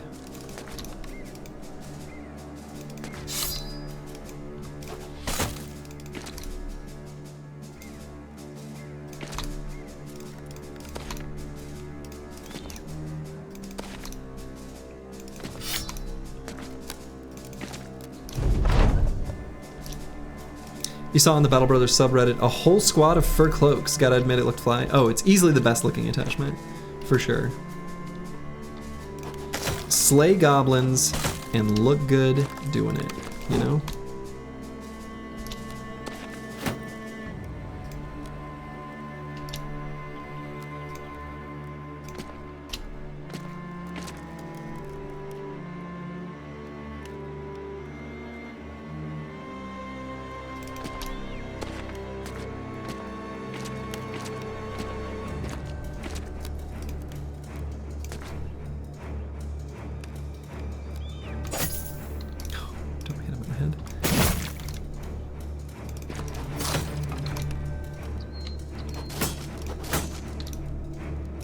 If you put it on the Idrok armor though, you do say it looks a bit cool, but it's just so ugly from a cleaning sense. All that blood.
That's not the weapon I meant to swap to.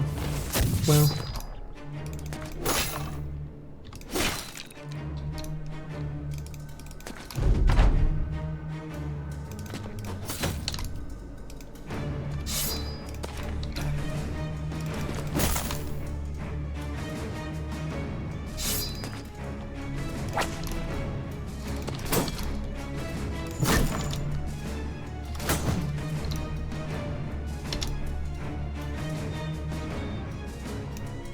Taunt.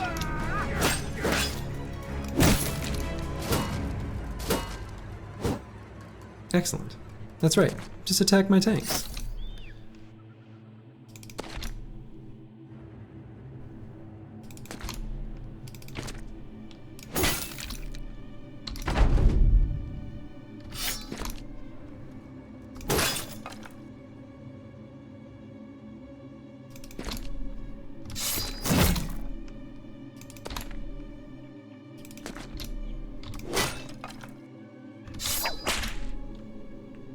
Uh-oh, he's disarmed. What's he gonna do? He's gonna punch someone. Not even hit him.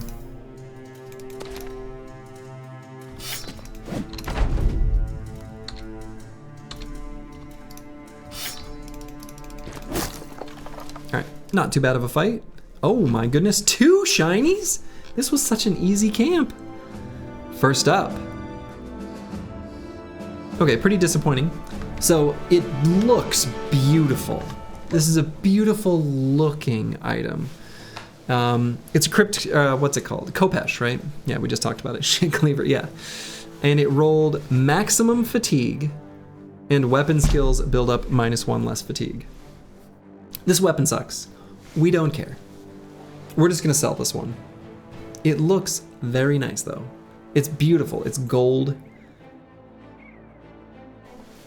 Curved swords, right? But here I see a one-handed sword, and that has me excited because I do like one-handed swords. That's a two-handed sword. I lied, and it's actually interesting.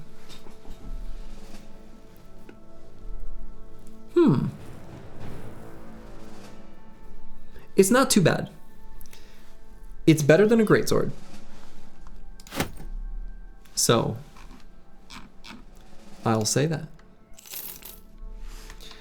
Yeah, it's not shit. The Magnificent Slayer. Chance to hit head is good, right? And it is very light, as Britnoth notes. It goes down to -8 fatigue. So we've been hanging on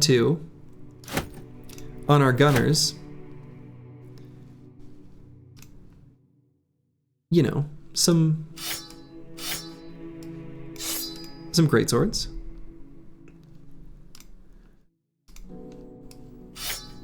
And now it doesn't weigh him down as much. We are gonna give them quick hands, but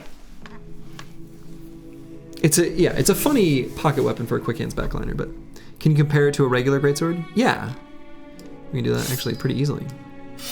So you'll see all the damage stats look exactly the same. I wish it wouldn't go up and down, but the only two things are the two at the bottom. Chance to hit head plus 15%, and maximum fatigue -8, compared to chance to hit head plus 5, and maximum fatigue -12. Don't get me wrong, it's not like an exciting find, but this is not a bad weapon. We're already using some great swords. Admittedly, it's a little bit of a kinda could be anything, but it's a reasonable choice. But it has less durability. Yeah, it has less durability. I guess it has less durability. Yeah. Surprising. I thought that famed items basically always had more. It's a long time since weapon durability mattered. No. Hold up. Sword lances, spears. Those are two items where weapon durability matters.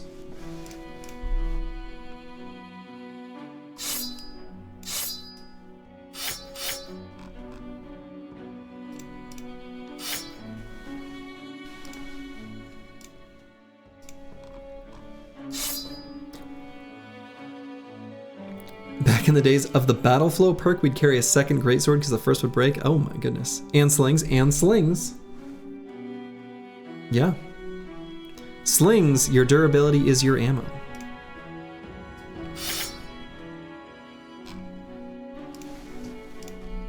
Our banner gained a level there.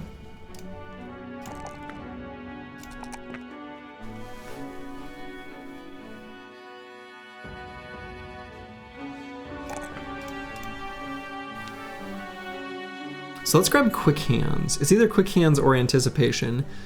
The question is, how quickly do I think I'll be fighting goblins? I kind of want Pathfinder for both.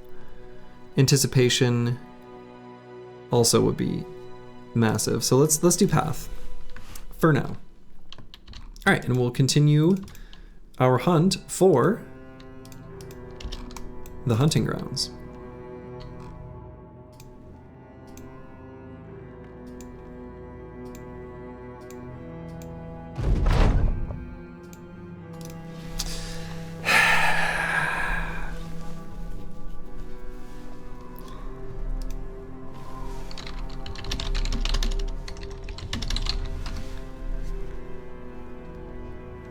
Let's see.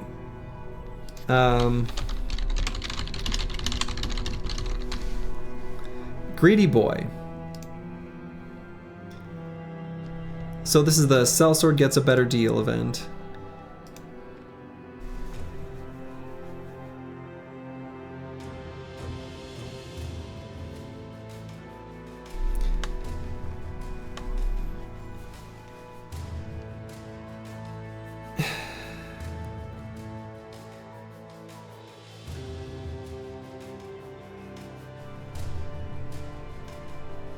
Yeah, the Barbarian Cleaver was very good.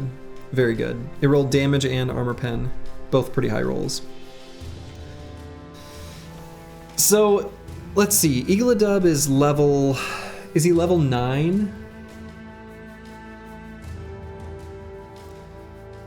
So if he's level 9, which I think is true. I think he's level 9. If that's true, there must be a way I can talk you out of this. Is a 90% chance of success. Otherwise he leaves. However, I'm just gonna say I'm gonna match their offer. I'm not going to risk losing this bro. What level is he? Okay, he is level 9. Well, it is what it is. He gets paid more. He gets paid more.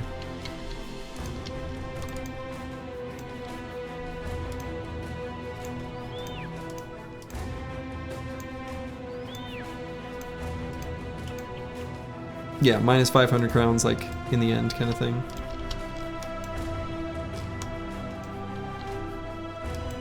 Alright, so we've explored all this pretty thoroughly. I think. Did I explore up here? Yeah, I think we're okay.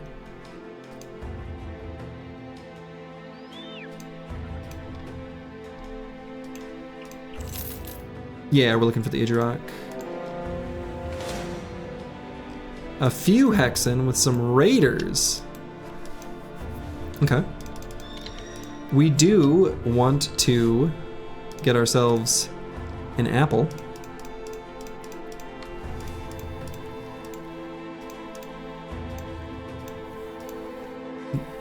We've got a few whips for disarms.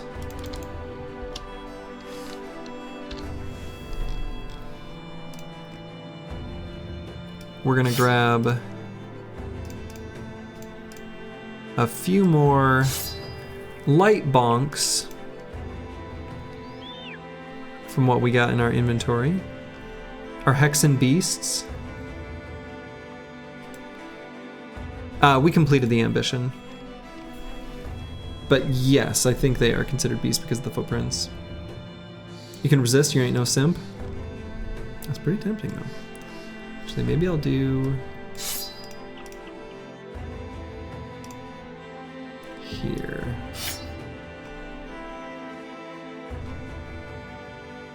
Of course I can do the two-handed stun for 2 turns. And a mace there. Here we don't care as much.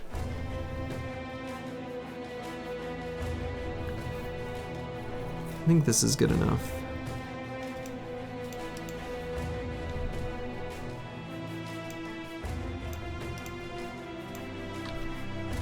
All right.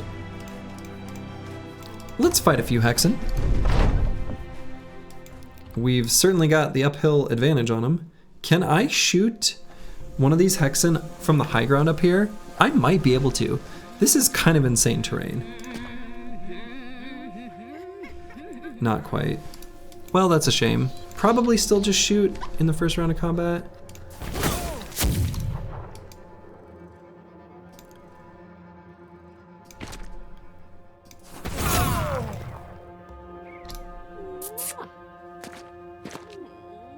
If I had waited, I would be able to shoot him.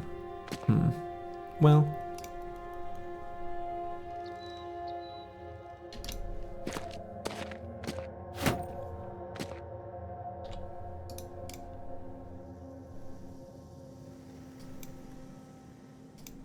Yeah, big disappointments.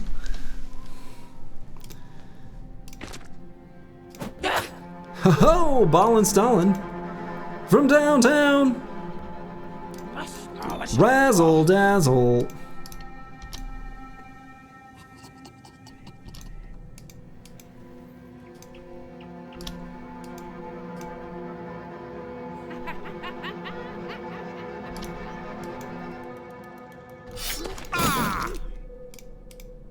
Let's go here and damn.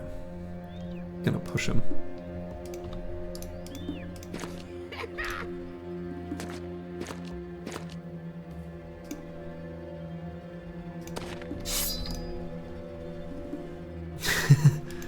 From downtown. He's a good one.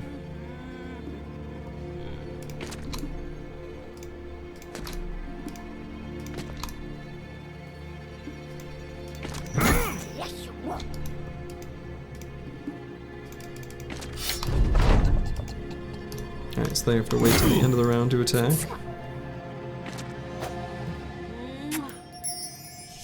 Crackalack?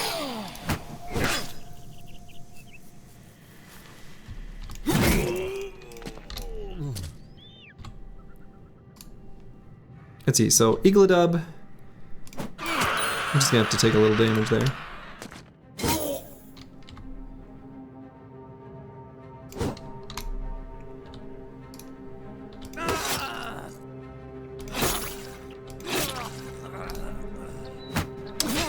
Madman's Cleaver's pretty good.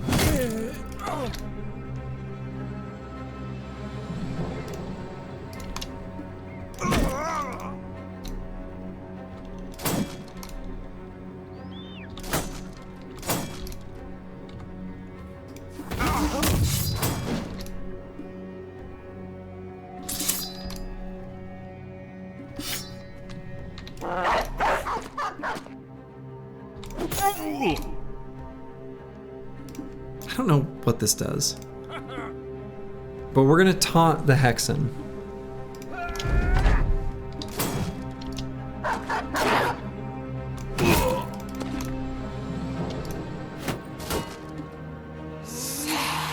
Okay, she hexed him. Okay. He doesn't have 9, but she's hurt. So it's fine.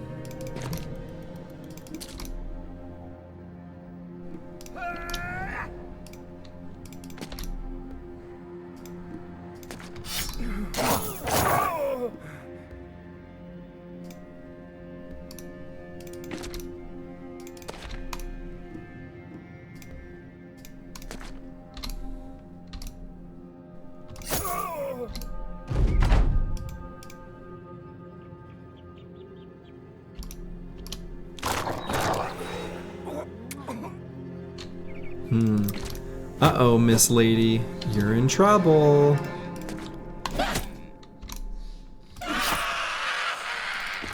Crackalack didn't like that. All right, so let's see if we get an apple.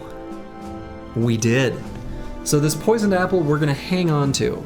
This is gonna be a key ingredient to our little mini goal of creating a potion of oblivion. And yeah, we need it for that purpose. Oh my god, we are almost out of food. Let's not get rid of those.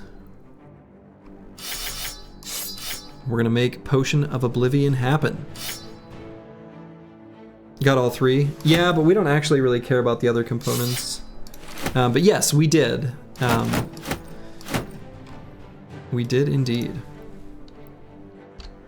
Okay, so let's put, we don't need that equipped at all.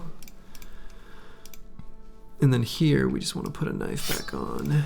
And I think that's the only changes I actually made. Yep. Roxanne, it's me, has hit level 11. Any thoughts on making a rune attachment? Oh, like the protective runes and sigils? Nah. I mean, it's so high component, low value. Even for its specific purpose, it's not that good, which is kind of disappointing. You make the witch fight look so easy? Well, I'm a resolve stan. And they got unlucky with their kisses. Runes on a 0 fatigue armor for Alp fights, easy? Big brain right there. Huge brain. All right. So, yeah, it's the last 2 perks of the build. We need to make a big decision. In the Sunken Library,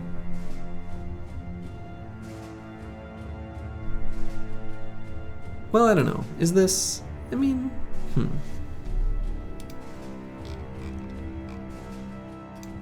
Okay, so basically, here's what's going on. Recover's gonna be one of them, but we need way more fatigue than this. We've got a lot, and this armor is super heavy. We're going to be equipping lighter armor as we get it. You know, we may be able to get some from, I mean, like, whoa, I'm just curious. Like this actually probably should have done this already. And like, you know, we can do, whoa. Maybe not that one. Is this minus 14? Okay, we can do that. You know, Roxanne and me could be equipped like this. And this would be like pretty reasonable. And so 35 and 14 is 49. So Brawny would give us either 14 or 15 fatigue. I don't know how it rounds with like this setup. And this would be like a reasonable, we'll say 15 once I put something heavier on this, or you know, whatever. Or maybe 15 if I put the Idrak helmet on. Compared to bags and belts, which right now is only saving us 8. It depends on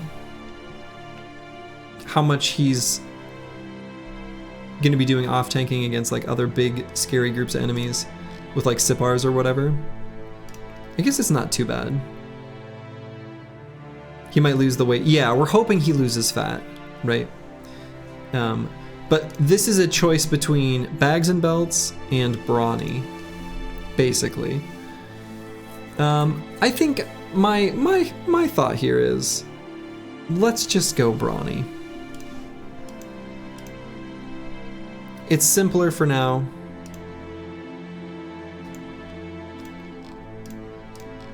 I am gonna put maybe like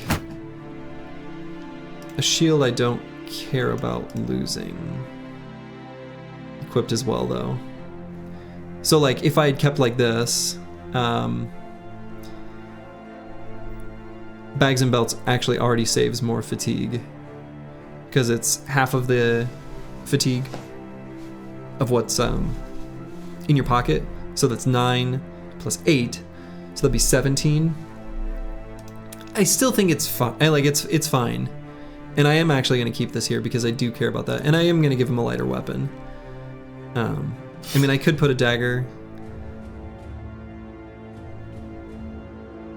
for enemies trying to exit zone of control. I do occasionally attack with the fighting spear, so I'm going to leave it there. Eventually we want like a goblin skewer. It's only -2 fatigue, but you know, we do occasionally attack. In the future, you could theoretically use orc shields. I mean, probably we won't do that, actually. But... So I am still going to level fatigue, you know, despite the fact that it's a +2. This is an incredibly important stat. So we're going to pump as much of it as we can.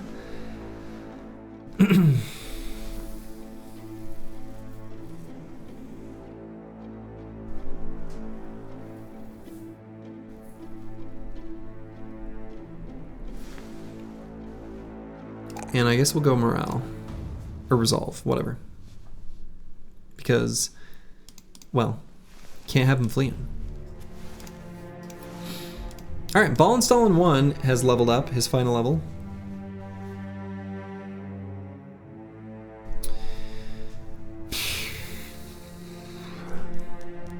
What to do with Ball Install's final levels? Or final 2 perks?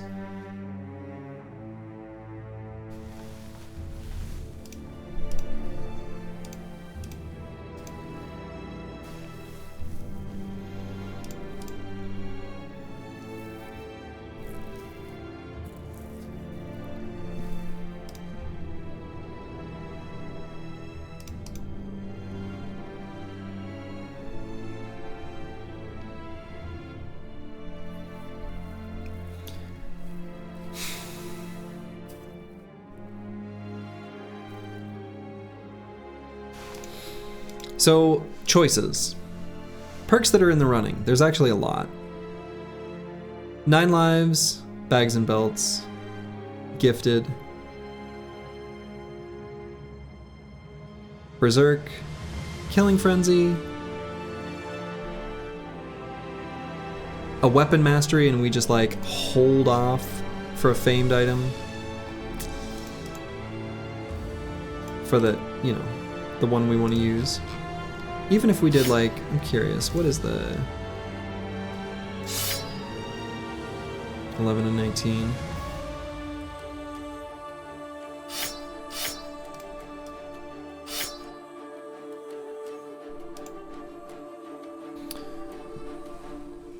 Mouth breathing Zerk frenzy take.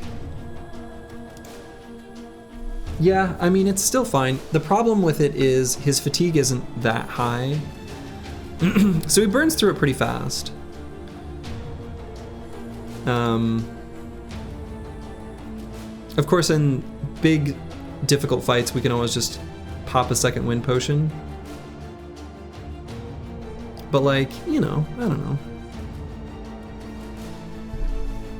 We could also just grab fatigue on this level if we did that.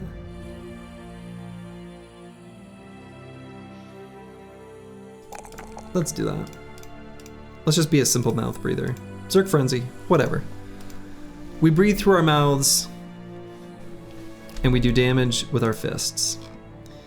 You feel like the chosen one for how much Clergy doesn't use Brawny? True. It's pretty rare. Okay, so let's quick check this area. Okay, so we haven't checked anywhere north here, but I am gonna fight this undead camp. Grog Zerk Frenzy, kill many! Yeah. Accurate.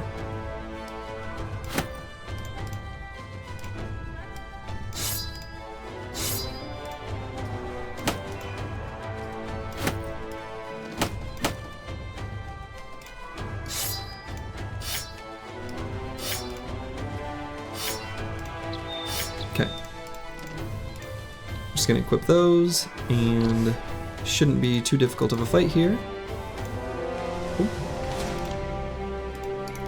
Few bonus skeletons. Isn't that the point though? I mean, yeah. It kind of is.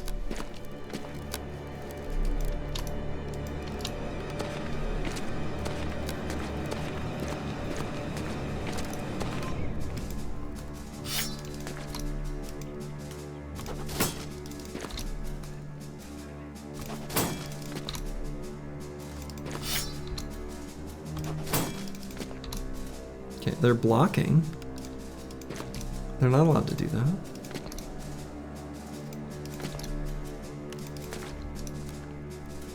cheating.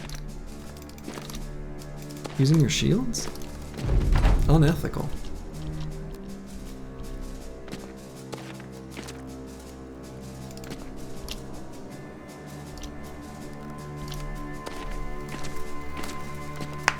There they go.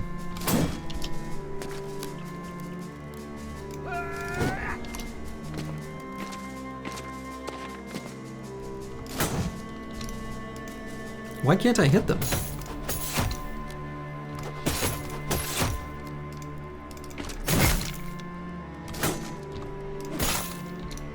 Excuse me?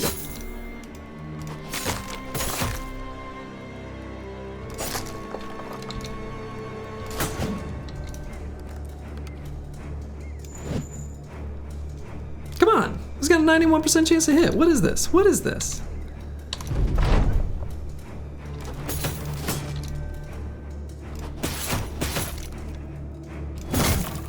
There, good. Yeah, 91 rolled 92, right? It's like offensive.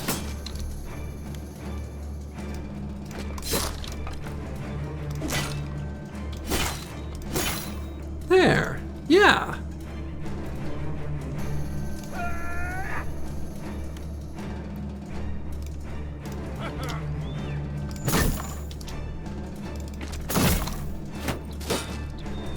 Now, unfortunately for them, all of their attacks are going to be against our tanks. So.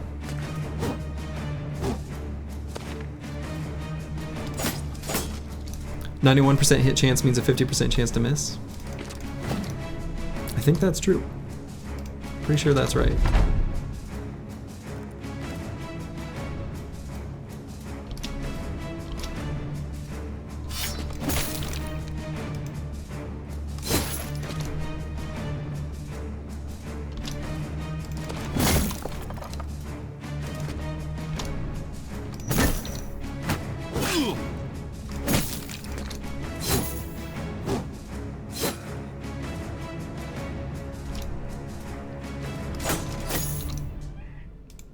It's always 50-50, you hit or you don't. Wise words.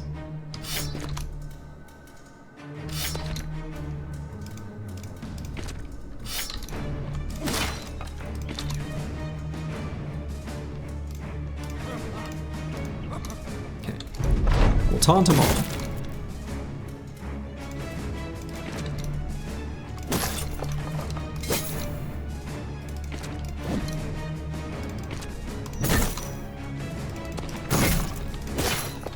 Okay.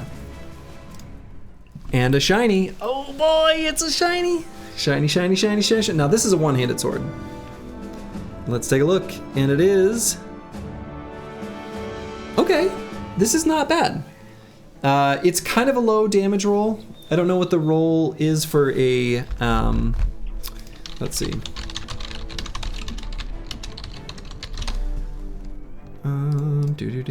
Do.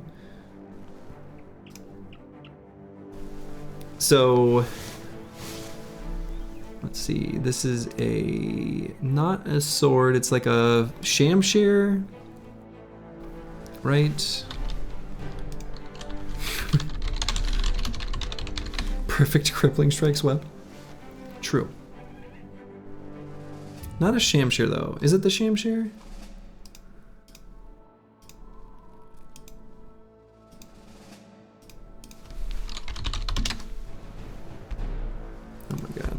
Computer, so slow.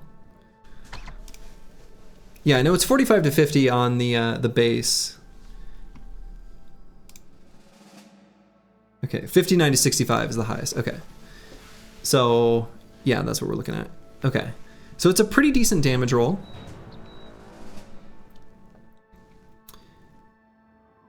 Oh god, Mortimer Drock, of course. Pretty good roll. Yeah, and weapon skills build up less fatigue. We like that. You know who I'm probably going to give this to, though? I'll show you in just a moment. It may not necessarily be who you think.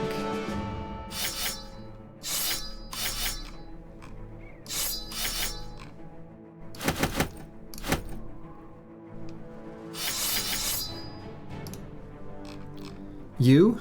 No. No.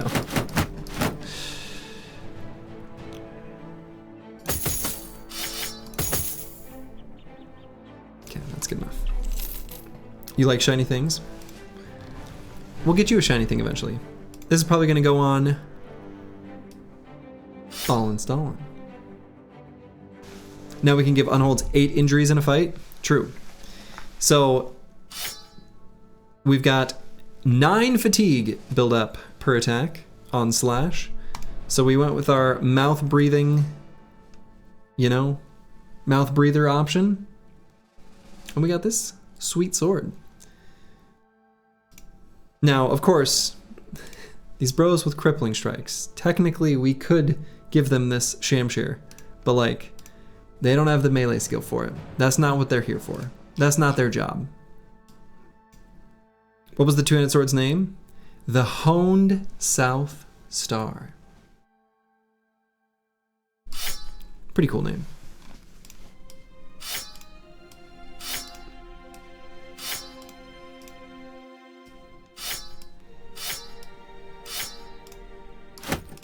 Put our guns back on. Gained a level on Sir Dova the Bear.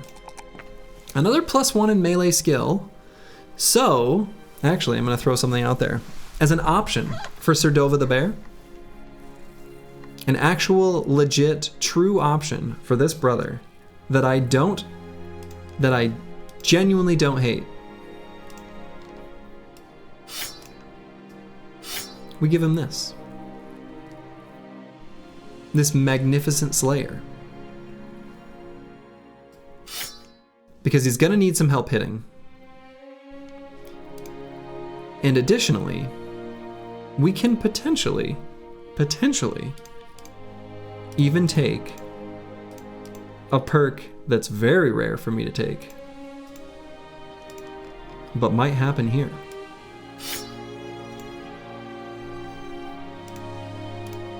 Not here, not now, but it could be reach advantage. It could happen. This bro is incredibly good defensively. We could even take this opportunistic +4 in fatigue. And in the opening salvo of the fight, do like a split or a swing and gain a decent amount of melee defense. The chance to hit head is pretty nice to go with those abilities. 69 is such a good melee level though. True. Unfortunately, I was looking at this +1 and was not going to take it, hoping these would be higher. They're not, so actually probably still going to take the +1. As much as I hate that. But we'll give him the Magnificent Slayer. It's shiny. He's worth it.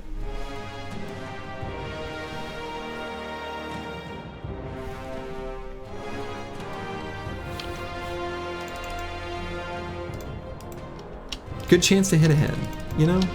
Okay, so we haven't checked out this northern section at all, so we kind of need to remember that. I'm gonna keep exploring down here for now, while we're on the south side of this forest. I'm not gonna bother chasing those for now. I guess I walk through this forest. So tundra goes down to there. It's kind of a subtle color change, but there is a little tundra here, so we should check it out.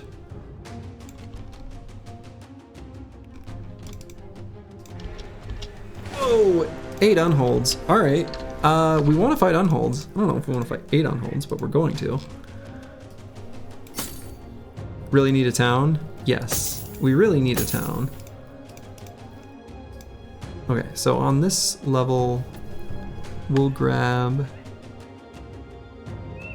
let's grab Underdog. His armor isn't that good yet. We really do need a town. But we're gonna keep winding our way, at least like through here, and then to Helvik. But we're gonna fight these unholds. 8 is a lot. But that also means that they've got a lot of treasure inside them. For now, I'm going to put these arming swords here.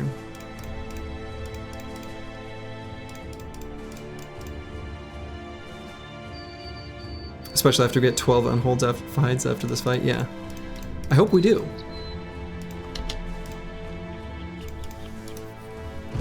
I hope we do.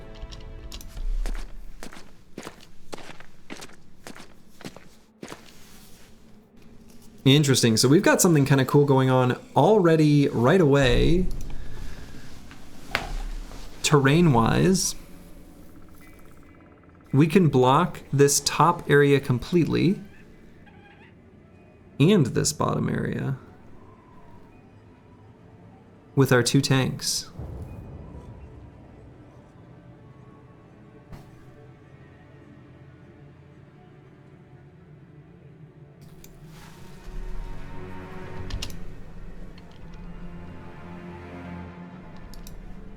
So we'll put an Exciter up here,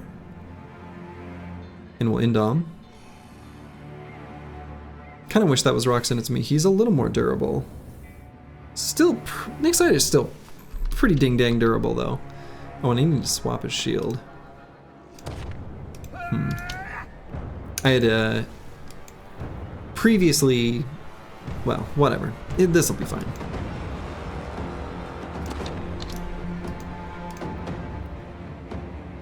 And Roxanne, it's me, can go either here or here. Let's go here.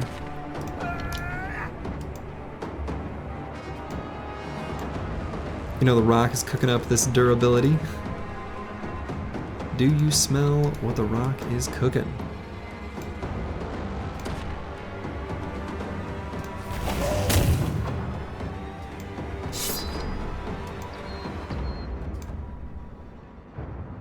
And I'm not going to move these gunners quite yet.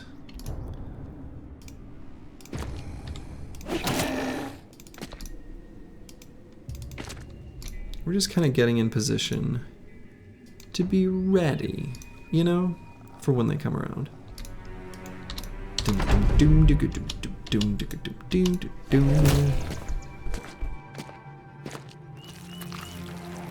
All right, so they hopped on over. That's fine with me. Let's just wreck this guy.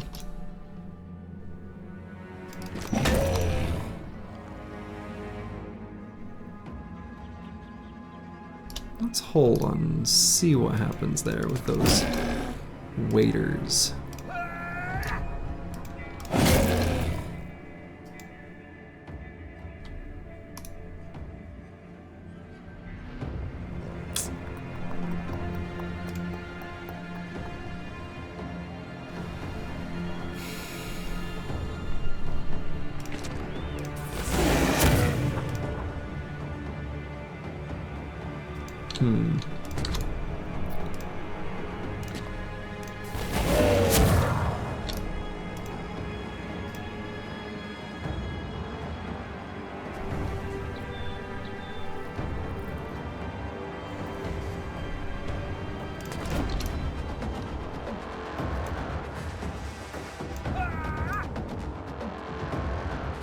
Get over here, buddy. Good.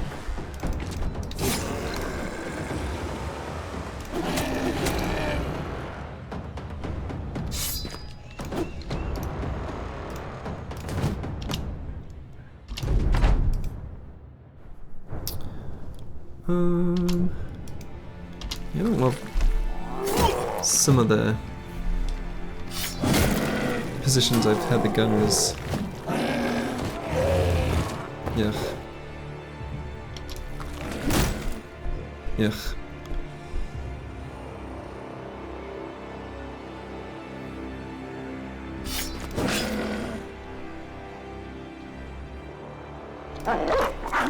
I'll put a dog down there. I think he's internal to the formation enough. He's probably okay.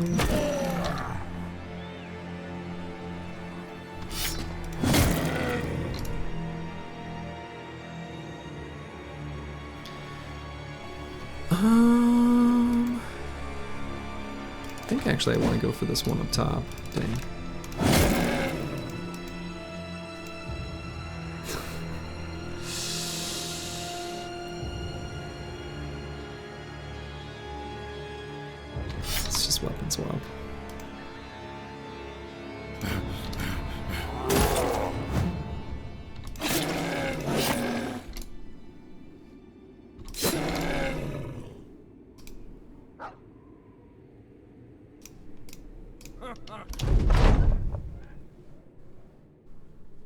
I think we can kill this one before he gets a chance to go.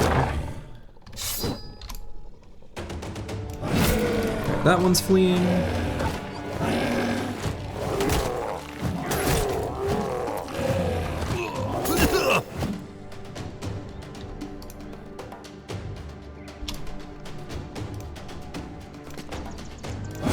Let's just try to finish that one off. Crackalackin'. Probably needs to come help deal with this one.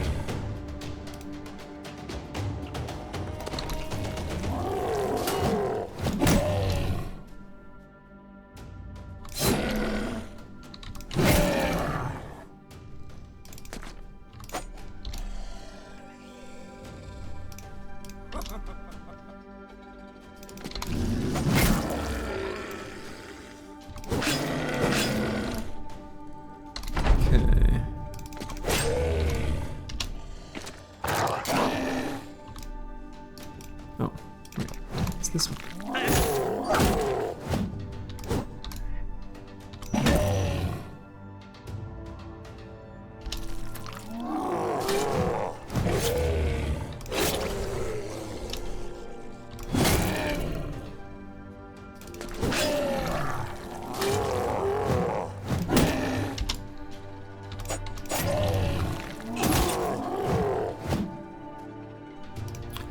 Just keep taunting that guy, I guess.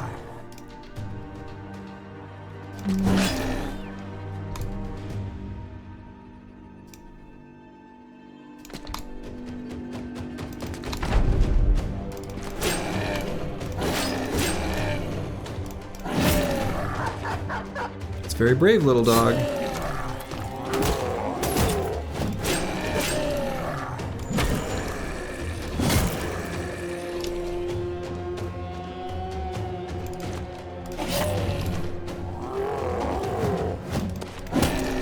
Little dog managed to live through his incredibly brave maneuver there.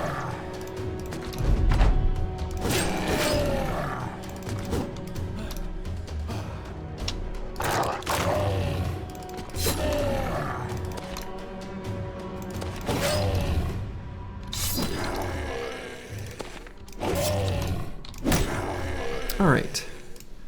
Oh my god, we are swimming in unhold hides. Oh my goodness. An armor for every dog. An armor for every dog. That is nuts. That's 10 unhold armors. Yeah, what number did you say the Chaucer? Yeah, 12. Jesus. All right, so we're gonna have to leave a bunch of stuff behind.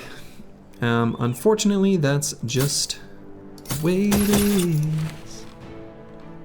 Gotta leave some armor behind.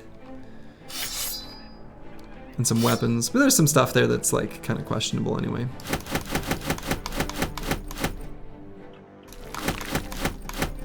The Unhold Heart is also a component of the Potion of Oblivion, wherever that went. Here. I think we need a tiny bit of food. You're gonna kick your laptop off your table fan and turn off the streamer button. It's just a checkbox deep in the menus. All right, next item. Nice level here. I think we'll still take resolve when it's a +4. Town. Oh yeah, we're making our way to town. We're making our way. We're making our way. So now this bro.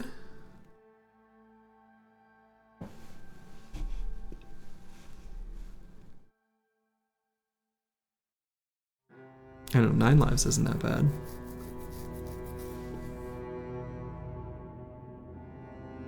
Nine lives and recover? Is his last 2 perks?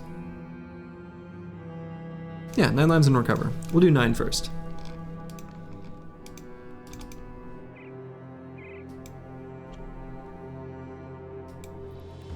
All right. And we will be making our way to Helvik. We'll check this area quick. After the 11th day of loot management, Slurgy lost his mind. Accurate. Okay. And we got a bunch of stuff we can craft.